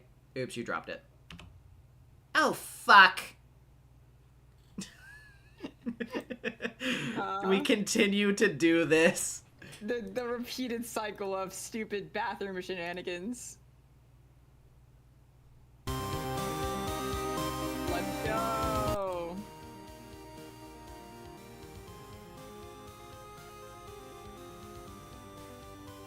So pretty. Yeah. I love Rose's Land. Rose's Land and John's Land might be my favorites. Just period. They're both like gorgeous. Just Like, the opposite colors here. Yeah, the colors tickle my brain. It's like a lemon drink. True.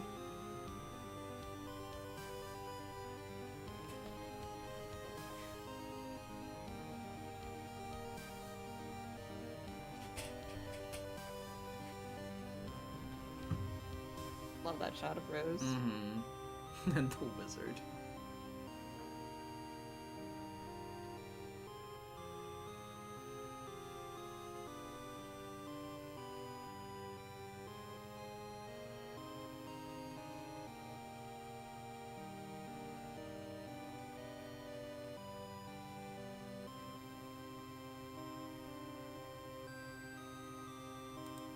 AR, cautiously drink tab. Blah. Too warm. Need to find something to chill this down with. Something to heat up your delicious gravy would be nice too. AR, retrieve mysterious artifacts from ruins. You excuse yourself for a moment and retrieve a few of your personal belongings. These should really impress your visitors. That musty old toy on the floor ought to make a nice peace offering for the feisty tall one, too. You're quite certain that ladies like squishy, useless things like that. WV, introduce new friends to John. The yellow bandage fellow seems to have slogged off somewhere, but the tall mail carrier with the lovely white complexion would probably get a kick out of your big computer with the weird boy on it. You show her inside. The hole blown into the station by the caution guy's rocket leads into the third room, which has been logged. Unsurprisingly, there's another sort of gizmo in here, and you have no idea what it does. The station is very low on power, so you don't think you'll be able to find out. Oh, the cat. She has so much to say at all times. You unlock the third room from the inside and go to the computer room. There he is, the funny boy you were talking about. His name is John. You encourage your alabaster friend to say hi to him using the human keypad communication system. Yeah, Gracie? She's looking at me with her big ol' eyes. Do you want to come up on my lap or not? Yes? Mm-hmm. But I instead can't she reach takes note you. of your nice chalk drawings and pays you a compliment. You are somewhat mystified by the fact that she is more impressed by your silly drawings than your amazing technology. Maybe simple things are the key to the heart of a lady. You do not know because you do not know anything about ladies, really. They are a riddle draped in a mystery, wrapped in post-apocalyptic shroudwear. Serenity is saying, yay. You decide to give her the chalk. She is grateful for the colorful present and thinks it looks fun. Suddenly, a powerful aroma hits your non-existent nostrils. Someone is cooking something delicious. It demands investigation. You stop and examine the kind mayor's device. It is quite similar to the one in your station before the unfortunate accident, the one with the familiar-looking girl on it. Perhaps this one is best left alone. Still, there is something familiar about the boy on this monitor, too. I'm told your name is John. Is that correct? Yep, that's right. It is nice to meet you, John. John isn't directly cognizant of your greeting, but I'm sure he would feel likewise. Okay, John, let's explore this place. Okay, have at it. If you're at a loss, click the controller button up there. This may or may not mean anything to you, depending on your current perspective. This is great. Something is in there. Take a look. You got a mini tablet. There is nothing inside. Should we put something in? You drop in one of your precious shoes. You hate to see it go, but you have to follow the custom and give it what the tablet asks for. This one's empty. Perhaps a delivery's in order. Same with this one, you guess. At least this hat didn't technically belong to your dad. You made it yourself. Introduce yourself to the local amphibious fauna. I am a secret wizard. Behold my robes. Behold robes. Oh, I missed this person. No. No, the wizard. Oh well. Very sad. Yes. You wonder what the hell a secret wizard is. You don't think you'll ask him for your bedsheet back. Hooray! This one contains a prize. You got an Another uncarved mini successful tablet. postal system. Open it, open it. You got a chisel. How exciting! A parcel for you. Retrieve it. You got a chunk of... Why am I repeating myself? Converse. I have renamed myself Crumple Hat. I have dishonored my ancestors beyond comprehension with this frivolous accessory. He has renamed himself Crumple Hat. He has dishonored his ancestors beyond comprehension with this frivolous accessory. A good place to keep lookout? Nana, are you Yeah, we already saw this. Yes. Seer. Seer, can you hear me? Apparently she can, though usually she goes by Rose. Have a look around, Rose. You have much to discover. John, go... Oh, wait, that's you. Well, excuse I just, I had gotten so confused with the switch up for a moment. John, go over to the river and through the woods. Love this shot panel. Yeah, it's a really good panel. The contrast, just mwah. Mwah. Jade, drop the toilet in Dave's room. And... Whoop.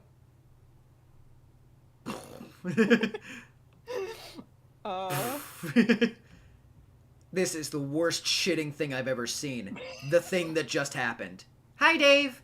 Jesus, and the worst thing is, all that juice I drank. I mean, you just had to figure all that juice was gonna come back to haunt me, like Frankenstein's incontinent fucking ghost. It was like Chekhov's juice. What? Let me be perfectly clear. What I am trying to say is, it's like fucking Christmas up in my bladder here. And where do I find my toilet? Oh look, here it is, amputated in my room, gagged with a towel like a fucking prison hostage. And now the crux bloater's counting down. 4 hours. Oh, I guess that's not that bad. 4 hours until what? What? Oh god. Are you asleep? I think I might be. Okay. Okay, let's just not panic here. I'm not panicking, I feel fine. Let's try to play it cool and not break all my shit. Also, don't put anything weird in the seizure kernel. I'm just gonna go find somewhere to pee. Don't watch me, okay? Like, I know you dream about me enough already. Let's keep some shit to the imagination, okay? I won't look, okay? Jeez. Last thing I need is for your weird brain webcam to be snapping shots of my dong. Your grandpa was a sick fuck. Why would he build a voyeur bot for a little girl? Fuck. Stop being a huge baby and go pee! Dave, use now empty apple juice bottle as pee receptacle. You begin to hatch a brilliant plan. This panel. Yes. Hey dude, here is a sweet code. Hey dude, thanks for the sweet coat. Once you're done, you'll captcha log the bottle and send the code to Egbert and tell him it's something really important. Then he'll make it and be like, oh, yes, man, apple juice, I am so thirsty. But he will not be drinking delicious juice, oh no. He will be choking down a world of hot piss, and it will serve him right for liking all those dumbass movies unironically. But that all sounds like a big waste of time, so you just go in the shower. Dave, kick that puppet out of the shower.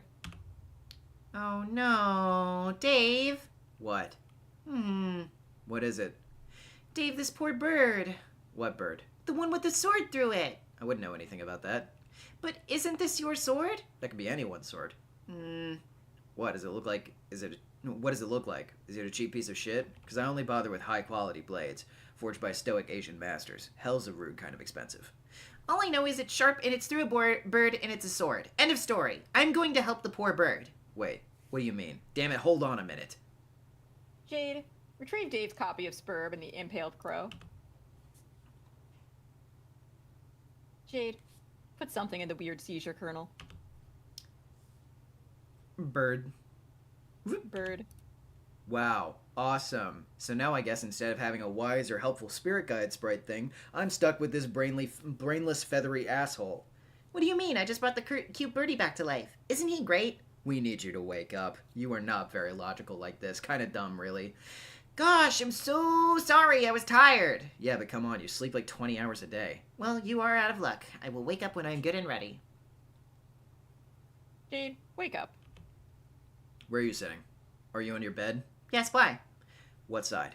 The right side? Why? Okay, here's what I want you to do. Just humor me. Raise your left hand. Okay. Now, kind of swat the air to your left. Slaps yourself awake. Honestly, that was like a pro gamer move from Dave. Like 100,000 IQ. AR, use gunpowder and empty crates to make a campfire. Wow. A beautiful Horrifying Thanksgiving dinner.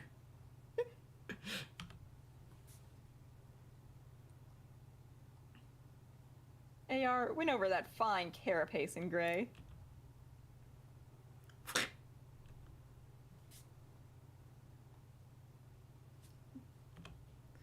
You're vaguely reminded of something. It's hard to remember. It was so many years ago.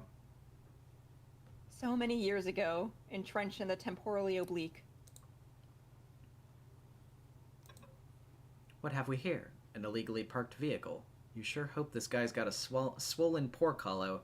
He just landed himself in Citation City. AR, question mark? Surround the scene with caution tape. This looks much more orderly. Public safety has been assured. Your sworn duty as an authority regulator has been upheld. AR, write the owner of this vehicle a ticket. Hello, what have we here? You discover a couple of unauthorized parcels in the cabin of the vehicle. You confiscate them immediately. You are a simple parcel mistress on one of your routes. Today is another day of uneventful but highly satisfying deliveries. You stop in your tracks. It is a dangerous agent from the enemy kingdom. Perhaps you should avoid him. But you notice he is holding 2 parcels. You recognize one of them. You've spent a long time looking for it. It looks like you're going to need to get that package from him somehow. John, activate Ghost Gloves. Sons of bitches are harder to kill than you thought they'd be. Oh no! Oh. Who could that have been? Mystery. The Guy-Clops? Abscons. Grand Purr. Grandpur, what are you doing out of the... well, not grave. You could have sworn that strange man was holding your copy of Colonel Sassacre's. WVPMAR. Stargaze. It is a clear and peaceful night. A delicious meal has been shared with new friends.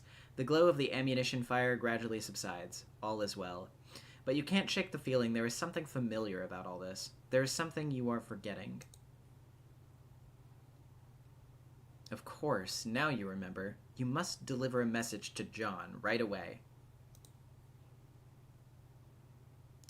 Women!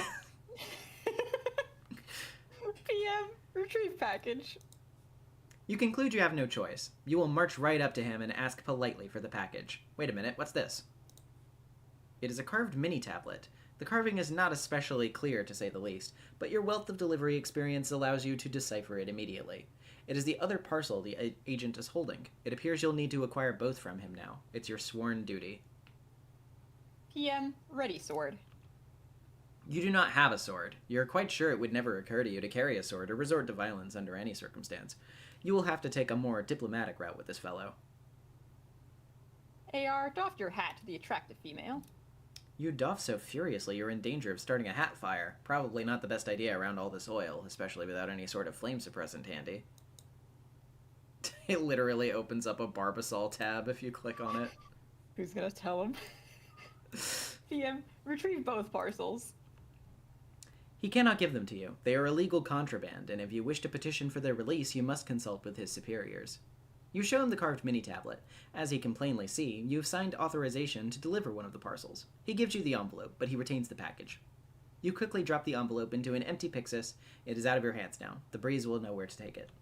You follow the agent. You must not lose track of that parcel. John, chase the man. You want your book. You have some questions for that guy, whoever he is, but the village is still burning. You've got to help these salamanders put out this fire. John, save the lizards. Okay, you just said they were salamanders. Anyway, thank goodness for your Barbasol bomb. The cooling lather should work its magic in no time. Oh god, how can shaving cream be so flammable? A big gust of wind conveniently comes along and blows out all the fire. It is really convenient. The townspeople rejoice and are more than willing to give you all the credit. You suspect it is probably because they are not all that smart. John, the uncarved tablet you retrieved. Why, yes, it appears you do. Oh, wait, yeah. Do you still have it? Yeah. Great. I would like you to carve something on it. You seem amenable to this request. It's a little wobbly on top of all these dancing lizards, though. Not that it matters, because you suck at drawing anyway. Rose, find your sprite. Your deceased pet. Jasper Sprite is nowhere to be found. He always was a little cagey, even when he was You wish to alive. speak to him, did Oh, you yeah. not? Yeah. The cursive. I can't understand it at first glance. It's okay. I have eyes. Is it not why you are here? Someone is pestering you, but you're oblivious to the message because your laptop is buried under 3 inches of fucking yarn. There are footprints in the white sand. Follow them. It looks like they lead out back to the mausoleum. Examine your pet's tomb. The mausoleum was destroyed by the explosion. The secret passage remains. You have no idea where it leads, but it sure isn't the lab anymore. Enter.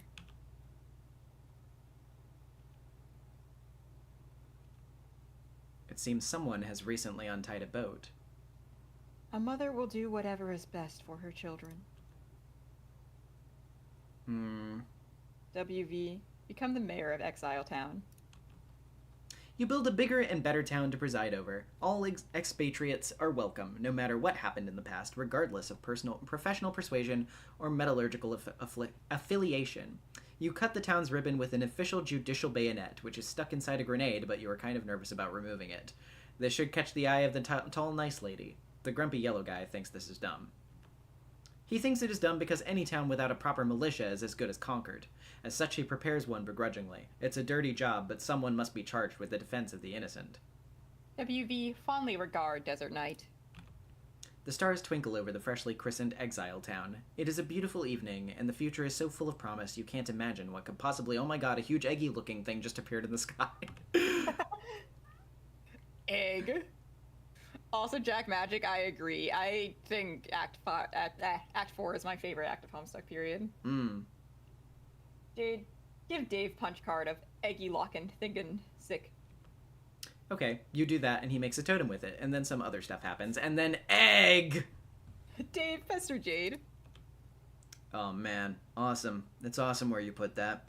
I wish we were on the verge of getting some shit done. Durr, Dave, I was gonna build some stairs up there, durr. Well, where are they? You say there will be stairs, and yet I see no stairs. Gosh, I don't know. I guess I just didn't find the time to make them because I was getting punched in the face by robots and stuff. Sorry. Am I supposed to break that thing, or hatch it, or what? I don't know. Also, what happened to all my shit? The stuff scattered all over the roof. Did you put it somewhere? Nope. I mean, not that I care. It was a lot of mostly useless garbage. What was it doing up here? I was gonna use it to fight my bro with, but I guess I forgot in the heat of battle. Also, he was too fast. Dave, make the world's largest omelet. Whoops, looks like that dumb idea isn't going to happen. A brainless, feathery asshole swoops down and carries the egg away.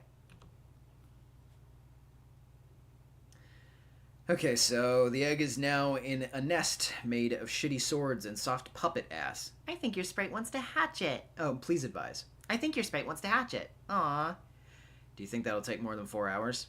I don't know. It looks like it's pretty warm where you are. It's hot as the sizzle side of the steak. Maybe not too long then? Guess we'll find out. Maybe I should try to get it back. Put it in the microwave. Jade, deploy punch Designix. You can't. You'll need some shale for that. Jade, check unknown objects. Okay, some of these things we can deploy, but some things we don't have nearly enough grist for. You mean the jumper block thing? No, we've got enough for that, but it's still pretty expensive. Wait, what? The thing cost 1,000 for me. Yeah, me too. We have 2,000 to work with. Okay, 1998. What? Man, I only got 200 to splash around within Rose's rainbow world. What the hell? Oh, how much did Rose start with when she was playing with John? Hang on, okay, I'll ask. Okay. She says 20. I guess we keep getting more with each server-client connection. Yeah, so I guess you can buy everything now. No, I can't buy the holopad thingy in the IntelliBeam laser station. Okay, now I know you're making this shit up. No, they're right there. They cost a fortune. Well, all I got here is the Designix, which I can't deploy because I don't have any purples, and the expensive as hell jumper thing, and the cheap shunts, which I assume do dick all without the jumpers to put them on. Oh, also this CD, which is 100, but I didn't drop it because it seemed like a stiff allocation of resources for now. Yeah, I've got that too. I'll deploy it. So, with each new connection in our player chain, I guess new weird deployables are introduced. Yes, I think that's how it works. When John connects with me, he'll probably get some cool new things too. Hey, look, we're learning stuff. Jade, deploy the green and white compact disc. What should I do with these beta copies? I don't really need them anymore. I suppose just hang on to them for a while, and then later, just do whatever you're naturally compelled to do with them. Wow, that was a weird answer, but okay. You take the beta and the CD. Jade, deploy circuit board looking thingy. It was obviously labeled as the jumper block extension. It appears to be deployable only as an extension to the alchemeter. Looks like you're going to have to move it. Damn, and it looked so nice up there. You expend another relatively affordable 100 build grist to relocate it. You then pay the steep fee of 1,000 build grist to deploy the jumper block extension. Jade, attempt to deploy capture log disk drive. Again, the name of the thing was right there in plain sight. You deploy the punch card shunt for peanuts. Looks like a capture log card supposed to fit in the slot. Dave, insert card with CD on the slot. You put the card in the slot and stick the shunt in the jumper pins. Nothing happens. You might need to stick a punched card in there, probably allowing the holes in the card to affect the flow of current through the circuits. And to punch cards, you'll need to get a Designix somehow. Dave, insert disk into computer. Dave, install software. Grist torrent is now running. Dave, illegally pirate some of John's shale. You start leeching off of John's shale at a pace of 4 grist per second. Not the fastest download rate, but then again, you don't need a whole lot.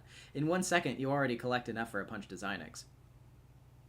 Dave, download a bunch of grist from John. He has plenty. You set the application to leech off John's build grist because he's obviously got too much for his own good. It cuts the download rate in half, though.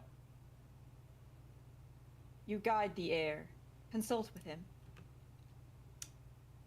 Ectobiologist began pestering tentacle therapist. Rose, are you there? I went through the gate. Nana said you might be here too. Are you in the kind of spooky glowy place with oily rivers and stuff?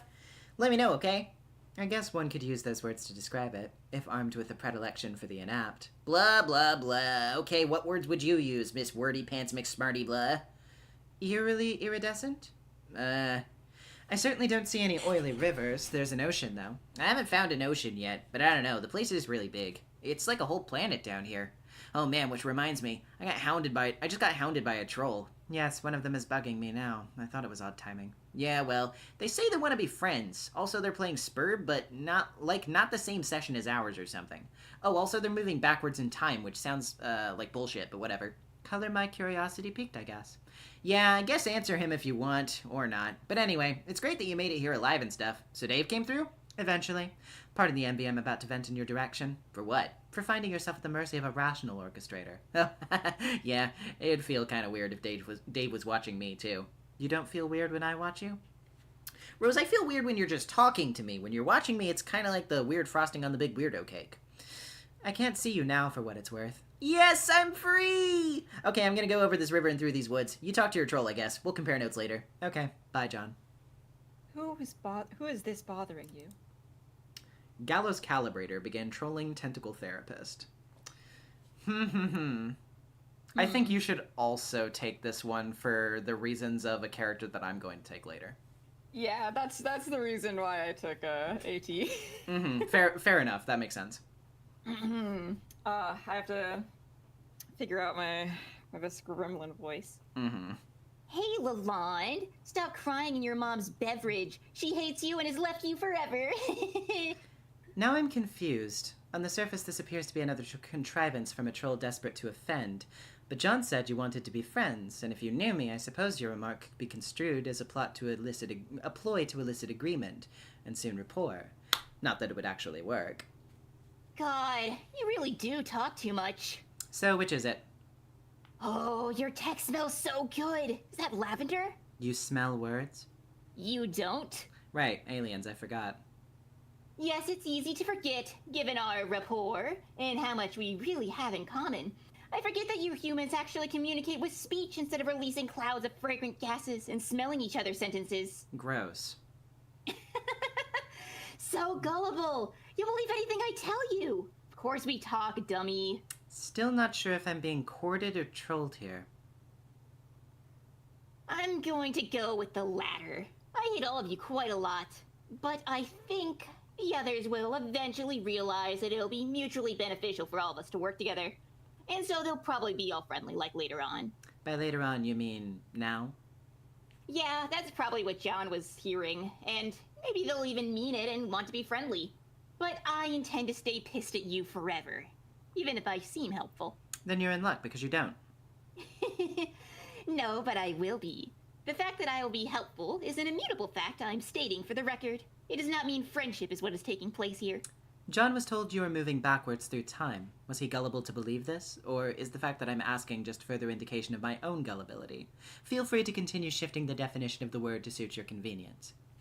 We haven't even been talking to you for long, like a few minutes from my perspective. If there were some of us who decided to start talking to you at the end of your adventure right off the bat, instead of at the beginning, like what's logical, then that's their stupid business. I'm staying linear, because weird time stuff gives me a headache. Oh, also it's pointless. Alright, let's continue milking my human gullibility and say I believe you. You're the sensible one who's decided to communicate with us in a linear lockstep with our timeline in order to help us out. How can you help me? You just entered your medium, right? Yes. Okay. Does it seem like there is a subtle voice in your head urging you to do things? Yes, it's not so subtle, actually. Yes! For me too! It was more loud and clear than for the others. You see, we are meant to be the best hate friends forever. A beautiful soul grudge this cosmic was surely authored by the constellations. They all thought I was crazy, but it turned out we were all crazy in our own ways. That helped us realize the particular destinies the game put together for us, in the vocabulary of, like, the hyper-flexible mythology it tailors to each player group. You mean, for instance, if a player were to learn she was a seer? Yeah, exactly. Seer of Mind, Page of Breath, Knight of Blood, Maid of Time, etc., etc., etc. 12 for us, but obviously 4 for you. Every session is different. And this voice? Oh yeah, it's an exile. Exiled from what? It took us forever to figure this out, because they aren't meant to be an obvious aspect of the game. They're on your dead planet, just like they're on ours, years after its reckoning. Their role is to help you on your quest in some ways. The obvious way is by directly guiding your actions, but maybe the more important ways are these little things they do probably without even realizing it. Actions that complete loops in the timeline, cogs in paradox space. Paradox space? Oh, hell. Listen, the universe will eat paradoxes for breakfast, and so will this game. Get used to it. By now, you should realize this whole mess was a big self-fulfilling clusterfuck. A huge orgiastic Mobius double reach around. I'm starting to see that. So the exiles are on Earth? Does that mean our goal is to get back there too? To resurrect it somehow? No. See, ironically, they get to do that. After they're done helping you, that is. Your job is of greater consequence, to say the least. But part of their job is to rebuild life and civilization there. And if they're successful, in thousands or millions of years, the technology is unearthed and the planet is ripe for seeding all over again. You never answered the question. Where were they exiled from? From the 2 kingdoms in the Insiposphere. Hang on. Expatriated, yeah. Expatriated, thank you. Expatriated during the Reckoning. Former agents. What are agents? I think this will be more constructive if I contact you again in a little while, when you know more and I don't have to explain so much. When? In a couple of seconds. For me. But not for you, sucker. Gallows Calibrator ceased trolling Tentacle Therapist. Meanwhile, the past holds a mean double reach around. Ghosty Trickster began pestering Garden Gnostic. Hey, happy birthday, Jade. Yay, thank you, John. Whew, okay, I got your present in the mail just on time, plus I sent Rose's and Dave's too. Why do you guys' birthday got to be all bunched together? Yeah. That's a really... It'll be a nice surprise when it does. Okay, I hope so. Hold on. Okay, yeah.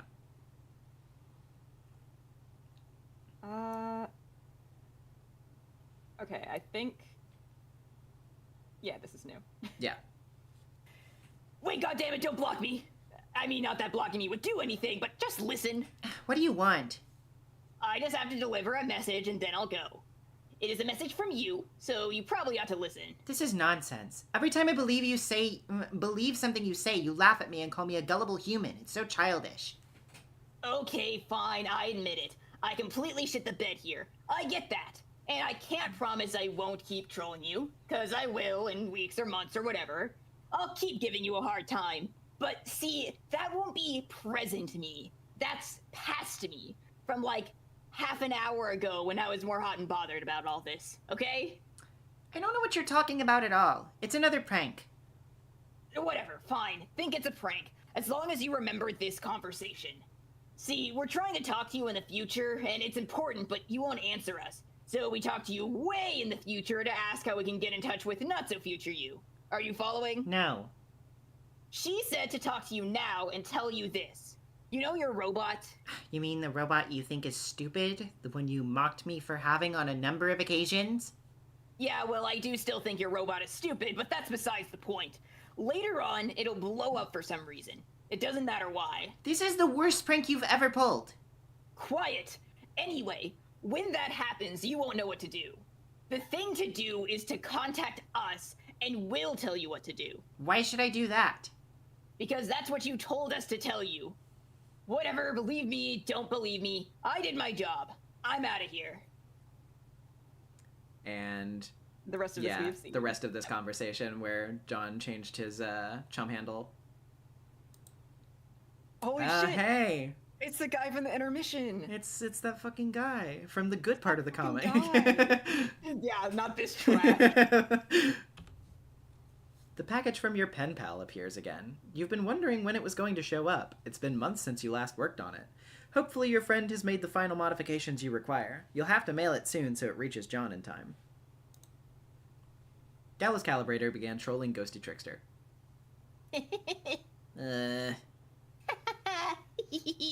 Hmm? Lol. Well, I guess you're not too bad a troll if this is all you do. Just laughing and stuff.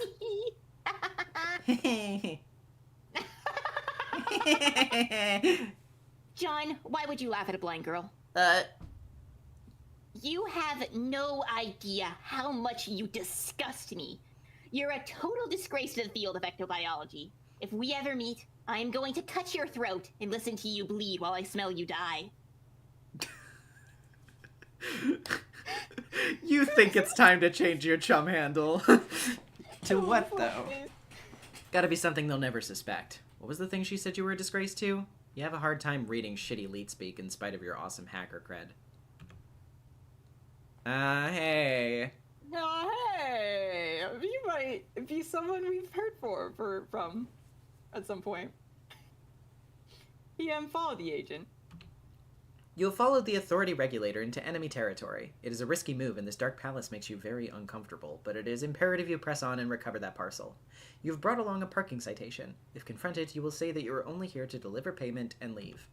You have no idea where you're going. You are too nervous to ask anyone. The fuck? The cat ears. He's lovely. You take a turn somewhere and find an especially regal-looking red carpet. You wonder where it could possibly lead. Oh, hello, ma'am.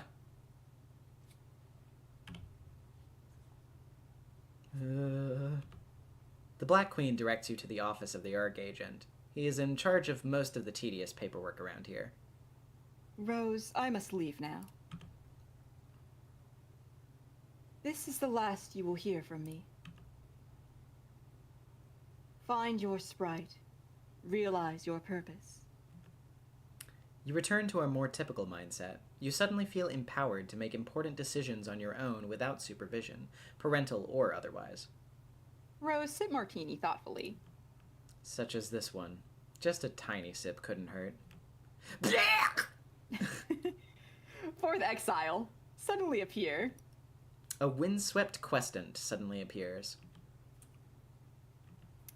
Oh boy, oh boy. Oh no, not another woman. We don't know what to do about that. 2 women in the same place? Unheard of. PM, command John to put the carved tablet into the Pixis. You follow the command telling you to command John to put the carved tablet in the Pixis and type John put the carved tablet into the Pixis.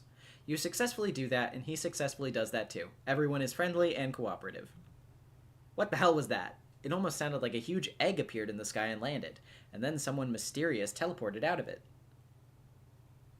PM, locate the ARC agent. You find the agent's office, but he's nowhere to be found. You eye something on the desk there. PM, grab the box and run. If you act quickly enough, maybe you can grab the package and get out of here before... Can I help you? Mr. Noir tells you that the ticket had better be notarized and punched in triplicate and presented with a full $1 penalty plus processing fees, or you are wasting valuable time he could otherwise spend shirking his clerical duties. Ticket? Oh, this thing. Look at that. You are holding a ticket. How did that get in your hand? It belongs on the desk with the others. No, you are not here to pay a parking ticket. You explain to the frightening man that you are here to pick up that green parcel. Jack makes it clear he would rather stab something to death than process the avalanche of paperwork needed to release the confiscated freight.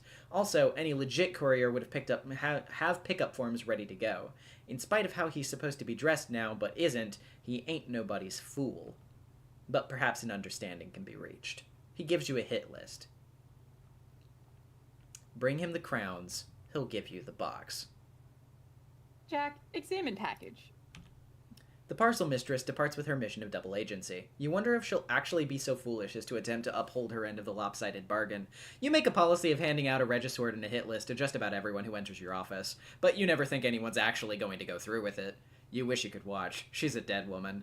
You wonder why she's so desperate to acquire this package. What could be inside? Jack, open it. Oh. Dave, punch some cards.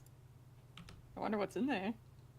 You've leached more than enough grist from John to afford a punch to Zynex, which for some reason Jade put in the hallway, making it kind of hard to walk through your apartment, but whatever. You also have plenty of grist from messing around with the alchemitor to manufacture some new gear if you want. But if you'd like to figure out what the jumper block does first. Jade keeps dropping a weird assortment of objects for you to capture, log, and punch. You've given up trying to identify any rhyme or reason to the thought process behind it. Dave, put a punch card in a shunt. You put the punched blender card in a shunt just for the hell of it, and stick it on the jumper pins. The alchemitor is fitted with a blender upgrade. This upgrade doesn't seem all that useful. Looks like all it does is grind up your totems. Dave, use a punched Game Bro magazine card. The alchemitor is upgraded with a huge metal bust of this awesome bro. The device has been reduced to an utterly useless heap of shit. Time to yank out all the shunts and start over. Jade, draw the punch to Zynex. And we are officially about like an hour out from where we last checked, but I'm just trying to find a good stopping point at this point. That's good point. It depends on how many pages are between, but we are on March 6th right now. We are drawing pretty close to the anniversary. We are. Which, if you'll remember, has a pretty notable flash on it. It does. I think that is a great point to stop if it's... Let's see. I open up a new tab. Because we are on page 1561 right now. Right. Let's see.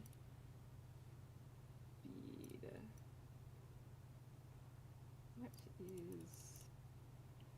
Oh, the previous command was the last reader command? That's interesting.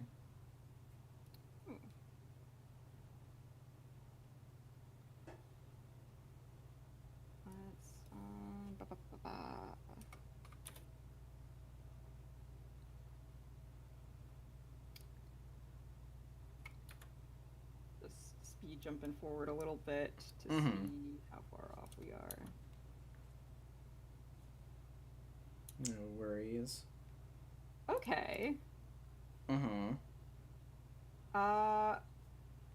So we're on what page right now again? We are on 1561. That anniversary flash is 1668. Okay. So, what, like a little over 100 pages? About 100 pages, yeah. We can probably blow through that. I think so. We've been zooming. Mm-hmm. Your inscrutable thought process leads you to draw the punch Designix on your scribble pad. The pad recognizes the drawing, but there is no Designix around, and even if there was, it would obviously be way too big to capture log. Instead, the ghost image of the Designix is captured, along with its capture code on the back. Jade, send the code to Dave. Dave, here, punch this code. L229BXOG. And then put it in the jumper shanty thingy and see what it does. Okay. Dave, punch code and put it in the jumper shanty thing. So I guess this is just kind of a built-in Designix, which is sort of cool, I guess, since I won't have to go downstairs and bang the hallway door into the thing and squeeze through every time I want to punch a card. Because, of course, you couldn't just have put it next to the alchemeter in the first place, but then I have to go downstairs anyway to make totems and get Cruxite and stuff, so really, who cares? Well, I think this is the only way to consolidate all the gizmo features. Hang on, I'll give you more codes. Jade, draw the holopad. You don't have nearly enough grist to deploy the hollow pad, whatever it does, but maybe you can get it as a freebie upgrade to the alchemeter. Looks like it worked. You love your scribble pad. Dave, upgrade alchemeter with holopad. The totem pedestal is converted into a holographic projector. It projects an image of the item the punch code represents. This seems useful for previewing an item which the code will produce, without spending the grist on it. You test it out with a blender card, but it still renders the alchemeter unusable, at least without further upgrades.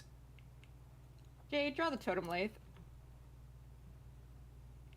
You capture the lathe ghost image and apply the upgrade. Now the holopad projects a hologram of the totem that a punch card will create. This appears to turn the alchemeter into a one-stop shopping hub. You just punch a card, stick it in, and get your item. Nice. Jade, draw the jumper block. You get the code for the jumper block extension to upgrade the alchemeter with the jumper block extension? Okay, that's kind of a crappy drawing, but it seemed to work anyway. Dave, upgrade. This is getting a little abstract, but it appears to economize on space. But now all you have to do is stick a card in the slot to apply an upgrade. Don't have to bother with the shunts anymore. Jade, draw the IntelliBeam laser station. This thing looks kind of complicated. Damn it! Dave's capture log enlarger. You grab the enlarger from your dismantled photography lab. Dave, upgrade. You apply the enlarger upgrade. Jade, draw air conditioner on roof. You ghost capture the huge air conditioner and give Dave the code to mess around with. Dave, make air conditioner unit. Size of the object you make is now variable. The bigger, the more expensive, as one would expect. You make a tiny air conditioner. This was totally not a waste of time. John, find the car. You find your father's car near the base of the rock pillar. It is surrounded by caution tape for some reason. You're reminded to be cautious. You cautiously inspect the vehicle. To no one's surprise but yours, the package and the game are missing. Someone is bugging you. Gallows Calibrator began trolling Ectobiologist.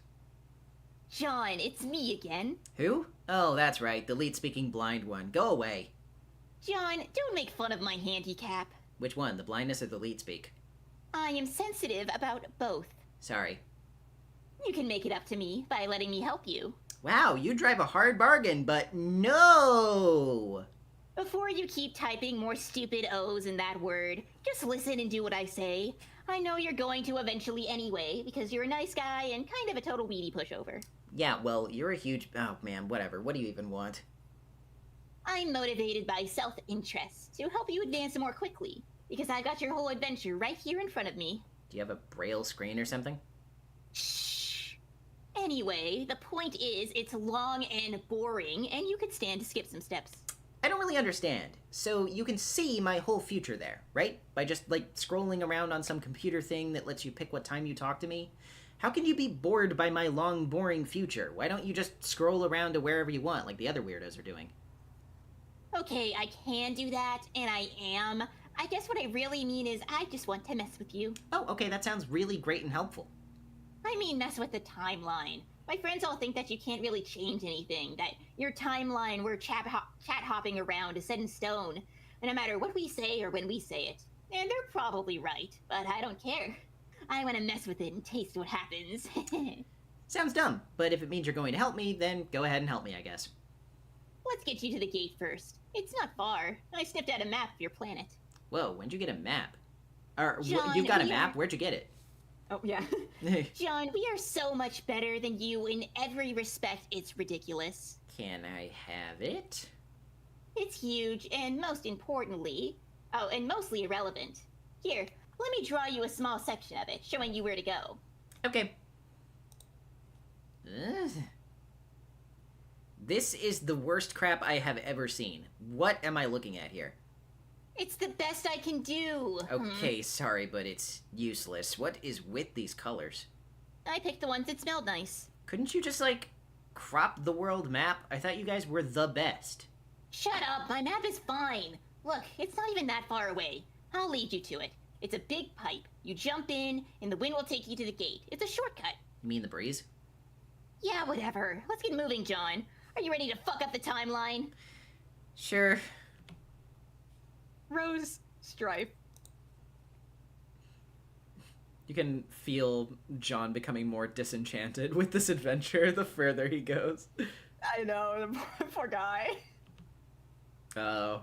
Oh dear. Oh dear, indeed. Oh, one of the coolest Rose panels. Let's go. God, so good. Yikes! God fucking Sheesh. Jesus. Rose, knit the scarf. Ride the ogre. Down he goes. Rose, answer Dave. I'm building up your house. By the way, why do you live in this weird compound? Do you host East European industrial raves? Never mind, the point is, I'm out of grist, so if you're done whipping that ogre like a rented mule, maybe you could convert it into a grist windfall? Right now, the spoils would sink. I don't know, beach the thing first, I guess, unless you were planning on sailing that ogre down the Mississippi with a runaway slave. And then what? What do you mean? You kill it, release a shitload of grist, maybe take one of your needles and puncture the base of its skull. Does it even have a skull or a brainstem? Can you find out? That sounds malicious. What? But you just rigged the thing like with an edible harness and rode its torso like a log flume ride down a magical rainbow. That was self-defense. Murdering a wounded behemoth in its sleep strikes me as unseemly. This is bullshit. It's an unfeeling monster. Who gives a fuck? Maybe you could replicate a pillow I could use to smother it. Make it a clean hit. I would use one of mine, but they're all mysteriously gone missing. Wow, fuck, okay. You can either kill it for the loot or wait a couple hours for Gristorn to steal more of John's. But then again, I'll be pretty busy in a couple hours, so make up your mind. Does John know we've been sapping his grist yet? No, but he's still got a ton, so screw him. Hold on, someone's messaging me. Yeah, me too. Dave, answer troll. Grim Auxiliatrix began trolling Turntech Godhead. You command the seer, so you may have some insight into her disposition. Who? The one who is a little snooty. Oh, yeah, sure. I command her all right. I'm like the pimp master hustle daddy of all snippy book shrews. That's an exotic title. I thought you were the knight. Wrong, what do you want? Have you found her demeanor to be chilly?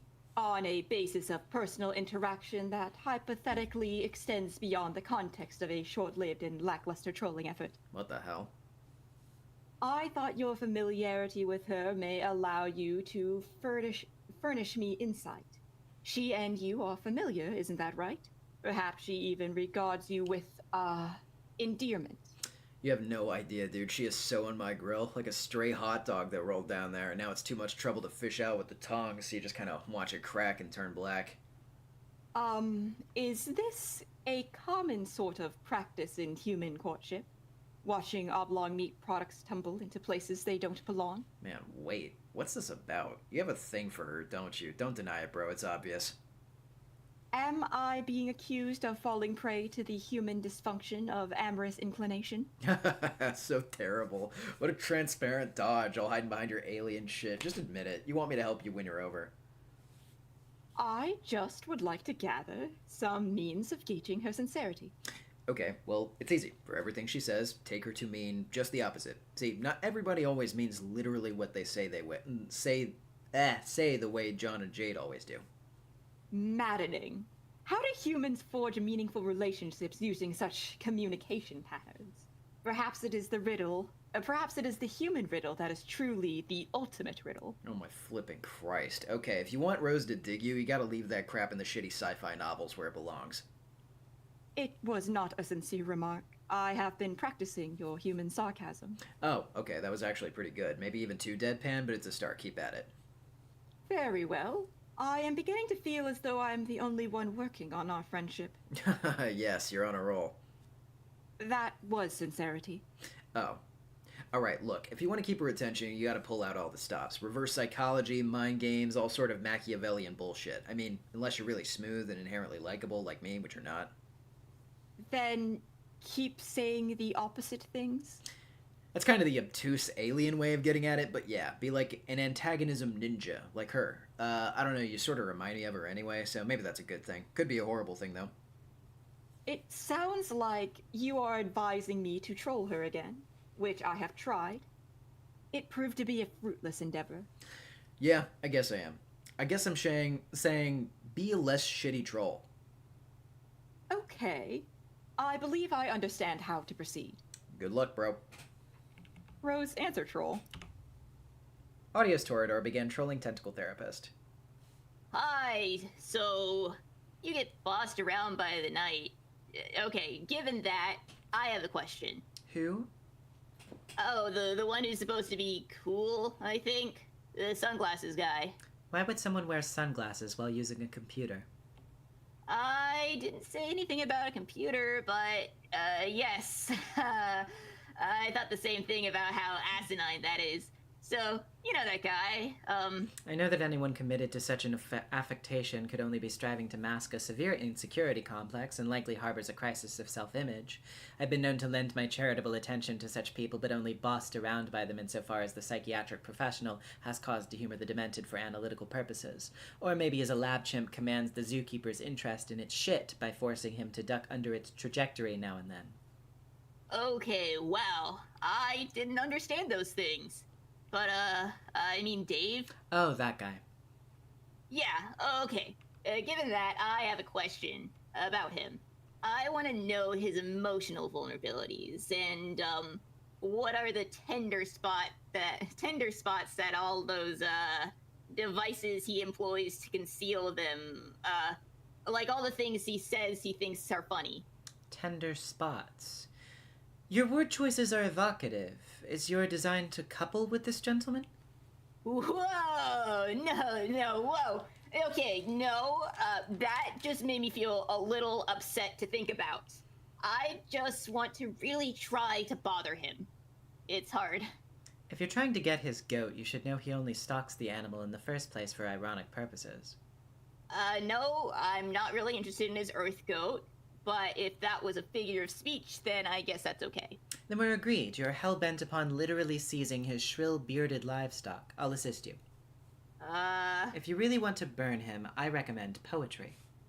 What? Poetry? As in, like, those human word bunches? Yes, they are the most delicious bunches we have. I suggest you serve these crisp bunches of honey and verbal annihilation to him as part of a complete breakfast. Oh, and will this breakfast injure his shrill barn beast? I mean this figuratively, just to be clear. A deft cluster bombing of this sort will leave nothing wriggling from the raised earth, except sulphurous tresses while it cracks and turns black. You mean like the surface of an overcooked protein object? Yeah, I suppose what I'm saying is this. Drop some hard, peer-reviewed motherfucking science on his ass, some seriously government-funded shit. It will destroy him. Ah, yes! This is the idea that I like. Your obvious cunning with words should depant Strider with such vivid Empyrean tempest. Another regional sonic boom is certain inevitability. But even so, consider me at your disposal to help craft a comeuppance of such unqualified devastation.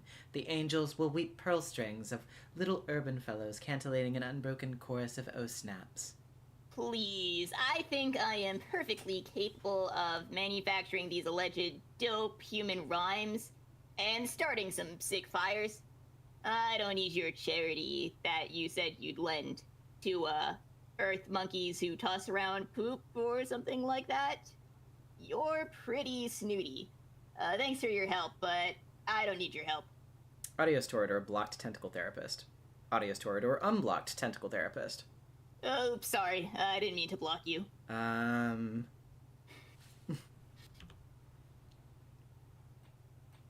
Rose, answer troll. Grim Auxiliatrix began trolling Tentacle Therapist. Your dark-spectacled friend has advised me on a more effective method for trolling you. I think his contention is that this strategy will have the opposite of the intended effect and precipitate a sort of bond between us that is established in mutual antagonism. What do you think about this? I think you're sure to have recognized his ploy of sabotage, and you've earned my compliments. Ah, I see it is working already. What is? I've listened to his advice and has resolved to modify the approach slightly. I know what I have to do. What we have to do, really. What's that? Remember the first time we spoke? Yes, but you said it wasn't the first time you spoke to me. Will graciously omit my embarrassing skepticism, however. The first time you spoke to me was the second time I spoke to you. This conversation doesn't sound like your first time either. This will be your second conversation with me, but it is my seventh with you. And when exactly does your maiden encounter take place? That's next time. So to clarify, if the matching of my first with your second is denoted by 1 equals 2, then the sequence would be 1 equals 2, 2 equals 7, 3 equals 1, 4 equals question mark. Yes, and the rest of the sequence is simply 4 equals 3, 5 equals 4, 6 equals 5, 7 equals 6. Unless my future self stowed another conversation between one of those two, which is entirely possible. But, I don't want to think about that. Why is it that when the subject of temporal mechanics is broached, you're sparing troll intellects, etc., etc.? See, that is what I mean, Rose. You are not as dumb as a girl as I was initially led to believe. You mean based on the first impression I'm apparently about to make in our next conversation? Yes. What could I possibly say that will leave you such an imprint? That is why I have contacted you now. I will send you a copy of our first conversation directly from my chat log. Grim Auxiliatrix sent Tentacle Therapist the file Conversation with a Very Stupid Girl.txt. I guess being forced to cooperate with a stable time loop is the only plausible explanation for my remarks. Yes, and then I found it sort of curious that during my next conversation with you, your various mental endowments and wherewithals were not as they seemed. I suspected the stratagem might be a counter-trolling measure, but then I was not so sure, and further examination grew warrant.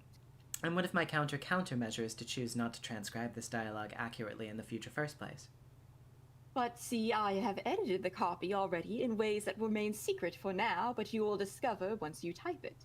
So you are destined to edit it no matter what, and regardless of what you submit, what you submit will be what I read once. Fuck. So you are destined to edit it no matter what, and what you submit will be what I read once regardless. Unless I decide to copy it word for word. Yes, unless I lied about editing it in the first place. Either way, through knowledge of what you will say, I have precisely engineered the nature of your transgression.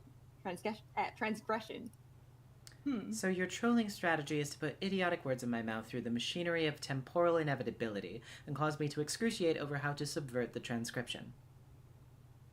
Yes. While being perfectly upfront about it. Yes, I suppose it's that sarcasm all the time that seems laborious to me. I'll admit, it's a more advanced tactic than I gave you credit for. Yes, and the providence of this antagonism ninja vice grip pinching your larynx has already begun to supply my purpose with fruit. The chilly frost simmering on our tree of human friendship has begun to thaw. Mixed metaphor aside, usually ninjas don't announce what they're doing when they're doing it, like when stalking an emperor to assassinate him or befriend him, but that's fine. I guess the only pointless question we haven't exhausted is, why? Why the convoluted artifice? Dave raised insight into the human psychology of friendship development.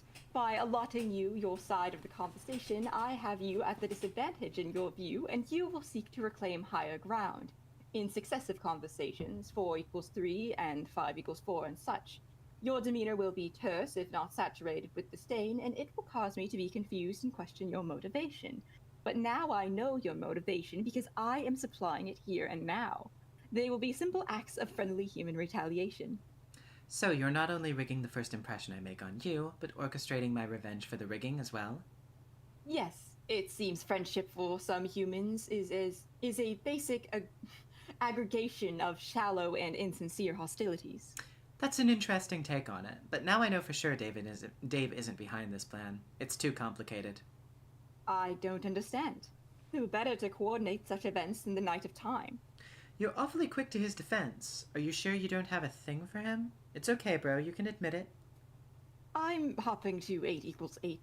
Ideally, you will have long since discarded this train of thought. Okay. I'm going to talk to my dead cat. Excellent way to close out that conversation. Yeah. Also, hello. Hello. Oh, it's time. Oh, it's time.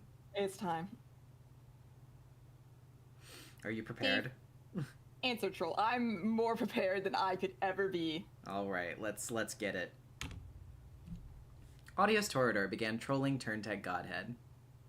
Okay, my bromo sapien, are you ready to get straight in, flat down, broadside, school-fed up the bone bulge by a dope-smacked, trinked out, smother-fudging troll? Don't care.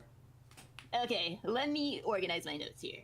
Okay, turn on some sick beats, maybe it'll help you to listen to them while I destroy you.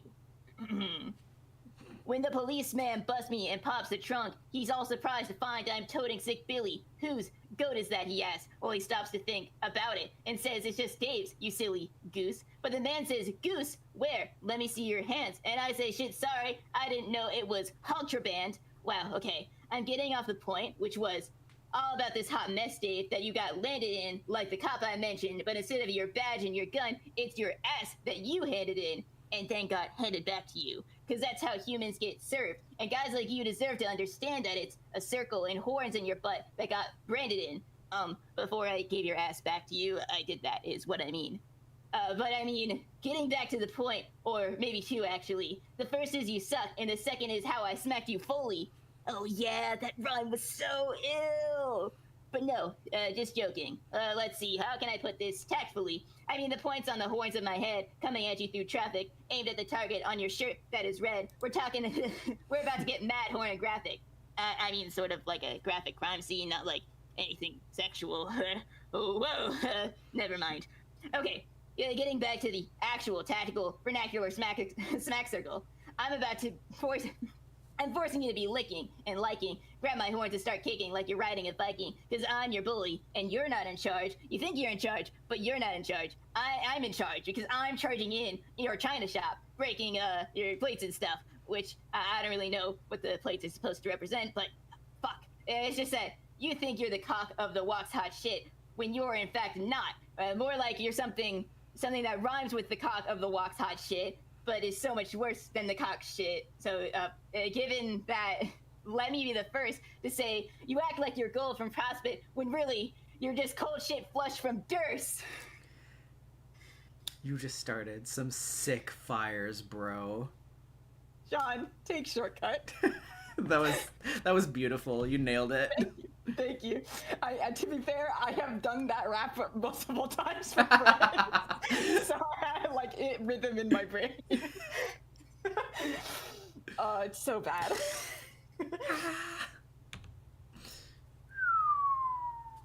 No, the bunny. John, reunite with your loving wife and daughter.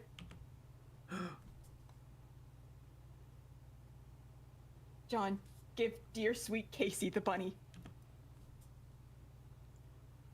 I got a present for you, Casey. It's a little dirty, a little rough around the edges, just like your dear old ex-con dad with the heart of gold. And yeah, it's the literal Con Air clip, which I have to skip around so I don't get it copyright claimed, but... Beautiful. John, surrender to overwhelming emotions. John, answer CG. Carcinogeneticist began trolling ectobiologist. John, what the wet bag of human horseshit to the face do you think you're doing? Oh my lord! No wonder you losers fuck up this game so much. What? I'm just acting out a scene from an awesome movie and having some fun. What's wrong with that? What kind of crappy Earth movie is this? Stupid rabbit asshole screws the pooch. No, it's about these criminals on a runaway plane, and they've got to be stopped by Nick Cage and John Cusack together as a team. Oh. Okay, actually that sounds pretty good, I guess. It is so sweet, so sweet. You would probably like it. I've heard of John Cusack, I think. Wasn't he in Serendipity? That was pretty good for a human flick. Oh man, that sucked so bad. Okay, I don't see how we're supposed to be becoming friends if you recoil from my olive branch like I'm wriggling a gnarled tree monster's dick in your direction. Don't you have alien movies from your alien planet? Yeah, of course, we have tons of movies and they are infinitely superior to your primitive cinematic Neander thrashings. Okay, so what is a really good one? You'll probably laugh if I tell you the name of one. Well, I already laughed when you said the name of one of ours, so who cares? Okay, fine. One that is amazing and is a classic is wherein numerous vigilantes confront peril, one of them betrays the other, but it turns out to be part of the plan all along. Several attractive female leads provoke romantic tension, 4 major characters wear unusual hats, 1 holds plot's critical secret, 47 on-screen explosions, 1 resulting in demise of key adversary, 6 to 20 lines that could be considered humorous. Wait, this is the title? It goes on. They tend to be more literal and informative than your titles. How do you even say them in casual conversation? Well, we don't, obviously. It's like someone says, hey guys, why don't we go see a movie? And then everyone just ends up there, watching it. Not saying it, that's dumb. John, try to think outside your minuscule cultural bubble for a change. Okay, I just think it's still cumbersome and completely illogical. Yeah, that's what happens when you start running out of movie titles after racking up thousands of years of film history. You know, I think your civilization just didn't mature enough or something before letting this Earth Arabian you call a genie out of a bottle. Must explain why it sprouted such a miserable crop of players, instead of basically gods like us. Well, I've got one of your godly players helping me now, so we can't be in such bad shape. What are you talking about? GC gave me a map and showed me a shortcut. What the hell is she doing? This isn't what we talked about doing at all. Hold on, let me ask her about this. Okay. Okay, now she's just over there giggling at me like an imbecile. What are you two up to? Or why are you in cahoots now? Ow, fuck, okay, she just walked over and punched me and said it was from you. Sorry, I guess. I told her to stop these shenanigans, but it seems like whatever she was doing with you, she already did a while ago, from my perspective at least. I don't know why you guys are doing this to yourselves. All this time jackassery, it's giving me a headache. Okay, if you talk to her again when she tries hatching more plans, give her a message into the past for me. Okay. Tell her to polish my heaving bone bulge and set a table for fucking 2 on it. It's for our candlelight hate date. I like how you guys have basically resorted to trolling each other through us. Fuck you. Oh, did you talk to Jade yet? Jade? Why would I want to talk to her? That's what you said you wanted to do last time you talked to me. I don't know. Oh, damn it. Are you sure? Yeah, you told me, dude. Wanted me to pace the conversation? No, no. God, no. I hate it when we start going down that road. Okay, this is going to require further investigation. I've got to go. Okay, but next time you talk to me, you might want to tell me to calm down first so I just don't block you. Back then, I really won't want to hear from you. Okay, I'll do that. Later. John, answer GC. Gallus Calibrator being trolling ectobiologist. John, stop hugging those salamanders and being so stupidly adorable. We are on a strict cheating timetable here. Wait, who are you talking to now? Is it one of us? Is it me? It was Carcino. I bet he's confused and grumpy. Yeah, sorta. He has no idea what you're doing. I hear him over there banging on those keys. I think this whole thing is just a way to vent some frustration. He has no purpose yet. Not like you and me, John. Oh, he said to give you a message. Oh? He wants you to touch his bone lump or something. What? And that he's pretty much basically in love with you. Wait, did he actually say that? In confidence? Yeah, I don't know, pretty much. Can you copy exactly what he said? Oh no, we're not going down that road. Besides, it was a private conversation among private gentlemen colleagues. Oh, also, you're going to punch him. I am? When? I guess in your future, but in your pretty soon future, I think. It's when he says stuff to you and then you laugh at him. But I'm always laughing at him. How will I know? Also, he says you said it's from me. From you. Do you want me to punch him, John? I don't care. I'm just a timey-wimey messenger here. I'm sure many highly justifiable and well-deserved punches will be thrown in due time. But let's stick to the game plan for now. John, take a look at where the shortcut took you. Turn around. John, turn around. Oh, wow.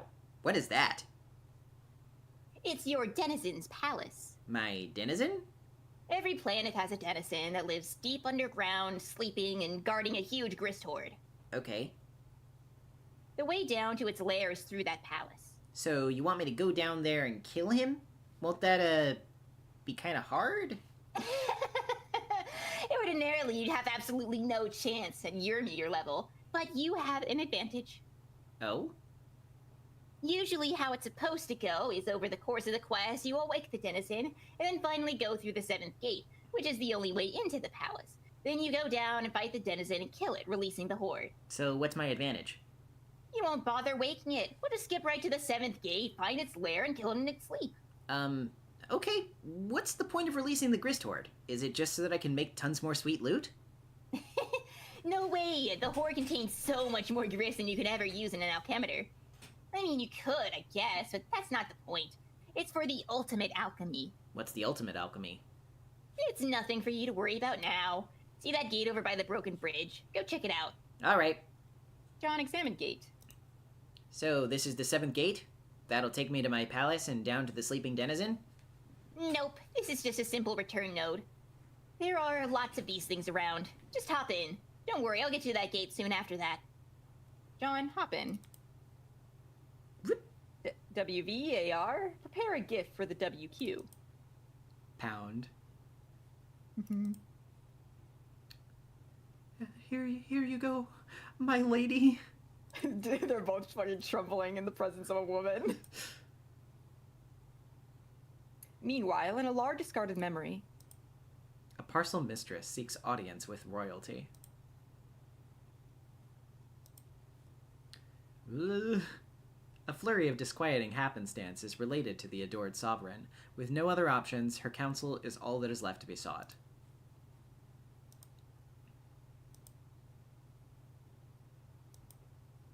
Abdication is never ideal, but in the face of inevitable conquest, conceding ground can supply the only remaining advantage. The final hope for victory lies in patience and planning. The White King, of course, can be found on the battlefield. His crown may be retrieved there. The ring must be designated for protection. He will supply further instruction on this matter. The royal duty has been accepted, and in time, fulfilled. Hey, yo. Rose, consult with Jasper Sprite. Meow.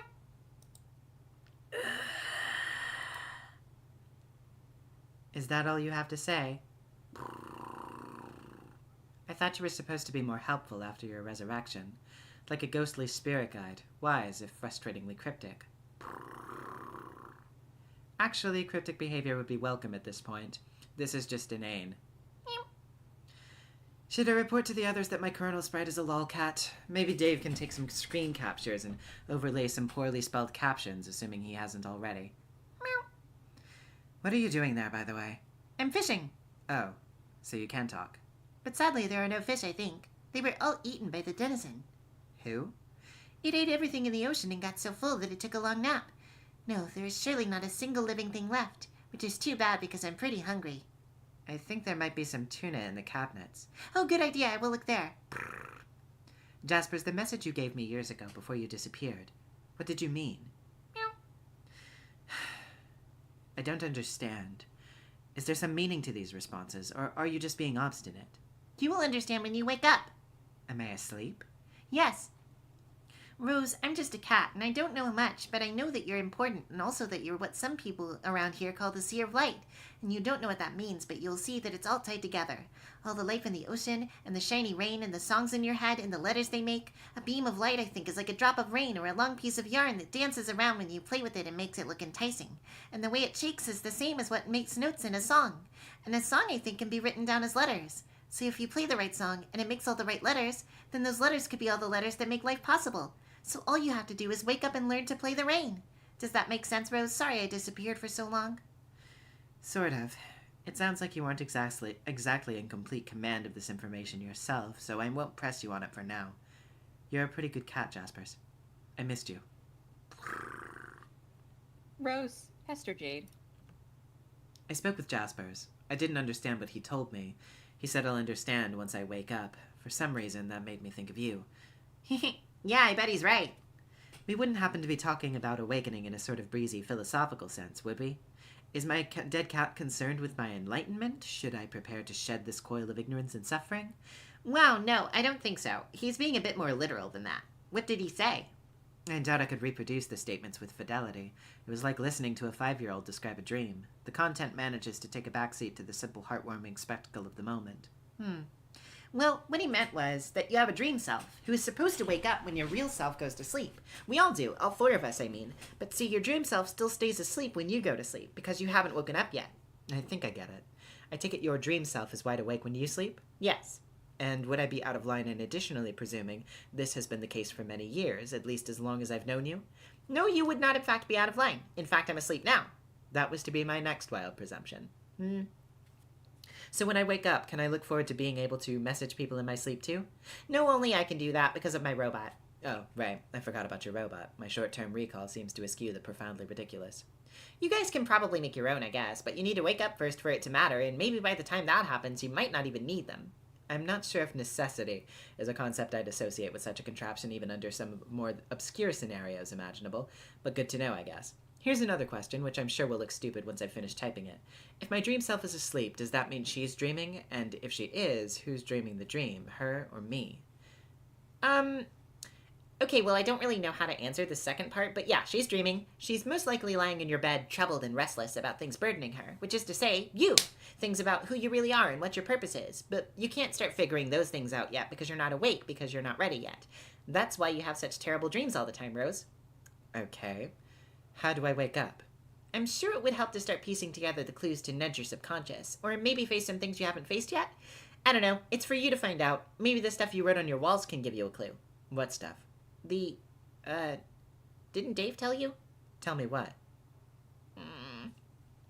Are you saying he said I defaced the walls of my room, while not appearing to be cognizant of the scrawlings?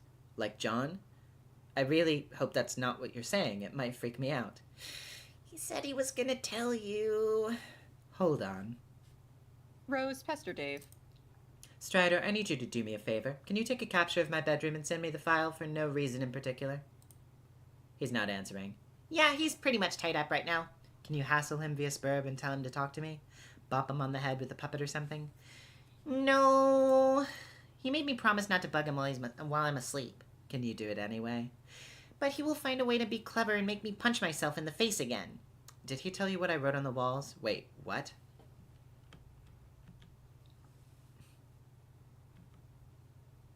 John, await further instruction.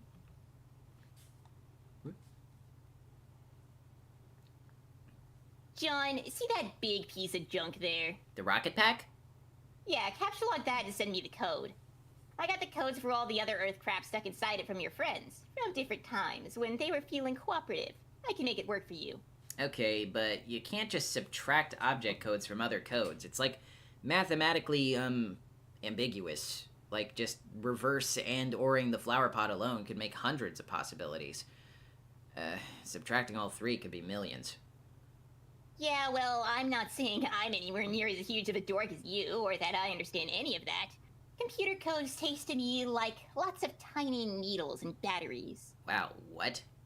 I'm giving all these codes to our hacker guy. Oh man, you have a hacker? I bet he's the best. Hackers are always the best.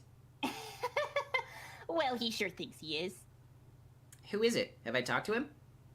No, he says he doesn't want to talk to any of you ever because he hates you, but he will do this because he won't be able to resist the challenge. Okay. BRB then. John, capture log the rocket pack. Okay, here. Thanks.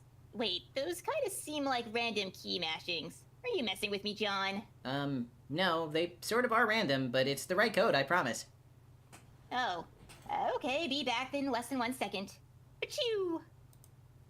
Hello? What? I thought you said you'd be back in less than a second.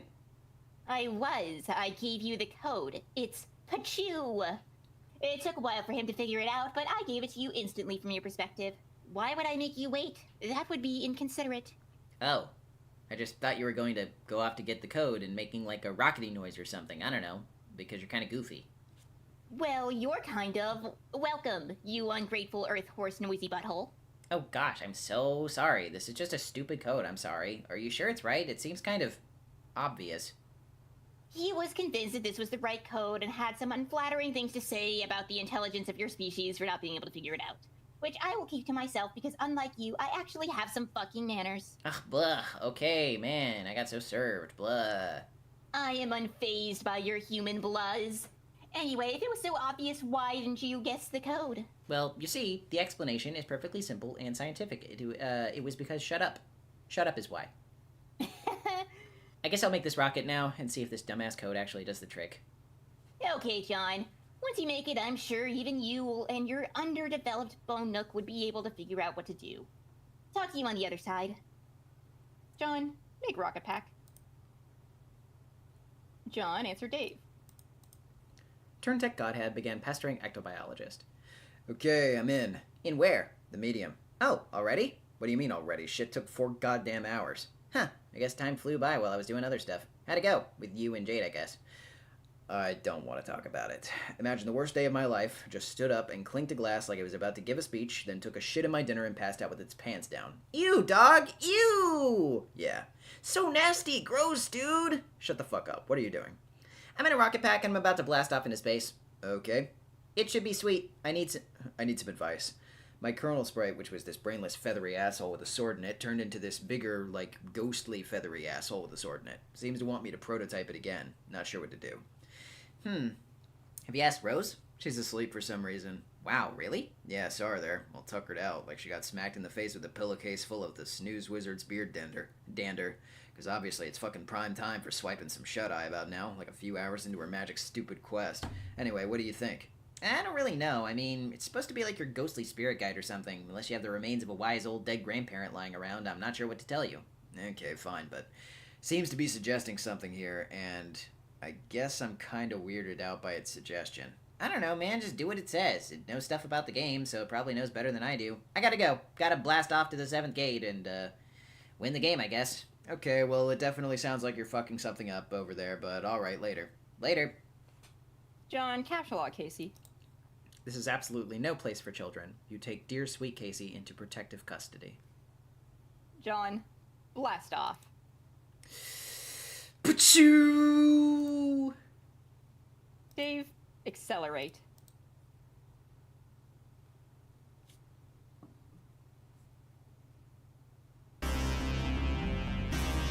Oh boy. God.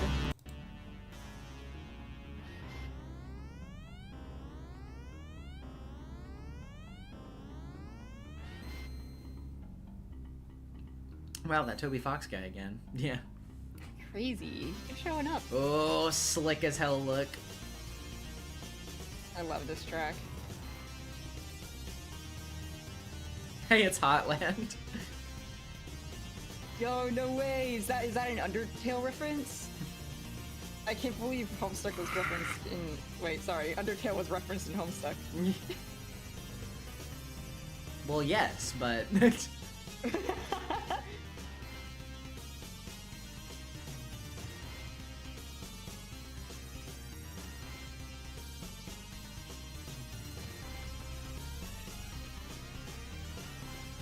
The scream I scrumped when I saw Cal Sprite. Yeah. Yeah, I think that's how everyone should feel upon seeing that monstrosity.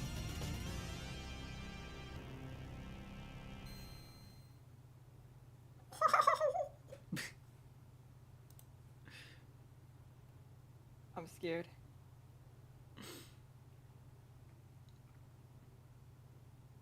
All right. Prompt. Oh, yes. Dave, consult with Cal Sprite. I was just so mesmerized by his eyes. Do you wanna laugh at me? Yeah, I'll laugh at you. Shut up. No, just god damn it. Please, just once, shut the hell up. Shut up. Shut the fuck up.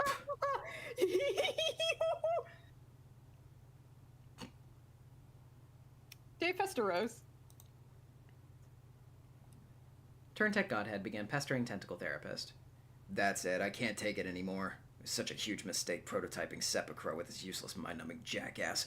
I'm going back. Already? What do you mean already? Shit took 4 goddamn months, or something. I don't know, I'm kinda losing track of how long it's been with all this time hopping. It just sounds like you're making a rash decision based on a temporary aggravation with the laughing puppet. I thought we planned to progress as far as we could before you went back, to gather information and avoid repeating mistakes. What else is there to know? We lost. Can't finish the game with a dead air and a witch. We don't know Jade is dead for sure. Yeah, well, she had a big fucking meteor bearing down on her and we never heard from her again. Or the trolls, for that matter, after they tricked John into skipping way ahead and getting his ass handed to him by his denizen. Guess once they managed to sabotage us, they were done with us. And since John died, he couldn't get Jade in on time, so whether she's alive or not, she's as good as dead from our perspective. Only thing left to do is change all that. Are you sure you're ready? You'll remember the plan we discussed? There's not much to remember. I go back and tell John not to be an idiot and get trolled like such a gullible stooge. I don't know what he was thinking. Even he couldn't kill one of the things yet with our higher level. Even we couldn't kill one of those things yet with our higher levels and all our sick gear. It still seems hasty to me. Maybe I'm just not as comfortable with time travel as you. No, it'll be fine, don't worry. After you go, what do you think will happen to me? Will I just cease to exist? I don't know. I mean, your whole timeline will. Maybe. Maybe? Is there a chance it will continue to exist and I'll just be here alone forever? I'm not sure which outcome is more unsettling. The thing with time travel is, you can't overthink it. Just roll with it and see what happens. And above all, try not to do anything stupid. What do you think I should do? Try going to sleep. Our stream selves kind of operate outside the normal time continuum, I think, so if part of you from this timeline's going to persist, that's probably the way to make it happen. Okay. And hey, you might be even able to tell your past dream self to wake up sooner without all that fuss you went through. I think the true purpose of this game is to see how many qualifiers we can get to precede the word self and still understand what we're talking about. The true purpose is to make a sprite that doesn't make me want to flog myself raw with my own brainstem. Anything else is gravy. If my past self can wake up sooner, maybe I'll be the one to visit you first this time. I'll fly by and remind you you're already awake and don't know it. Yeah, that'd be cool, I guess. I'm gonna go now. Good luck. Dave, reverse.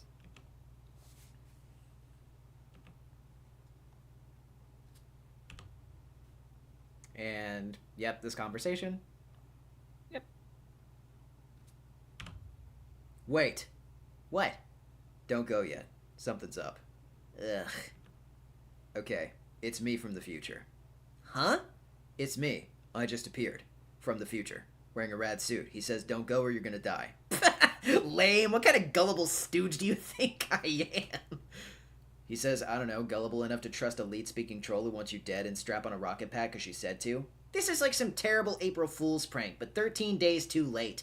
Remember, you were talking to the pranking master. Okay, that was probably the dumbest thing you ever just said now. If future you is real, then why don't you let me talk to him? Do you hear what you're saying? Oh my god, this guy is me. If I let him talk to you, you're just talking to me again. Jesus, it proves nothing. Hold on, someone else is bugging me. Turntech Godhead began pestering actobiologists. John, stop being a tool and unbuckle yourself from that piece of shit. If our friendship means anything to you, you'll listen to me and past Dave. This is future Dave, by the way. Oh, wow! You were pulling out all the stops for this stunt, using your phone and computer at the same time to message me. Kind of going through a lot of trouble, actually. I don't know why you're bothering with this. Yeah, exactly. Why would I bother? This sort of cornball horseshit is your cup of tea, not mine. Don't make me track you down through time and stop you in person. You can't track down through time what you can't catch! Pachoo! Oh god, did you just blast off? No, but that would have been sweet if I did just then. Okay, well just don't, okay? I'm turning this timeline over to past Dave and helping you stay alive and do this thing the right way this time. Just stay on the goddamn ground for fuck's sake. Okay, I guess. Here's all my stuff, and bye. Hey. Sup? This is stupid. Rose, pester Dave. Strider, I need you to do me a favor. Can you take a capture of my bedroom and send me the file for no reason in particular? He's not answering. Yeah, he's pretty tied up right now. Can you hustle him via Spurb and tell him to talk to me? Bop him on the head with a puppet or something? No, he made me promise not to bug him while I'm asleep. Can you do it anyway? But he'll find a way to be clever and make me punch myself in the face again. Did he tell you what I wrote on the walls? Wait, what? Rose, prepare for nap. You bundle up your knittings into a cozy nest. You aren't all that tired, though. It's hard to imagine falling asleep without the luxury of Harley's narcolepsy. Future dream Rose, cease to exist.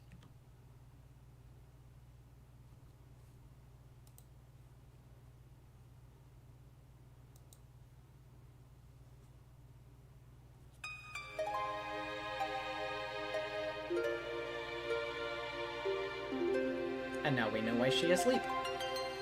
Hey, Dave Sprite, Troll GC. Turntech Godhead began trolling Gallows Calibrator. Don't talk to John anymore. He's an impressionable doofus. Your plan didn't work. I mean, it did, but then it suddenly didn't. So you might as well quit trying. You smell like orange creamsicles. What? You're aliens. Do you even have orange creamsicles? Of course. What kind of awful civilization wouldn't invent orange creamsicles? Not one I'd want anything to do with.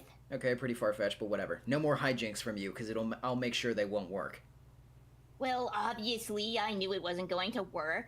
My friends have been talking to John from the future. Your future, where he's not dead. So there's no way what I did was going to kill him. I just wanted to mess with him and stuff. I don't think you're following. You did kill him. Sort of. Then I went back in time to stop him. Yeah, I guess there was a chance of something like that happening. Alright, but did you guess that by trolling John to his grave and making me splinter us off into an alt timeline that you were basically complicit in making our timeline go the way it's supposed to go all along, where future me is now helping Dave and we just keep playing, and our actions ultimately lead to the trouble you're all in now, thus leading you all to troll us incompetently? Oh. No. I didn't think of that. Yeah, see, none of you ever think anything through. Who's in charge of timeline management there? I gotta give him the business. She doesn't want to talk to any of you and has misgivings about this whole thing. Not all of us are that enthusiastic about trolling you guys, and the ones who are sort of suck at it. Well, at least you got John off himself, so I guess you're not totally incompetent like the others, like that awful rapper. So John actually did what I said? Yeah, I'm telling you. Huge pushover. He will do what you say. Unless it happens to be for his own good, then all of a sudden he's a tough nut to crack. Go figure. Now I feel kind of bad. Are you sure I can't talk to him? Even if it's just to apologize. Would that be okay with you, Sir Brave Knight? Yeah, that's fine, I guess. No more coy bullshit antics, though. Not even like an idiotic angry winking emote. Or what? You're going to hunt me down through time? Oh, no! Yeah. You do realize I'm way higher on my echelon ladder than you? Even if you are from the future. Are you sure you want to get clocked clean by a blind chick? Okay, even if that's true, I just merged with an impaled orange goddamn bird, and now I got all these crazy powers. Self-prototyping is so dumb. This is why you all screw up so bad, always bending the rules like that. Oh well, can't stop you now, so might as well drop it. Hey Dave. What? I've been researching some of your Earth soap operas. Is this you? Oh, cheek as fuck, no. Why would that breathtaking douche remind you of me at all? But he has a fiery personality, sort of brash and impetuous. And in your face, like fire itself. Now I see. Now I know you're bullshitting me. Do I seem like the kind of guy who'd accept a magic ring from Whoopi Goldberg to awaken some egregious homo fantasy for a ripped blue dude's mammoth eco-friendly bulge? That guy is an asshole and needs to be sealed in a duffel bag and whipped something ungodly with a bamboo shoot. Who's Whoopi Goldberg? Who cares? Okay, I made some modifications. This is so you, Dave. Come on, admit it. The, like, off-center glasses. So fucking good. Okay, yeah, that is pretty much fucking spot on. You're actually a pretty good troll. As long as you don't bug John, I guess that's all there is to it. It's all to say on the matter. Thanks, Dave. To be fair, I'm pretty sure every one of us wishes we thought of future self-prototyping first. So, you're really not all that terrible. Dave Sprite, chill with Dave. Who were you talking to? Just telling a troll to step off. Okay, cool. So now that you're a sprite, do you know everything about the game? Well, I knew a lot anyway, because I'm from the future. But yeah, I know more stuff now. Like, things meant specifically for sprites to clue players in on, but packaged in these, like, I guess, riddles. I'm supposed to be cagey about it, but I don't really feel like it. Ask me anything. Go ahead. I'll give you a straight answer. Alright. Here goes. Why are we so fucking awesome? That's the best fucking question anybody ever asked. Yeah, so is everything cool with this John business? Is he gonna be okay? That's up to him. If he decides to wise up and listen to us, if not, then we just bail everyone out again. Okay? All that gear you picked up should let you breeze through the first couple gates, even at a low level. Later, you'll unlock the ability to bring your sprite down with you, and we'll take care of shit together. Till then, I just guess mess around and let Jade build up or whatever. I'll go kill some time. Maybe draw some comics. Like what? I don't know, what's the last one you did? I was in the middle of the non-show party arc. Oh yeah, I gave up on that halfway through. Yeah, that was sort of the plan. Making a 10-part story about nachos was always a bullshit idea. Let's do some brainstorming later. Blow everyone's minds. Yeah, sure. Bump. Meanwhile, hundreds of pages ago. You open the package. There's something suspicious inside. Something suspiciously dirty and smelly. It's a stuffed bunny, much like the one held hostage briefly by Malkovich's Cyrus the Virus, while taunting hard-luck protagonist Cameron Poe, and strikingly similar to the one scooped up from the soot of a burning Vegas strip by Cage's Poe and offered to his daughter, a gesture symbolic of a tattered exterior surrounding a heart of gold. Poe wasn't much to look at, but he was a good man. But no, it is not merely like that bunny. According to this note of authenticity, it is the very same bunny. This is so awesome. Included is a note from your best bro, Dave. So hey. Since it's your B-Day, I got to get you back for the sick memorabilia you got me, so I got you this god-awful thing, and now I just know you're standing there flipping your shit over it, so you're welcome. It's the actual gross bunny in the movie, so that means Nick Cage actually grubbed it up with his clownish no-talent fingers. I'd suggest you put it somewhere and display it ironically, but I know you're dead serious about this ridiculous shit, so you'll probably sleep with the damn thing and nibble its ear and stuff. But, like, the weird thing is, that's what's cool about you. You're this naive guy, like Pinocchio tumbled ass backwards off the turnip truck and started liking Ghostbusters, and the fairy godmother kissed your nose or some shit, and you turned out to be not made of wood and also pretty cool to talk to. One day your gooberish ways are gonna land you in a jam, and I know I'm gonna have to get you off the hook, but it's cool. I got your back, bro. Then we'll meet and hug bump and get each other's filthy wife beaters that much filthier, so... Yeah. Peace, dog. TG.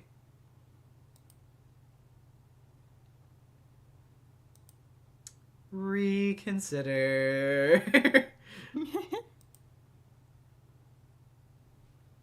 John, get pestered by Dave. The fucking Snoop Dogg in the background. Yeah. Did you blast off like a spazzy douche yet, or what? Yeah, of course. There was no way I wasn't going to try out this sweet ride. God damn it. What do I have to do to make you believe me? Fist bump my future self till I get bloody knuckles and write an even sappier B-Day note in my own blood on a Back to the Future poster?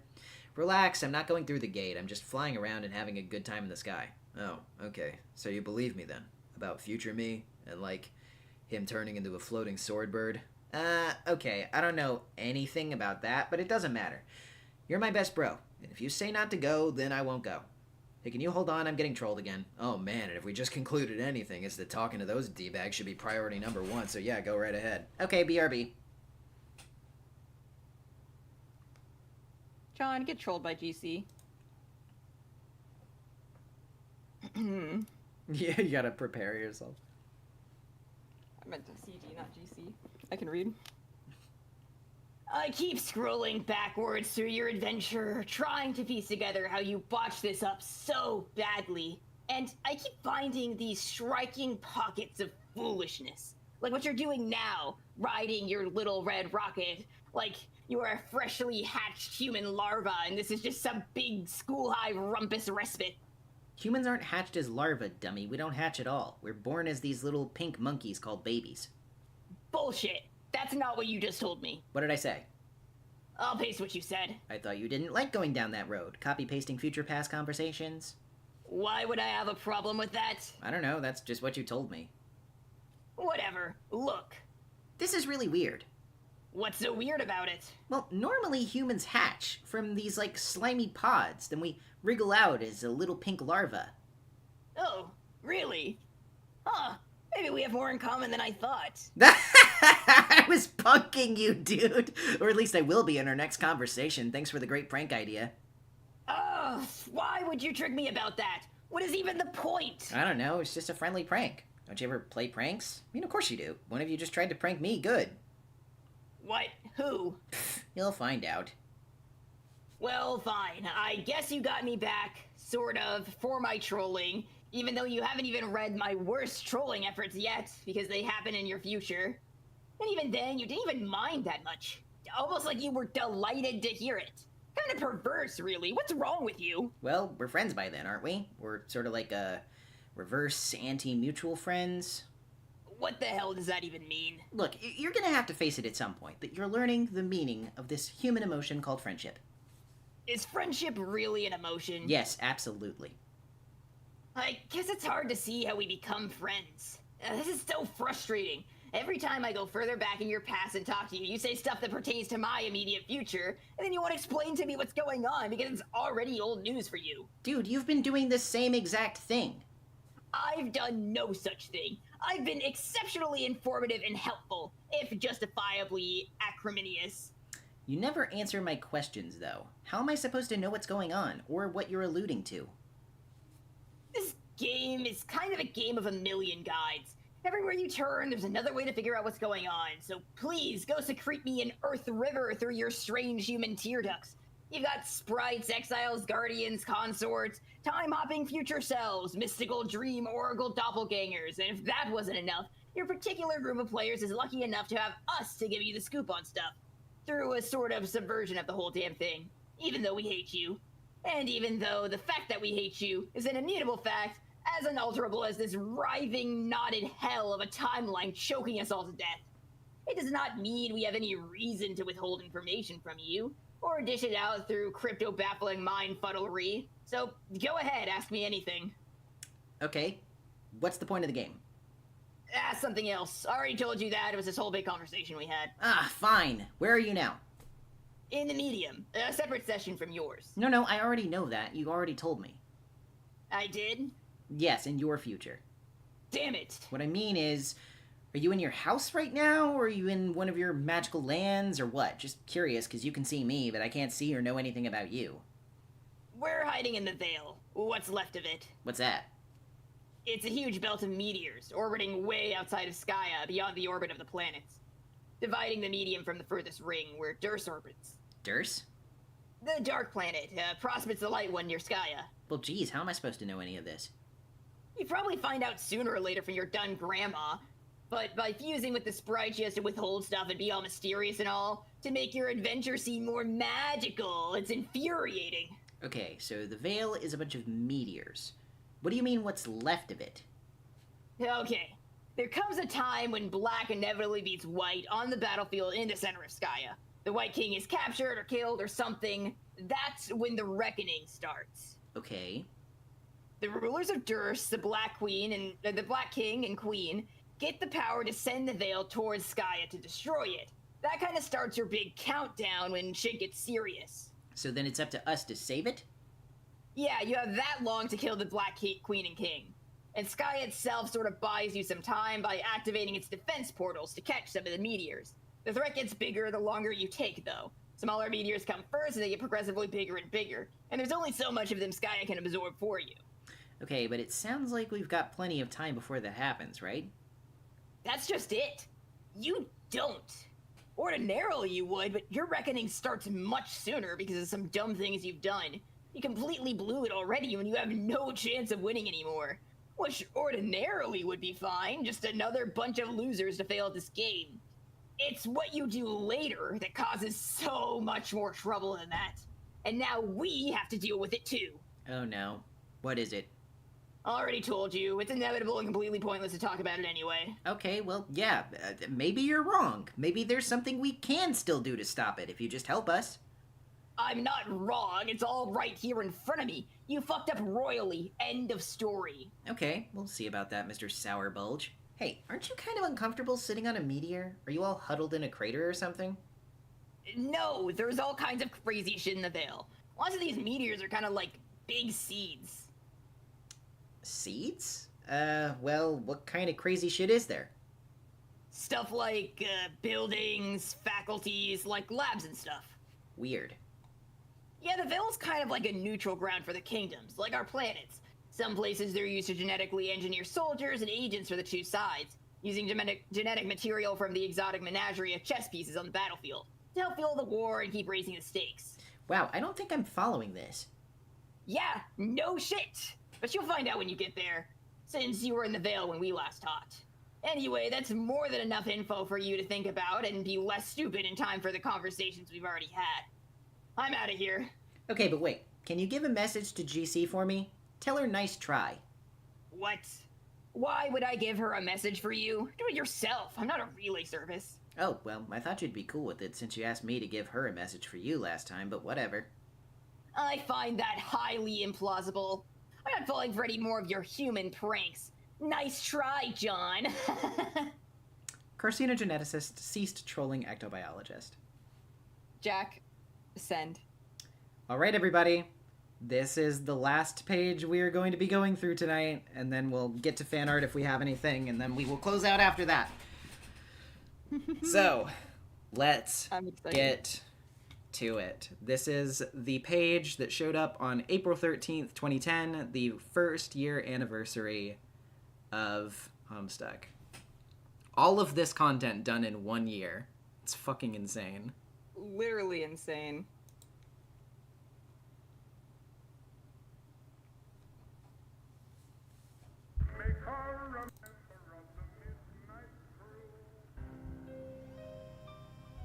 And accompanied by Black, which is one of my favorite tracks in the comic. Such a good track.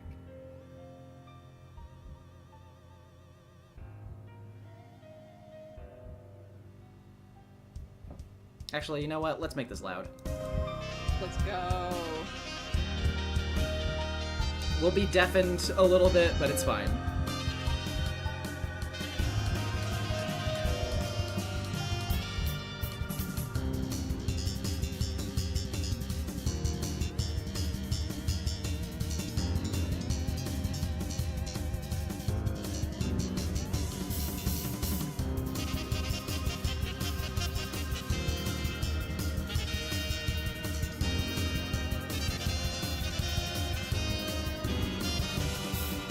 No!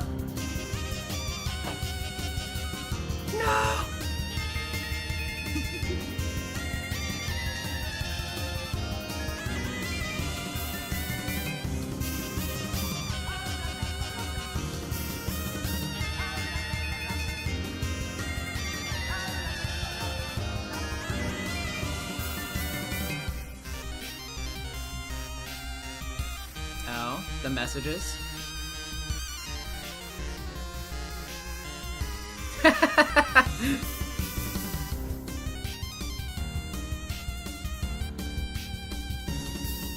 Yo! I love them.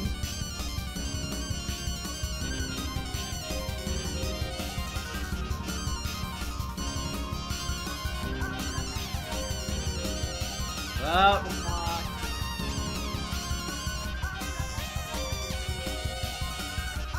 no. No. Oh no. Jack, don't do it! Jack, no. Well.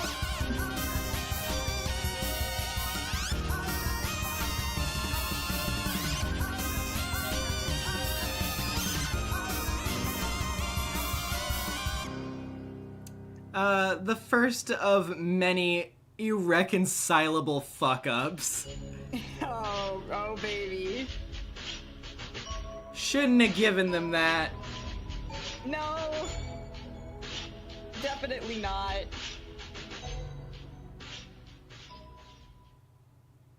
Oh, but I'm sure nothing bad will happen with Jack in the future. No.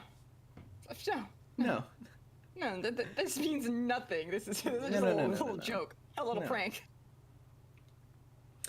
Well, Fuck ups as in, like, in-game finding tree. yes. like you know fuck-ups how that the you kids know do. how our little shouty friend just a second ago was talking about how like, oh, you guys like fuck up and like several times, and like it leads to the situation that we're all in right now. Yeah, that was probably about the first really bad one. Yeah, that was a major fuck up from them. Okay, well, shut up, maybe. No, you shut up. You listen to me about your fuck-ups. You have no say in this. Look what you did. Look what you let Jack do. Well, I don't Who really knows what he's gonna get up to I now? don't really understand any of this, and also I don't know who that guy is, so... Yeah, of course not, because you're fucking stupid. Just go Okay, well, play okay, with your fine. fucking money, Yeah. Egbert. Die. Yeah, sure. Well, I'm not going to do that. I think we all actually put a lot of effort into making sure that didn't happen a minute ago. Yeah, that's true.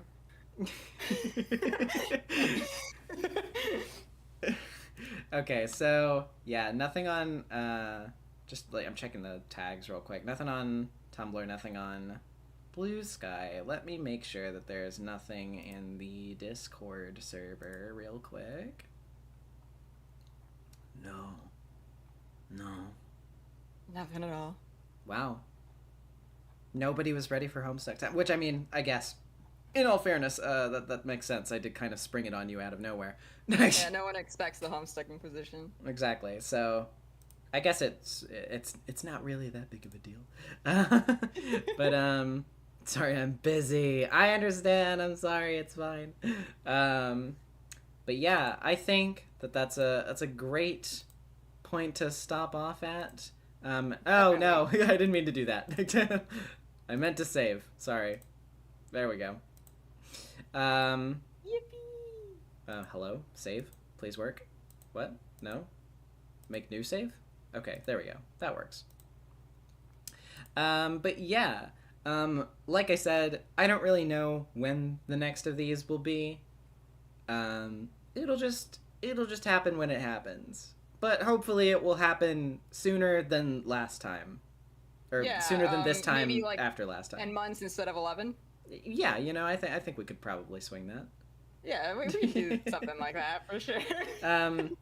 Yeah, in some ways, I mean, like, you know, it obviously at this point, it also just kind of like depends on when's good for you, because, well, I mean, you're just a part of this now, so there's no escape. Yeah, no, I can't escape it. And I'm usually pretty good.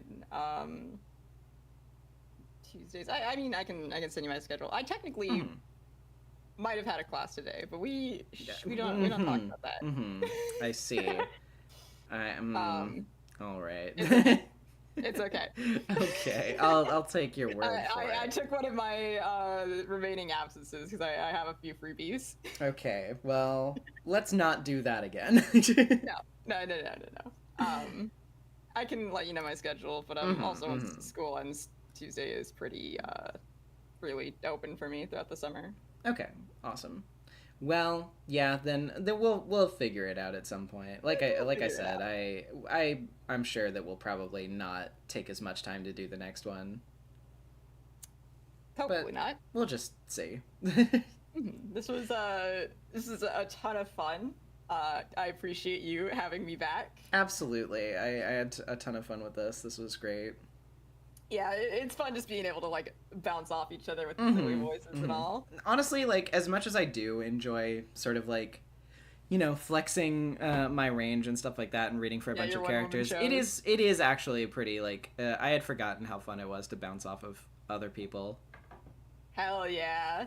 I mean, you got your when they cry to Yeah, exactly. show off everything. Yeah, we can save all of the yelling at myself for Higurashi and Ace Attorney. Hell yeah. But in any case, I guess that is where we part ways for this wonderful second Homestuck stream. Can you believe we got through 1,668 pages in just 2 streams? No, that's like actually insane. Honestly, it doesn't matter how far apart these Homestuck streams are; they'll be done in no time. Yeah, exactly. You know, we've got a lot of meat in here, so listen, nobody can tell nobody can say that we didn't put a lot of effort into it. Yeah, we put our whole everything into this. And we all in. And yeah, I guess there'll be plenty more of that at some indeterminate point in the future. Yeah, and whatever you feel like it. All right, then. That being said, I think it's time for us to wrap up. Lurf, do you have anything you want to plug? I actually have a new Blue Sky. Nice. I literally just created it recently, so I need to Remember what it is. remember what it is. I think it's the same as my Instagram. So if any of you guys want to check out my art, it's Leon Toons on both Blue Sky and Instagram. That is LIONTOONS. Awesome. So yeah, check it out. I do silly cartoony stuff. I post my schoolwork, post art of my D&D characters, and also my henna art every year. Awesome. So, yeah. Yeah. Alrighty. Well, I think then that should be everything. So, once again, thank you for tuning in, everybody. Have a merry Homestuck and a great Trollsmas. Adios. Bye.